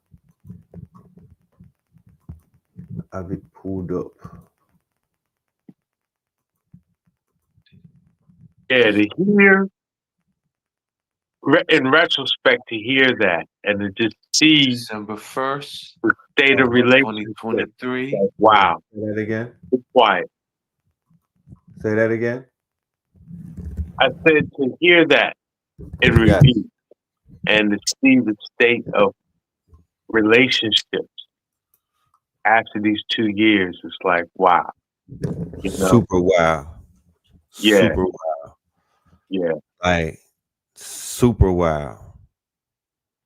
Wow is an understatement. Mm. Mind blown. Mm. Prophetic. Marvelous work. Right? I'm just having fun, brother. Right. That's right. Well, it's almost like watching Jordan at work. Just watching the master at work. That's what I'm watching the master at work. Well, give thanks. You are You now can pop the watching next the one on. master at work. Huh? I said you can pop the next one on. I think that's Oh, what you we do. in there right now. Here we go right here. All This right. is the prophetic stage of 2024. We actually got to put together like a bundle for you, a playlist, a RAS Ben pack. You know what I mean? So people could take in all of the content. Yeah, I was saying reach 2020. You're right. Right, From like in a like sequence structured way. we could go back further than 2020. Right. But I would say if we did a little package from 20 to present, it'd be like, wow. Right. I think that's a must because those 40th parallel series are epic. And that free your mind and your freedom mounds and your mind will follow. That's a must. There's a few series that started that I think will really, especially now where people are tapping into the indigenous homegrown America Right. conversation. So now the mounds, the mound builder civilization, the giants, the excavations, all those things are becoming relevant. People. all of it becomes super relevant. Yeah. And like source material for the stuff for the people that are researching and doing things. But let's get into this right here, y'all. All right. With a relevant message. I've been not too active on the YouTube scene for several months. That's not the Netanyahu. That's not right there. Especially after October 7th. Oh, yes, it is. And I've been getting, contact from certain ones saying, "What's up, Ross? We need your insight. We need your 40 years of experience being a student of history, mystery, and prophecy to help us understand what we're seeing in the world today." And for a while, I didn't really know what to say. I do think I can articulate some things now. But that's what we're here to do today, as a humble servant of humanity. And the angle of prophecy that I'm sharing, the foundation, comes from His Imperial Majesty, Haile Selassie, Rastafari, the mystic revealer of prophecy. To really understand his role in that, you got to know the prophecies this man fulfilled and how it relates to what them call end time prophecy. Because this man in 1930 fulfilled prophecy of Revelations of being the one that would open and loose the 7 seals that were binding the book of life when he was crowned King of Kings, Lord of Lords, conquering Lion of the tribe of Judah, and received his throne name, Haile Selassie, at his coronation, November 2nd of that year, fulfilling that prophecy of Revelations. Weep not, behold, the conquering Lion of the tribe of Judah, from the root of David, has prevailed to open the book and loose the 7 seals. Also at his coronation, Rastafari fulfilled the prophecy of Psalm 68, which said, princes shall rise out of Egypt, and Ethiopians shall stretch forth their hands and hearts unto Jah. What? Many feel His Majesty also fulfilled Isaiah's prophecy of the wonderful counselor that says, for unto us a child is born, to us a son is given, and the government will be on his shoulders, and he will be called the Wonderful Counselor, Mighty God, Everlasting Father, and the Prince of Peace. Many also feel His Majesty fulfilled Isaiah's prophecy of world peace.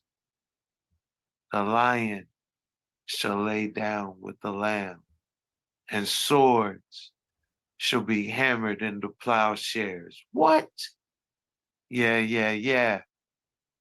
They feel He did these things because of the historical events the Lion of Judah accomplished, being the Emperor of Ethiopia and the only sovereign African leader able to avoid colonialism.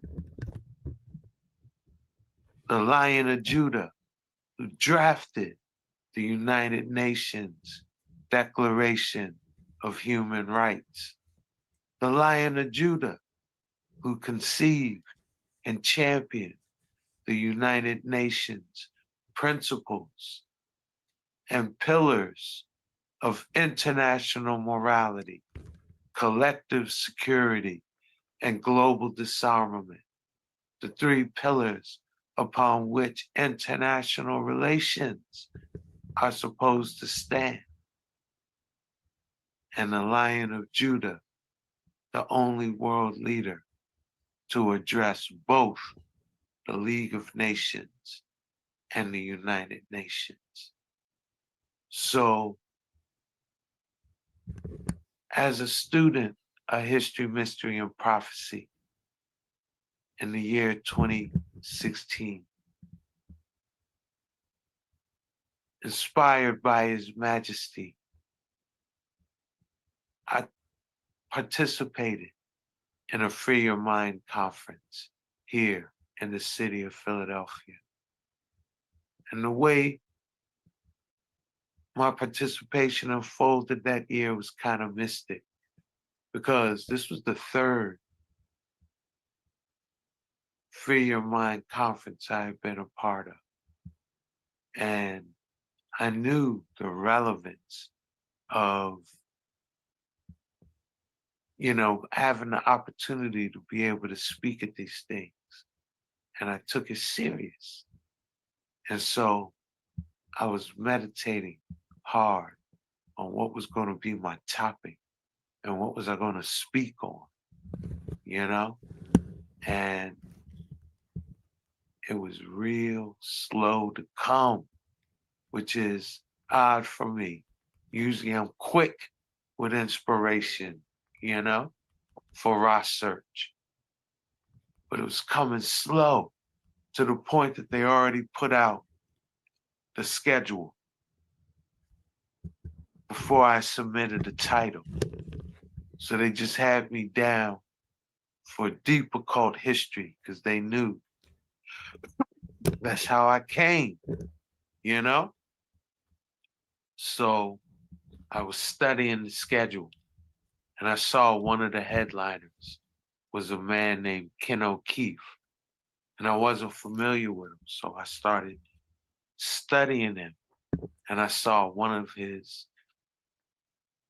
key works was holding the United States and isn't real accountable before the United Nations for, you know, behaving with international morality. And so when I saw that, I was like, all right, now I know what I'm going to focus on. I'm going to focus on the mystic Philadelphian roots of U.S. and is it real relations. And yeah. That presentation is on my RAS BEN 188 channel, but it's what, 6 and 7 years old. So the four nefarious ways are a perversion and a distortion of you want to exert that power and influence in the ultimate. First thing we got, and yeah. Strap in, get ready. Get your tea, get your medi, get ready, because we about to go in. So, being a student, 30, 40 years into prophecy, you know, it takes a turtle to go down the rabbit hole of prophecy. Because prophecy's rabbit hole is deep. You can't, you know, dip in it all quick and think you're going to overstand the keys to prophecy, you know? And to be honest, the fullness of overstanding a prophecy comes through mystical revelations, having the right relationship with the flow of space-time.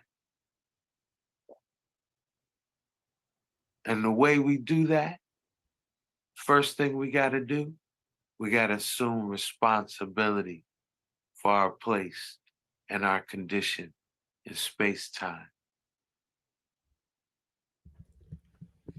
I hear some people say other people's ancestors is responsible for their place and their condition in space-time. Me, myself, I like to look at my ancestries as being responsible for my place and my condition in space-time, as well as myself, because it gives me continuity with myself and the flow I'm in. Another thing, we can't be in that victim-villain paradigm, because more often than not, when you study it, ones we look at as villains, at some point, they've been on that victim reality. And what happens is the victim-villain paradigm get you caught up in time loops. Why? Because historic timelines come full circle. So if we want to transcend trauma loops, the trauma and drama loops, ourselves, our families, our bloodlines, our collectives, and our humanity we find ourselves in. We gotta, get this relationship with the flow of space-time. Once we do this, guess what? We can look in the waters that flow like space-time. We can look in and we can see deep in the water. It's clear. You can see the bottom, down to the bottom, to the depths, and to the root of what it is we're seeing. So being a 40-year student of history, mystery, and prophecy today, this is where we at. And I'm thankful for the opportunity to share these things with you. So now, let's say you're a man, you're a person that considers yourself a person of power and influence, right? And not only are you a person of power and influence, you want to exert that power and influence in the ultimate way, the most powerful way. What's the way you're going to be doing that? You're going to be attempting to control, manipulate, and determine the outcome of historical and prophetic timelines. It's important. It's important to understand, students of history, mystery, and prophecy. We got to understand this because it's this intention behind a lot of the historic and prophetic events that we witness, okay? Because with that in mind, we have to know that there are 4 nefarious ways to manipulate prophetic timelines. And these 4 nefarious ways are what has put us on the prophetic stage of 2024. We have to understand these things if we really want to understand what we're seeing and witnessing. The first is called anathema.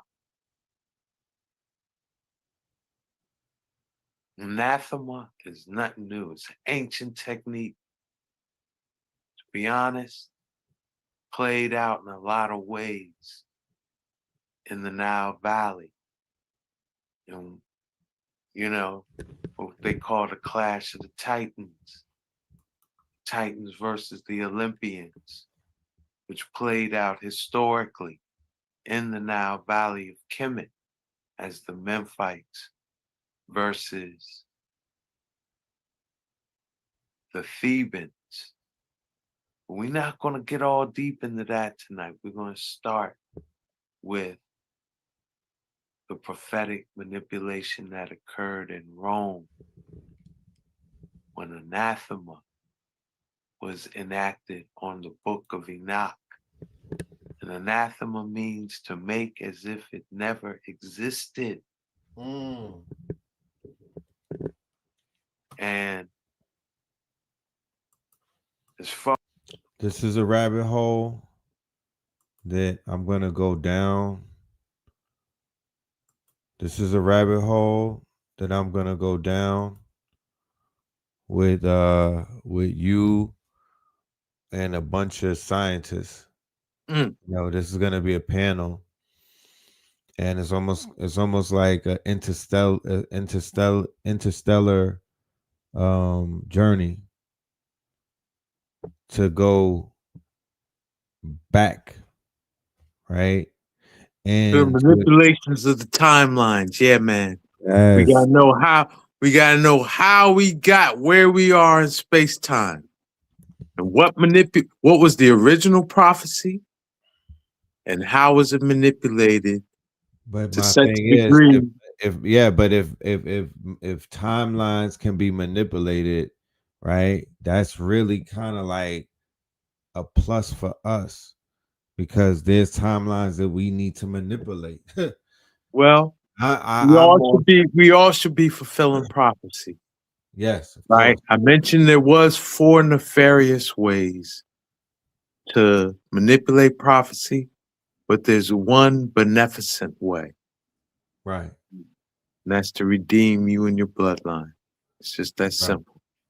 You do that, you're going to fulfill prophecy in a Yeah. beneficent way. Indeed. Let me Make you and your bloodline worthy again. Yeah. beautiful. And I want everybody to hear how you describe and how you break that down. Ladies and gentlemen, get your pens and your pads and write. Let's especially in the eve of December the 19th. This is profound wisdom right here and gems. I'll articulate it in a fullness. There's 4 nefarious ways Yes. to manipulate timeline, to manipulate prophecy. Right. First, it's called anathema. It's an ancient technique. Romans used it. It means to make as if it never existed. Right. So the Romans attempted to make the book of Enoch as if it had never existed. They attempted to erase the original timeline, right? Prophetic timeline. Another way to nefariously distort it is to just like pervert the text, switch up words, switch up text. So I know this is probably hard for many to accept, but the Bible is a classic example of that. And it goes back to the manipulation during Ptolemaic times, specifically the Ptolemaic pharaoh named Ptolemy Philadelphus, who used the opportunity of founding the Library of Alexandria, right? Right. Translate all the ancient scripts into Greek and Right. use that opportunity to insert himself and his family into end time prophecy. Right. That's why Revelations chapter 3 is called the prophecy of the Church of Philadelphia. It's named after this guy, Ptolemy Philadelphus. And if you read Revelations chapter 3, which is really what they're trying to fulfill in Israel today. And see, that's the key to understanding the U.S. Is it real involvement, because they're actually another way to manipulate prophecy is to know what prophecy is, right? Know what's supposed to happen, and then enact a historical event that mimics it, but actually has nefarious intentions built into it. So to be honest, Philadelphia and Is It Real are the same thing. They're enacted historical events that were designed to mimic a fulfillment of a prophecy, but actually got negative intentions built into it, right?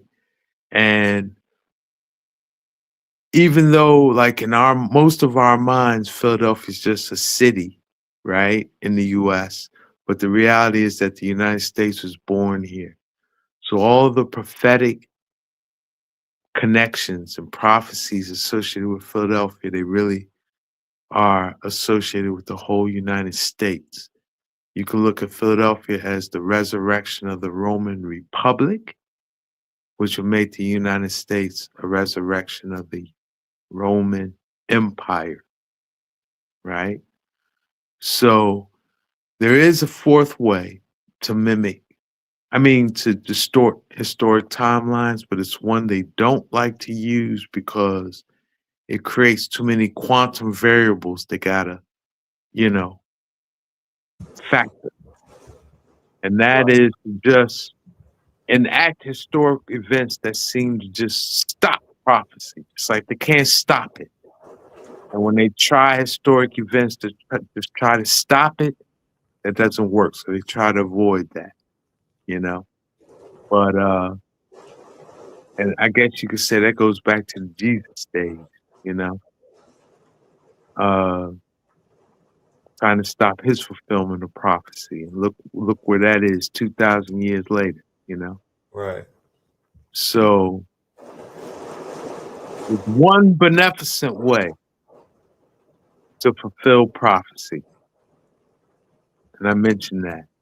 And that is to redeem your bloodline. That's prophecy. Prophecy is that we're all going to be redeemed in the end days, right? So if you're here and it's the end days, you got to do that redemptive work, Yeah. Explain what that is to people who may not know what that exactly means.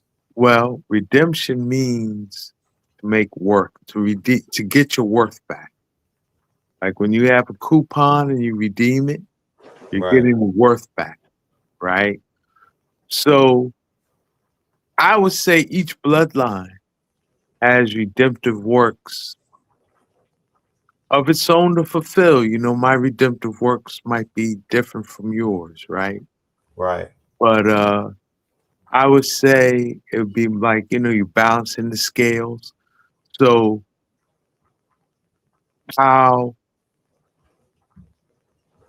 of course, we're going to assume responsibility for any behavior we do, right? Like if I do something, I'm going to have to assume a responsibility for it, right? Right.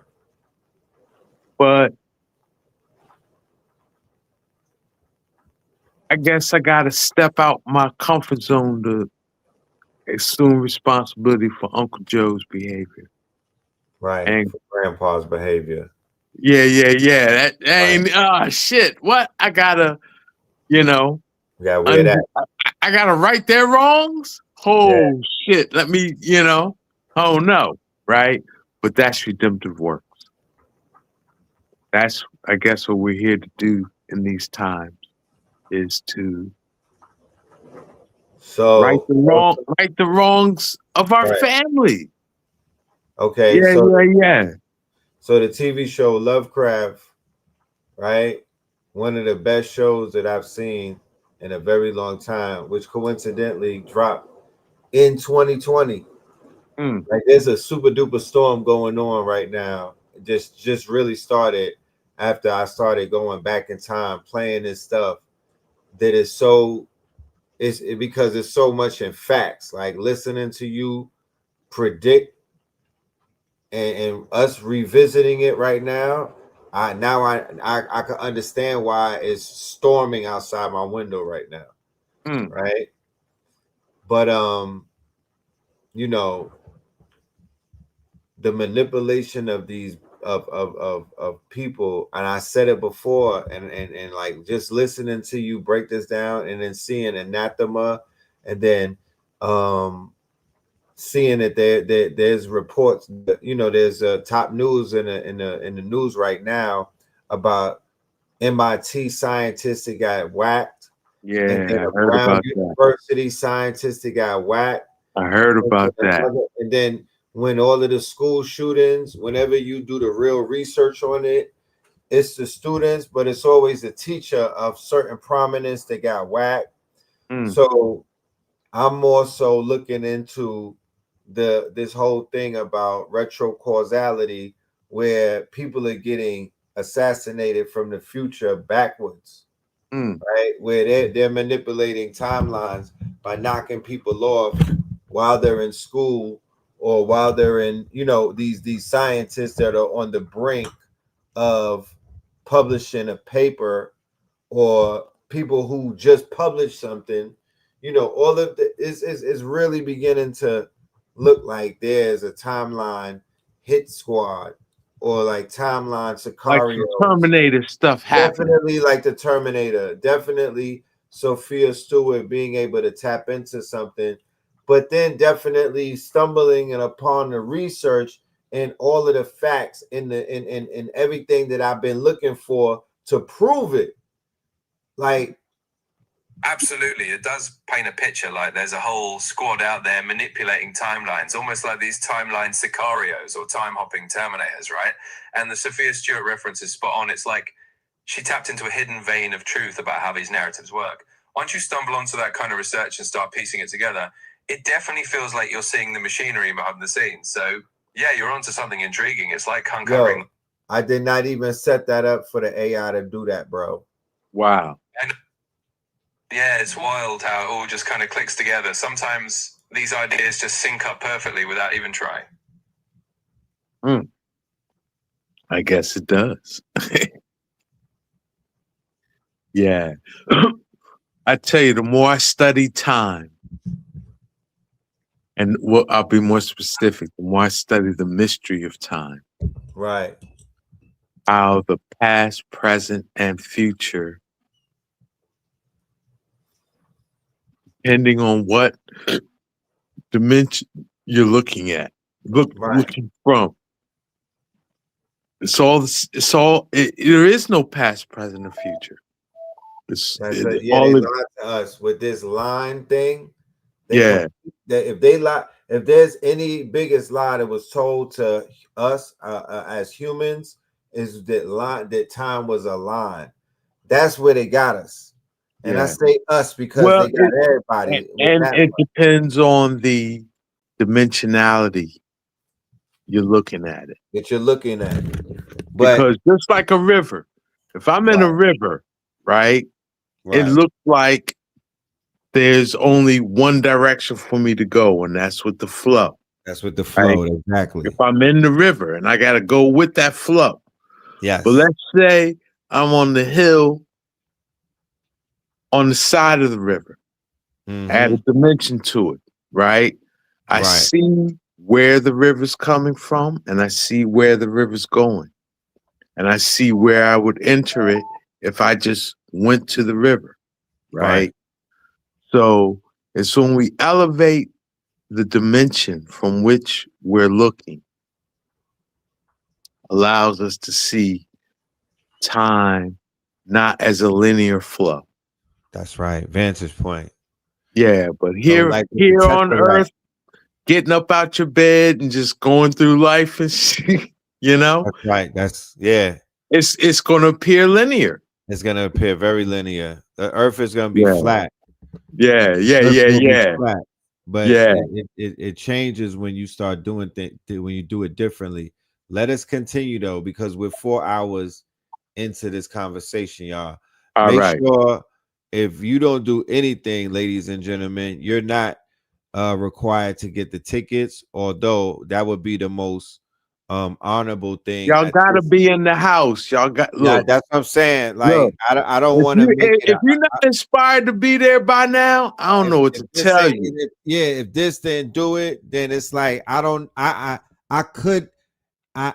got 2 left feet. You know what I mean? But if y'all really want me to, I could do a dance. I'm creating jingles.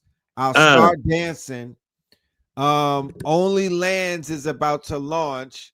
I'll give y'all some hand models on my land and whatnot. You know what I'm talking about? Yeah. Let me know what we got to do in order to have y'all crash the server. Let y'all know, because I will say too, and I haven't seen this in the 26 chart. I guess I'm talking intuitively or what I feel. Yeah. I feel it's important. We're supposed to be in a collective scene during this solstice and 3-eye Atlas and new moon energy. I feel it's important for some reason. It has to, like the vulture, like how you dropping that song at the beginning of 26. Yes. I think it's really speaking to the times with the Voltron piece coming together like Voltron. That's the thing. Right now, that's what I'm saying. Yeah, and righting our wrongs. We got to come together. We gotta atone. We gotta lighten Yeah, up yeah, our yeah. heart. You Yeah, know, yeah, yeah. there's a So lot of release. There's a lot of detachment. There's a lot of healing. There's a lot of growth. There's a lot of quote unquote, atonement. And this is something that we are going to be very active in participating in. You know we what I'm say talking about? atonement at 1 minute. We got to come at 1 minute. Right. At 1 minute. So I am so elated. I'm so charged up. I'm so inspired. I want to hear more of this information that you was just espousing because I'm this be is a quiet. priceless reading that I need. I'm be quiet. As far as what we would call Judeo-Christian prophecy, the Book of Enoch is the original prophetic timeline, the original unaltered timeline is the Book of Enoch. And in Rome, the Book of Enoch was made as if it never existed. So not only was the Book of Enoch destroyed, but all other scripture that had strong reference to Enoch was eliminated. Priesthoods and orders that upheld the prophecies of Enoch, they were eliminated. And so once that occurred,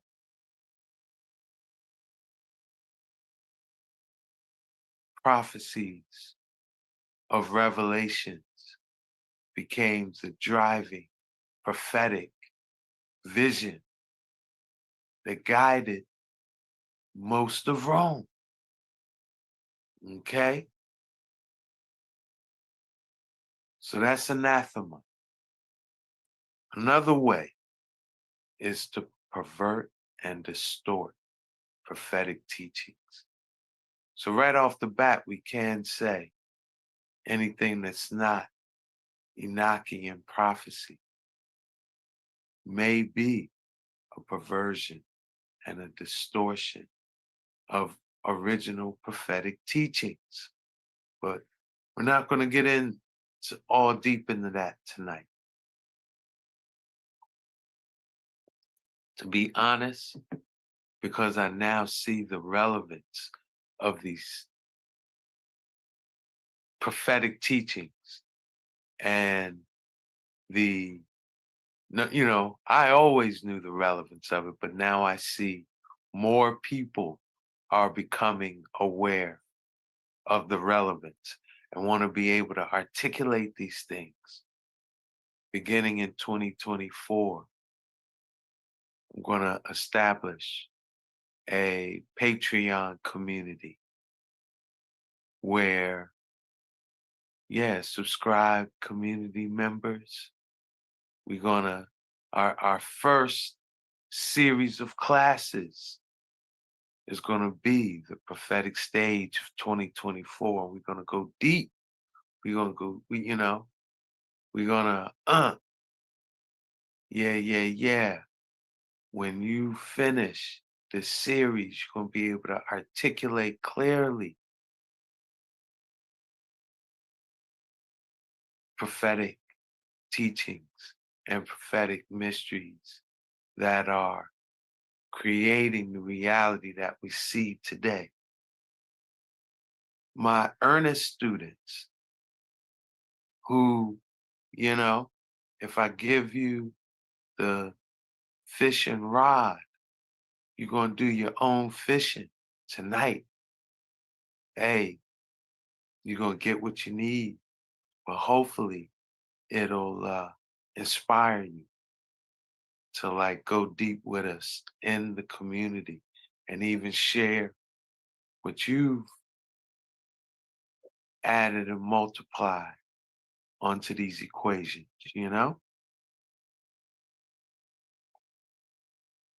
So look for more details about that. But we're going to proceed.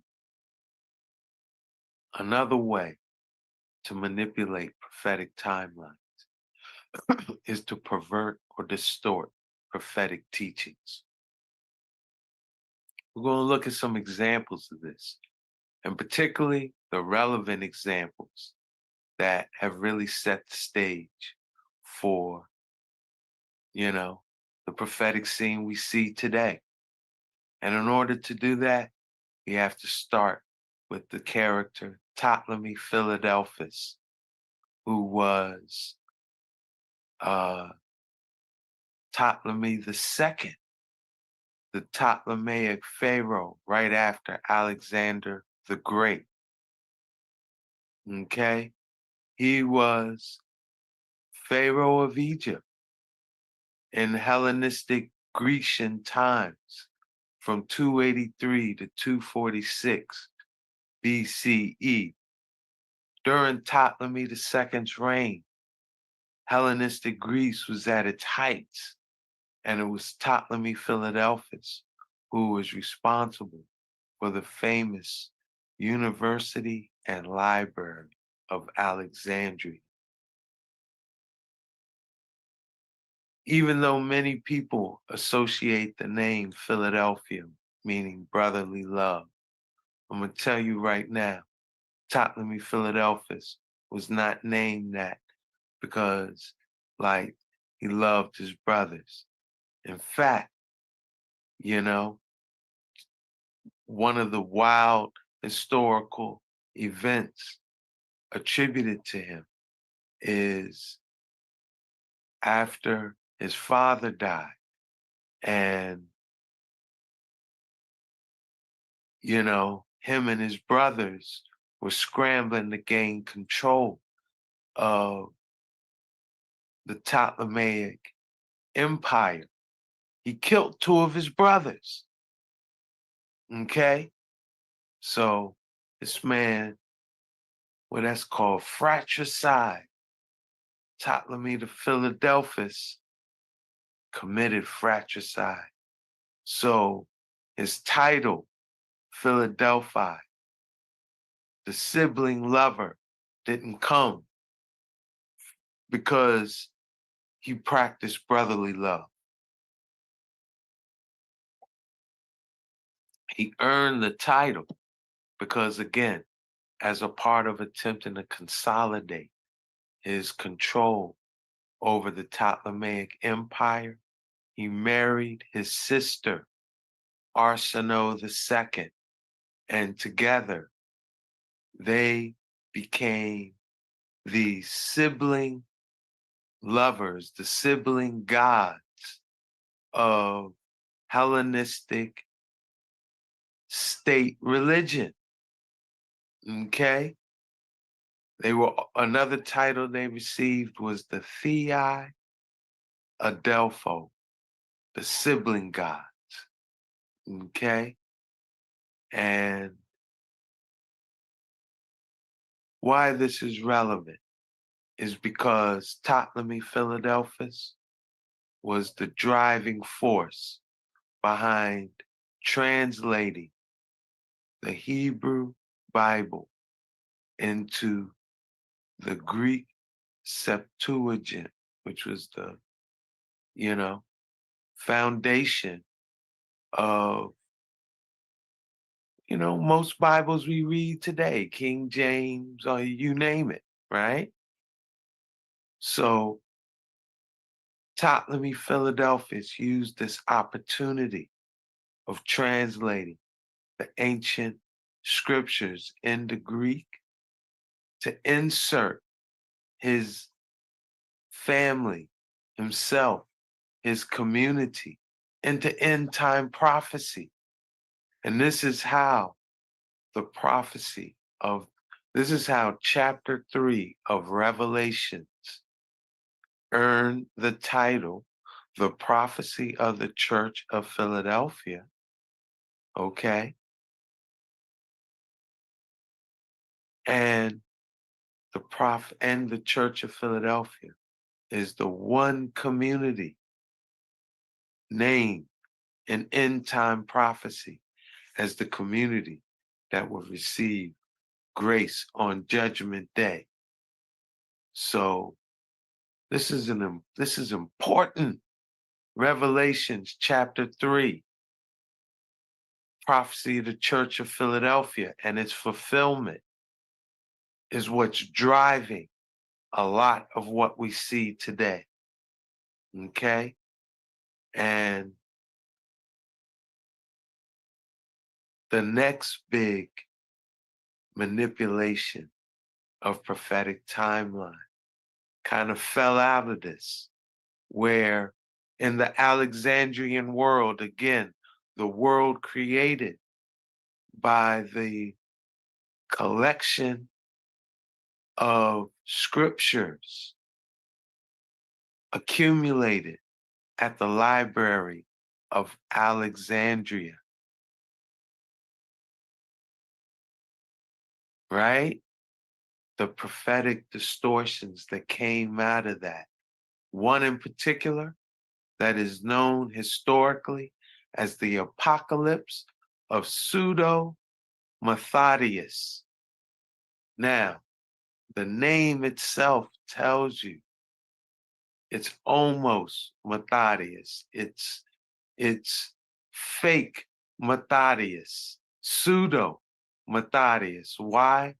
Because historians have recognized that this prophetic writing that was written in the 7th century in Syriac, in a language related to ancient Hebrew, but found in modern Syria, that, you know, this scripture, even though it is ascribed to Matthias, Matthias didn't write it. Why?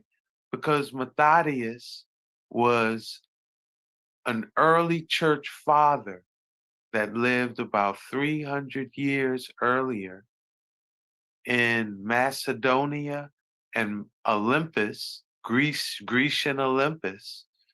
And, you know, he didn't write it. Someone wrote it 300 years after him and ascribed it to him and said, like, yeah, these were his prophecies. So it's earned the name, the Apocalypse of Pseudo-Matthias. It's an obvious distortion of prophetic timelines, okay? But it's in the Apocalypse of Pseudo-Matthias where we first see prophecy of an end-time Christian society full of homosexuality, swinging, and cross-dressing. It's in the Apocalypse of Pseudo-Matthias that for the first time we see in end-time prophecy teachings of the sons of Ismail, or Muslims, emerging from the desert to execute judgment on Christians who slipped into depravity. And it's in the Apocalypse of Pseudo-Matthias that for the first time we see introduced in the prophecy this idea of an emperor, savior of Rome, who redeems the Christian world of its sins and drives the sons of Ismail out of the lands, or Muslims out of the lands. So this is a major distortion of end-time prophecy, but we see it is it's a foundation of what we're seeing today. You know? And the importance of the apocalypse of Pseudo Methodius is that it established prophetic vision for the quote unquote Christian world from what is considered the end of the classical world up to the Crusades. Okay? So a distorted prophetic vision is what steered the vision of prophecy in the quote unquote Christian world, or what they would call the Roman world, Roman Christian world, from the end of classical Rome to the beginning of the Crusades. Hey, don't believe RAS BEN. Research it yourself.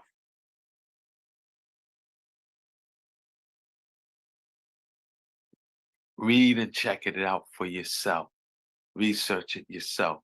But again, this is something we're going to penetrate deeply in our Patreon community. It's first session on prophecy. The next major prophetic distortion we have to be aware of is called the Book of John Mandeville. This is a book that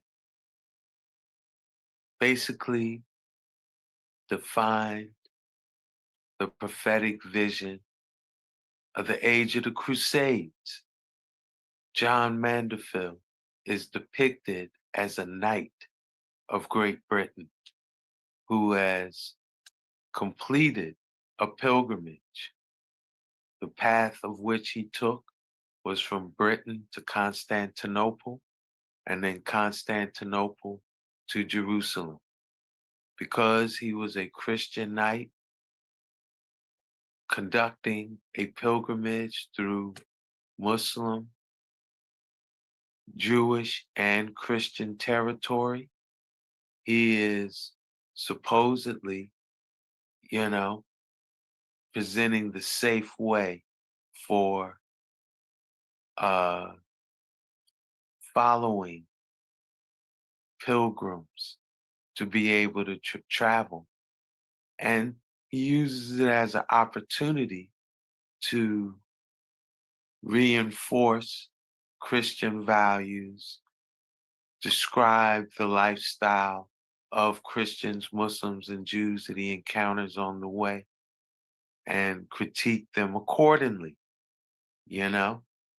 But in a lot of ways, the Book of John Mandeville echoes the intentions we see embedded in the apocalypse of Pseudo Methodius, right? But the Book of John Mandeville inserts another distortion of end time prophecy that's important us to be aware of in this time. And that's that this idea that the people who, and I guess, original prophecy were identified as Gog and Magog, Eastern Europeans of Slavic identity, as the lost tribes of Israel. What? And so, here is that caption from the Book of John Mandeville, where he says, in that same region, in the mountains of the Caspian, between those mountains, the Jews of 10 lineages are enclosed, that men close to Goth and Goth and Magog, or Gog and Magog, and they may not go out on no side. There were enclosed 22 kings with their people. And he goes on to say that King Alexander, chased them there. Okay? So here we are again, this idea that the legacy of Alexandrian empire defining the prophetic stage that is being manipulated. Here we see it continue in the book of Sir John Mandeville, right? And, you know,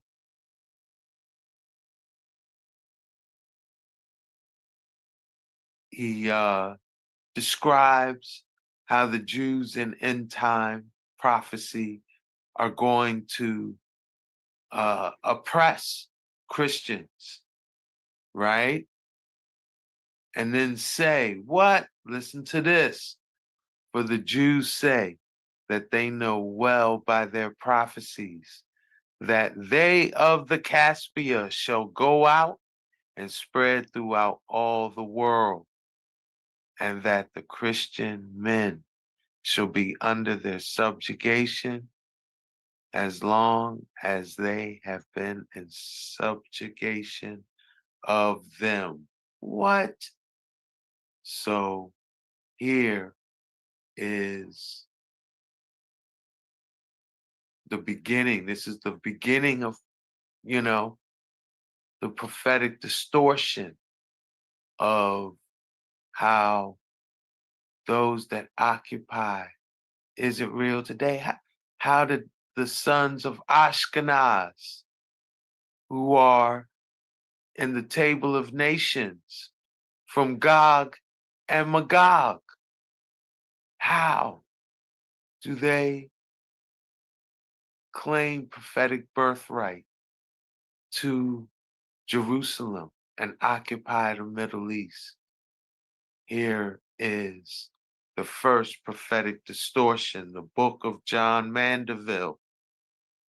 And how do we know it's a prophetic distortion? Because it's a historical fact. Most people that have researched the book of John Mandeville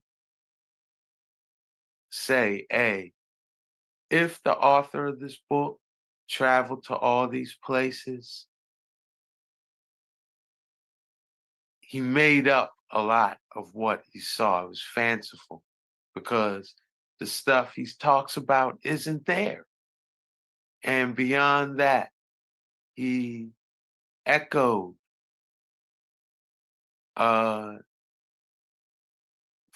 findings from previous expeditions that informed British society before this book came out. And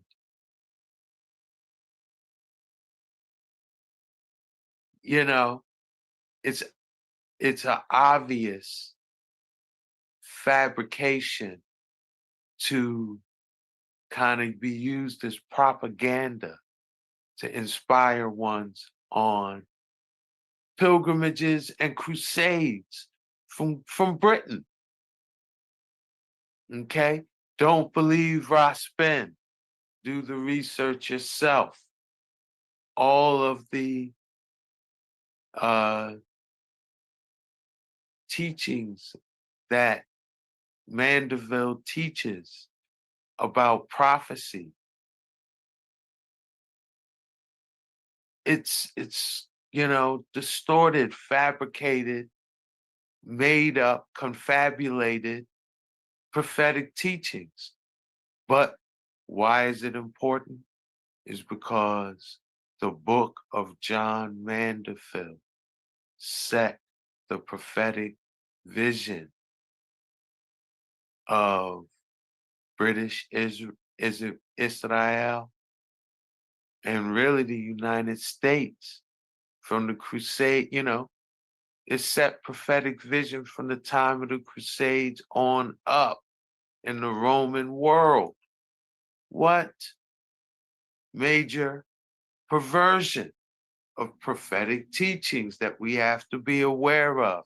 If we want to understand how we got on the timeline, the prophetic timeline we are on in 2024, these are the things we have to be able to articulate and the things we need to know about. Again, we're going to go deep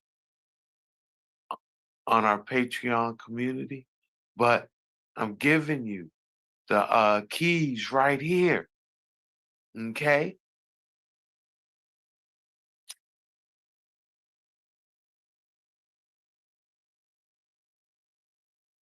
This brings us to more recent times. Another major distortion of prophetic teachings was all related to the birthing of Philadelphia. Okay? And you have to know, with the United States being born out of Philadelphia, okay? All of this, you know, the Great Mystery Philadelphia shows that all of this that we talk about in birthing Philadelphia extends to the United States. So these are the prophecies that are really,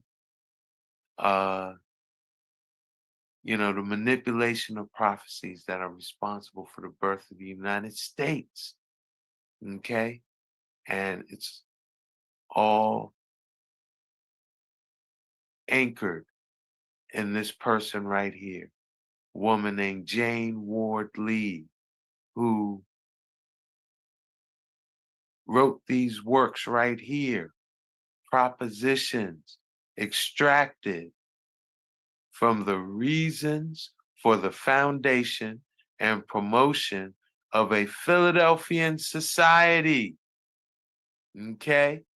So this was the Philadelphian society was, for lack of a better word, a Rosicrucian order that met in London in the late 1600s for the expressed intention of manipulating Revelations chapter 3, the prophecy of the Church of Philadelphia.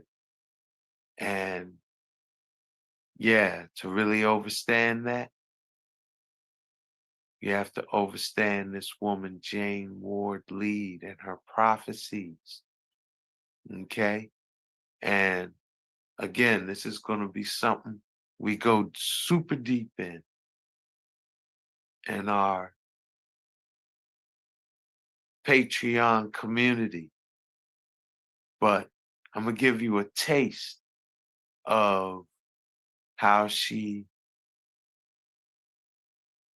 you know, manipulated prophecy such that let me even back up, because another way you can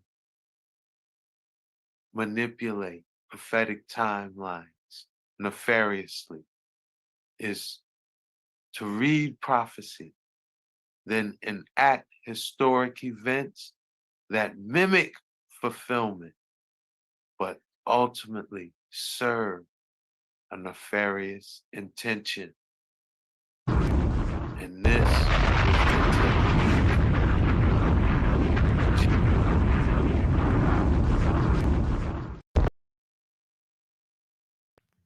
I want to stop it right there and touch on that point, brother, about creating events to manipulate the timeline. And you know, my mind automatically shift to, is it real? But that's what I was saying. See, to be honest, is it real and Philadelphia are the same thing? Right. And you demonstrated that. You broke that down. Yeah. And why it's important for what we're seeing today is because both of them are attempting to manipulate the same prophecy. Revelations chapter 3. Okay. And that's why the U.S. is so caught up in is it real, And that's why Benjamin Netanyahu can come over and talk directly to Congress and, why people are questioning why does it seem like Israel really runs the U.S., and all our money goes to Israel. What's going on? Well, you have to know that Israel and the United States are born out of intentions to manipulate the same prophecy. Right. Yeah. Revelations chapter 3, prophecy of the Church of Philadelphia. And I will say, because I know a lot of people are picking up their scriptures, reviewing them now. You want to go to Revelations chapter 3, verses 7 through 13. Those are the key verses involved in what we've experienced in the United States and what we're seeing in Israel. Yeah.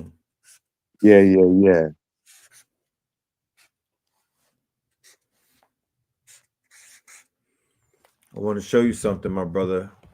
We're going to do a part 2 because there's a lot of people that are going to catch this and going to be like, damn, I wasn't here for that. So, inshallah, we'll be able to squeeze a part 2 in before we hit the stage on Sunday. But ultimately on Sunday, I told you Saturday I'm engaged. I know, exactly. Yeah, Saturday you cooking. But I leave tomorrow, so maybe we'll jump off. We can squeeze something. But it had to be a little bit too, because I'm gonna be in my lab. I'm preparing myself to give the people what they want. So, but we gonna do it. Why not? Family. It's that time. We vote. Right, so I'm about to go to bed because it's way past my bedtime. Right, man. it's way past. Let me show you one thing before you get out of here, my good brother. I just want to be me and this brother. I'm also managing him as a part of Richfield Management. So I just wanted to just give you a brief. I will show you this in the consultation, but I just wanted to show you this with the people here that I'm building out a knowledge base for you right here. Right. So this is your own quote unquote LLM, your own large language model. And as researchers, this is the state of the art in research. Right. This is the new frontier in researching. So now this is RAS BEN, the brain of RAS BEN. So check this out.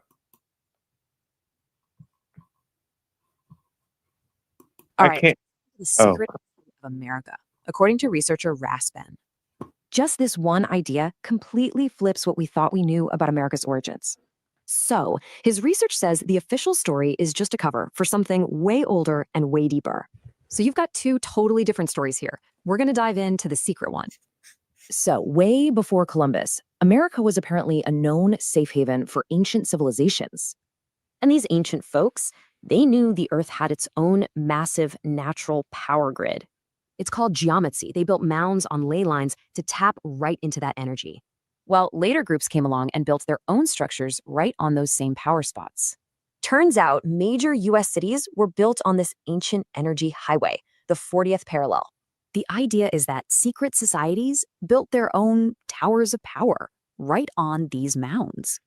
But controlling the land's energy, that was just step one. The real goal was way bigger. And they supposedly used these 4 methods over centuries to literally bend history their way. This timeline shows a centuries-long plan, from hiding ancient books to actually trying to warp space-time. They even reframed indigenous identity to justify the Trail of Tears as fulfilling a prophecy. And get this, a 40-year cycle connects two projects supposedly ripping a hole in space-time. It basically sets the prophetic stage for what's happening right now in the world. The claim is that today's global conflicts are the end game of this ancient, hidden plan. So the key takeaway here is that this isn't just history. It's supposedly happening now. So we're at a crossroads. Is it time for power to the people or more manipulation? The final message seems to be reconnect with the land and you'll find the real story. I love it. Wow. To this day. Wow. Wow. To this day. Hold on. That's just one part. Can we continue? Shall we continue? I'm here, man. All right, let me show you some other stuff. So this is how we're going to turn you up, brother. So now this is a report, right, about the mounds, and it's an analysis of the energetic grid. So we're going to put all of the science and everything and the research behind all of the work that you're doing, right? So when we put this into a knowledge base, everything is parsed, everything is broken out, everything is basically in a data set, right? So we're going to be able to do deeper research with this stuff now that it's structured, right? So by structuring the research, it's going to be more easier to teach people. It's going to be easier to, you know, to turn it into a curriculum and other things. I love the multimedia dynamic. Exactly. Multimedia, things that will cost you thousands of dollars. Today we are going. So now this is a podcast, really deep. A podcast that you could even launch. You could take this audio, upload it to YouTube, upload it to Spotify, upload it to Tidal, upload it to anywhere that you could upload audio, and you can have people in a European or a Chinese dialect, any language. There's about 80 languages that they could be speaking about you and your research and what you are professing, and interesting people, and having people go and check you out, and having people go and do more research, having people want to go buy your book, right? You could spread your information globally right now with this information. Into a version of American history that, well, it completely reframes things. We're talking about geography, prophecy, secret societies, the whole deal. And it all pivots on one specific line on the map. The 40th parallel. Specifically, its path through Pennsylvania. We've pulled together some pretty dense source material here, and it connects everything from the ancient mound builders of North America to, you know, the Rosicrucians showing up from Europe. And it doesn't stop there. It gets into astronomical alignments, the Earth's energy grid, and even time manipulation technology. Right. And it's all anchored in two cities, Philadelphia and Pittsburgh. So our mission today for you listening is to walk you through this incredible web of connections. We're going to explore why these sources call Philadelphia a conduit or even gate of hell. And how Pittsburgh is its geomantic mirror image. It all ties back to a global network built by these ancient peoples. It's a huge narrative. And the central... See, so remember, information is information, ladies and gentlemen, right?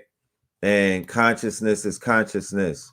So sometimes you have to get your information to different people through different means. And they say, speak the people's language and feed the babies. You can't feed the baby steak.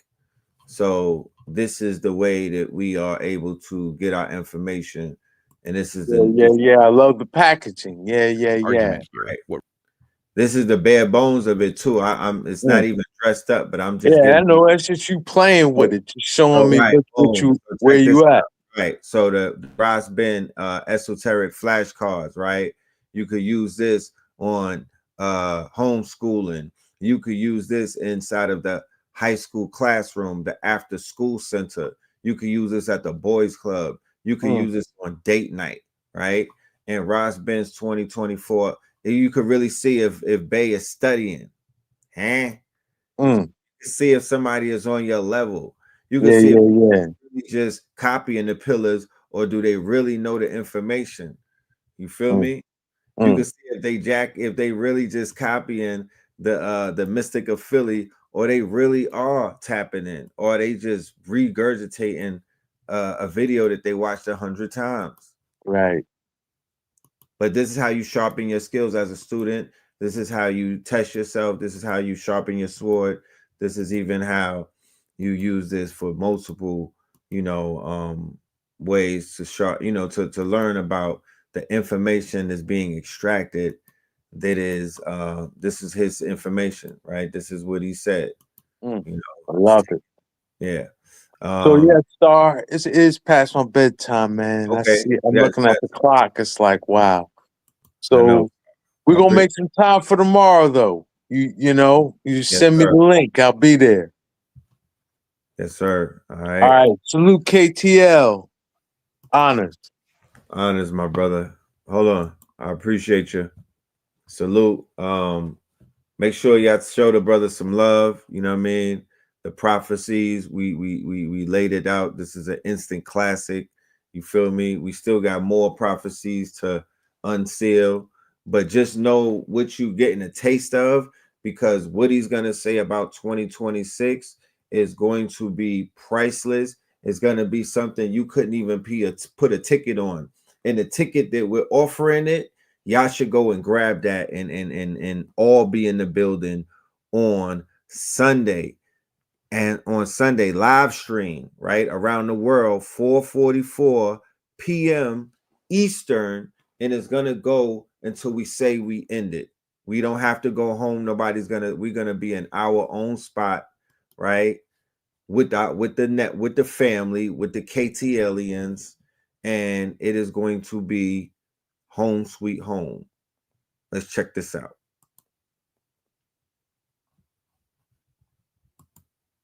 I'm gonna be doing a movie, an AI movie. You know what I mean? It's gonna be a movie in there. Let's go to a word of our sponsors, and we'll be right back. Of the superior man begins with understanding your true power. Imagine waking up every day feeling energized, confident, and ready to conquer life's challenges. Health, energy, and strength aren't just goals, they're the foundation of who you are.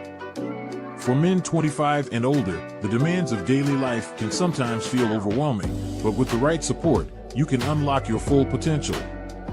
Discover a natural solution that enhances stamina, supports vitality, and helps improve blood flow. When you take control of your health, you step into a stronger, more capable version of yourself. Visit agameherbal.com today to claim your free sample and see how you can elevate your energy, confidence, and strength. Empower yourself and live the way of the superior man.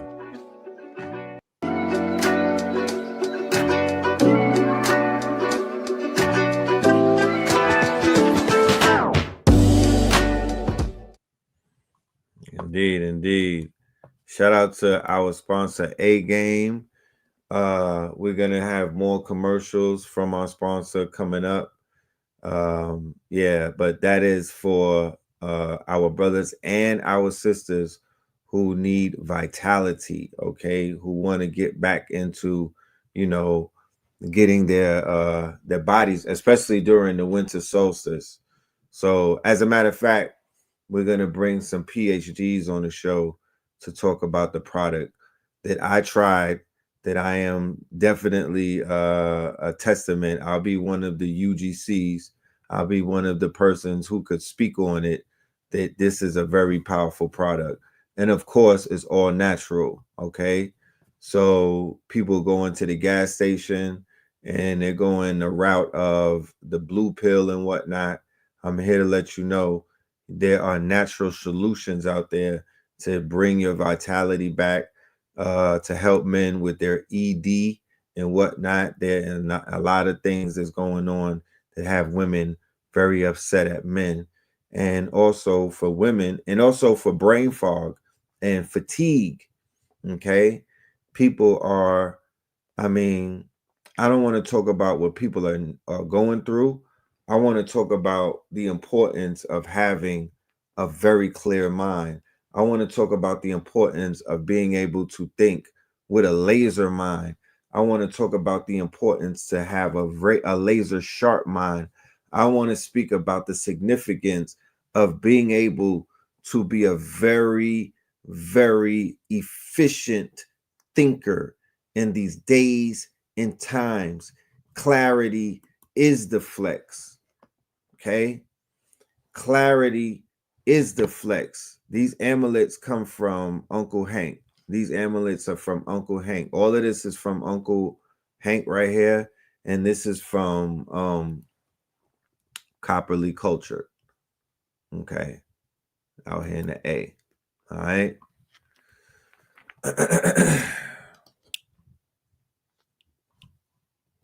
Vitality is the key. You know, we want to have brain, we want to invest in whatever we could utilize to help us with our computational power, right?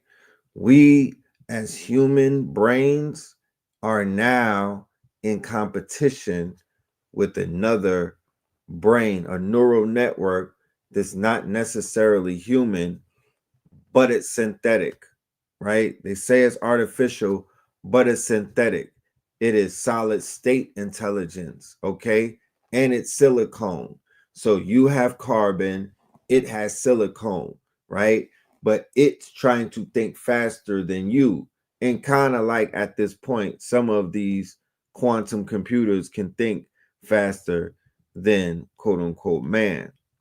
So in the age of computers or the age of AI, having a very sharp mind, having a very clear mind, a coherent mind is tantamount.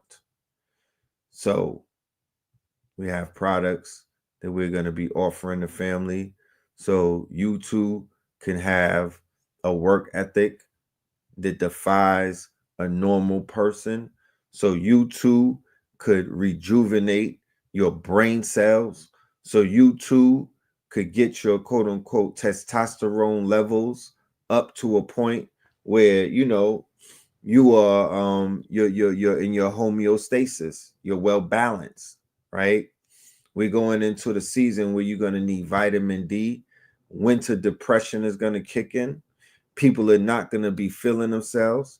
People are not going to be feeling, up to it. They're not going to be feeling like doing anything. Whereas you might not need to do much. However,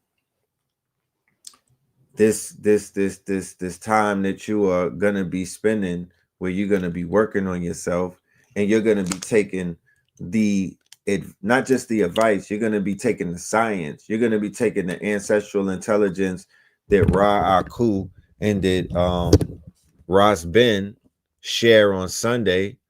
Also, you're going to walk away with the quote unquote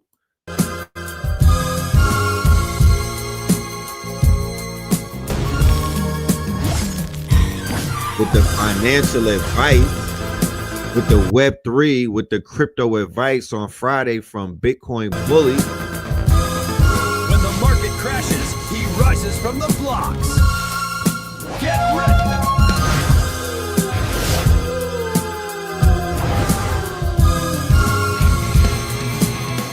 Pay us in the Crypto 2.0.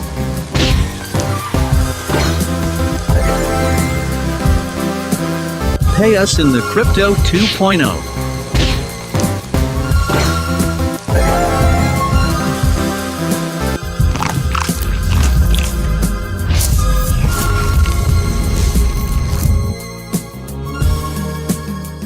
Right. On Friday, ladies and gentlemen, on Friday, tomorrow, we are kicking it off with Bitcoin Bully and our good brother Slice. Pay us in Crypto 2.0. That's right, a workshop. We are going to be live streaming this. This is going to be a full workshop, okay? You're going to walk away from this wealthier than you walked into this. You are going to learn how to tap into social monetization. You're going to tap into the blockchain. You're going to also tap into the AI. You're going to learn how to monetize your content, tokenize your music, tokenize your content, tokenize your artwork. Bitcoin Bully, Slice X, Brother Red Pill. Yes, indeed. Tomorrow, tickets available. Let me put that up on the QR code. Okay. So you could go ahead and you could take your phone and you could put it on. Hold on. Let me change the QR code. Give me 1 minute. But yes, this is Pay Us in Crypto 2.0. That is what we're going to be kicking things off with tomorrow. Shout out to Bitcoin Bully. Shout out to Slice. Shout out to everybody that is putting that together with us. Shout out to Spin. All right, Spin City headquarters. You dig? Let me go ahead and get these. Give me 1 second.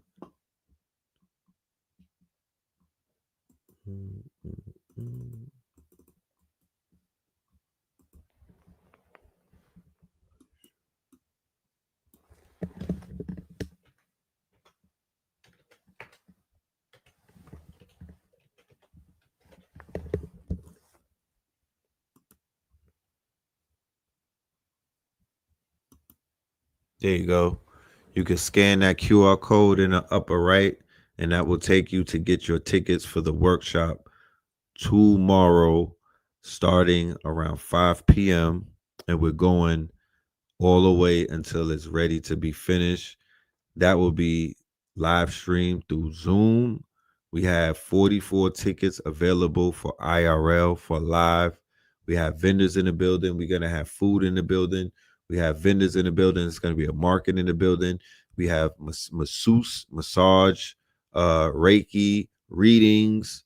We also have food, catered food. We're going to have some music. We're going to have some 420. So, yeah, pull up. It's going to be an event. We also have a bonfire at night with Brother Rich from 363 Empire. We will have a bonfire at night with Brother Rich from 363 Empire tomorrow night on the land to basically celebrate the third eye atlas. You know what I mean? Celebrate this new moon, celebrate the solstice, celebrate, life. Just celebrate. You feel me? That's the best place you could be. Like Neil Goddard, like Napoleon Hill, like everybody will tell you, you want to be in celebration. You want to be in celebration. You want to be in receivership. You want to be in joy. You want to be acting like you want to be in a mindset that you getting picked up, that you getting upgraded. You don't want to think and wait for it. You want to actually just be in it. That's why when the music plays and the bottles pop, you feel me? And the za gets lit. We just enjoy ourselves. So if you want to be a part of that experience, I will see you tomorrow, whether you're on the live or whether you're there in the flesh.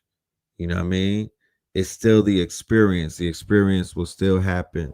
So yeah, it will be filmed. If you can't make it at that moment, don't worry. It will be filmed. You will have access to the replay. Everything that's going to go down Friday night and everything that's going to go down Sunday night, you might not be there. You might not see every single thing the people that are on the live stream. However, you're going to see 90% of everything that's going down for sure. You dig? For sure. Incredible work ethic. Look, the A game and this CMOS right here, right, play a big part in that work ethic, especially the blue one. This is my re-up jaw right here. This is my second run. But this right here in the rosin, me, the baby, and the wifey with the blue CMOS. Oh no. I was eating CMOS sandwiches with that. I was making CMOS sandwiches. You could put that with some peanut butter and really be lit for real, like some almond butter. But yeah, we about to get up out of here though. We do have work to do. I was supposed to do a live with Bully. But yeah, man, we'll see you. We might have an early live. We might have it's so much going on in the news. We might have to do an early live, like a early live. I promise you. It is so much going on. I can't overlook it. We're definitely got to do a Saturday night live and maybe even a sacrilegious Sunday. But yeah, the news cycle is going crazy. I got my clips loaded and whatnot. So yeah, let's tap in tomorrow. Y'all stay dangerous and whatnot. Go and get your tickets. Be in the building. The tickets are very affordable. Okay. So yeah, take advantage of that. All right. With that being said, peace, love, and light. We out of here. Pay us in crypto. Pay us in crypto. Diamonds is dancing like they up in disco. You niggas in fist smoke, you stay up and dip low. You niggas stay up and get low. Heard you way up in Frisco, and you say what the heck so. Every player gets snipped nose. Acting gay up in Cisco. They take the day off and play up at pistols, causing chaos and play up calypso. I paused in kitchens and caused addictions. I paused prescriptions and caused inflictions. Lil Bixby playing in stores and Brixton on the dark web. You gotta pause every doors, cause encryption. Tesla engines, pause the pistons. I seen every floor I leave sore and listing. For that action, they sponsored the Bronson. They was hooked on that shit like Johnson and Johnson. That freeway, Ricky Ross, straight out of Compton, straight out of Bumpton. Red on blue, violence in the land. The projection of the will, the perfection of the kill, the reflection of the pills. I'm a frontline soldier, I'm no doja. These crystals not from focus in crypto. Diamonds is dancing like they up in disco. You niggas in fist smoke, you stay up and dip low. You niggas stay up and get low. Heard you way up in Frisco, and you say what the heck so. Every player gets snipped now. Acting gay up in Cisco. Might take the day off and play up at pistols, causing chaos and play up calypso. Hickory dickory down. Hit a lick, put the sticky in the box. When the blicky get hot. Lick off a shot. Heavy in the pedal, we slip off a knot. Heavy in the ghetto, they crib walk a lot. Crib walk the crypto, lift off the stocks. Drips off the crystal and pots. Disco rods in the blocks on my chain from the crystal shop. In the light there, lift off the rock. Toe from the right chain on my block. White paint on my socks. White paint on my socks. Hickory dickory dock. Hit the lick, put the sticky in the box.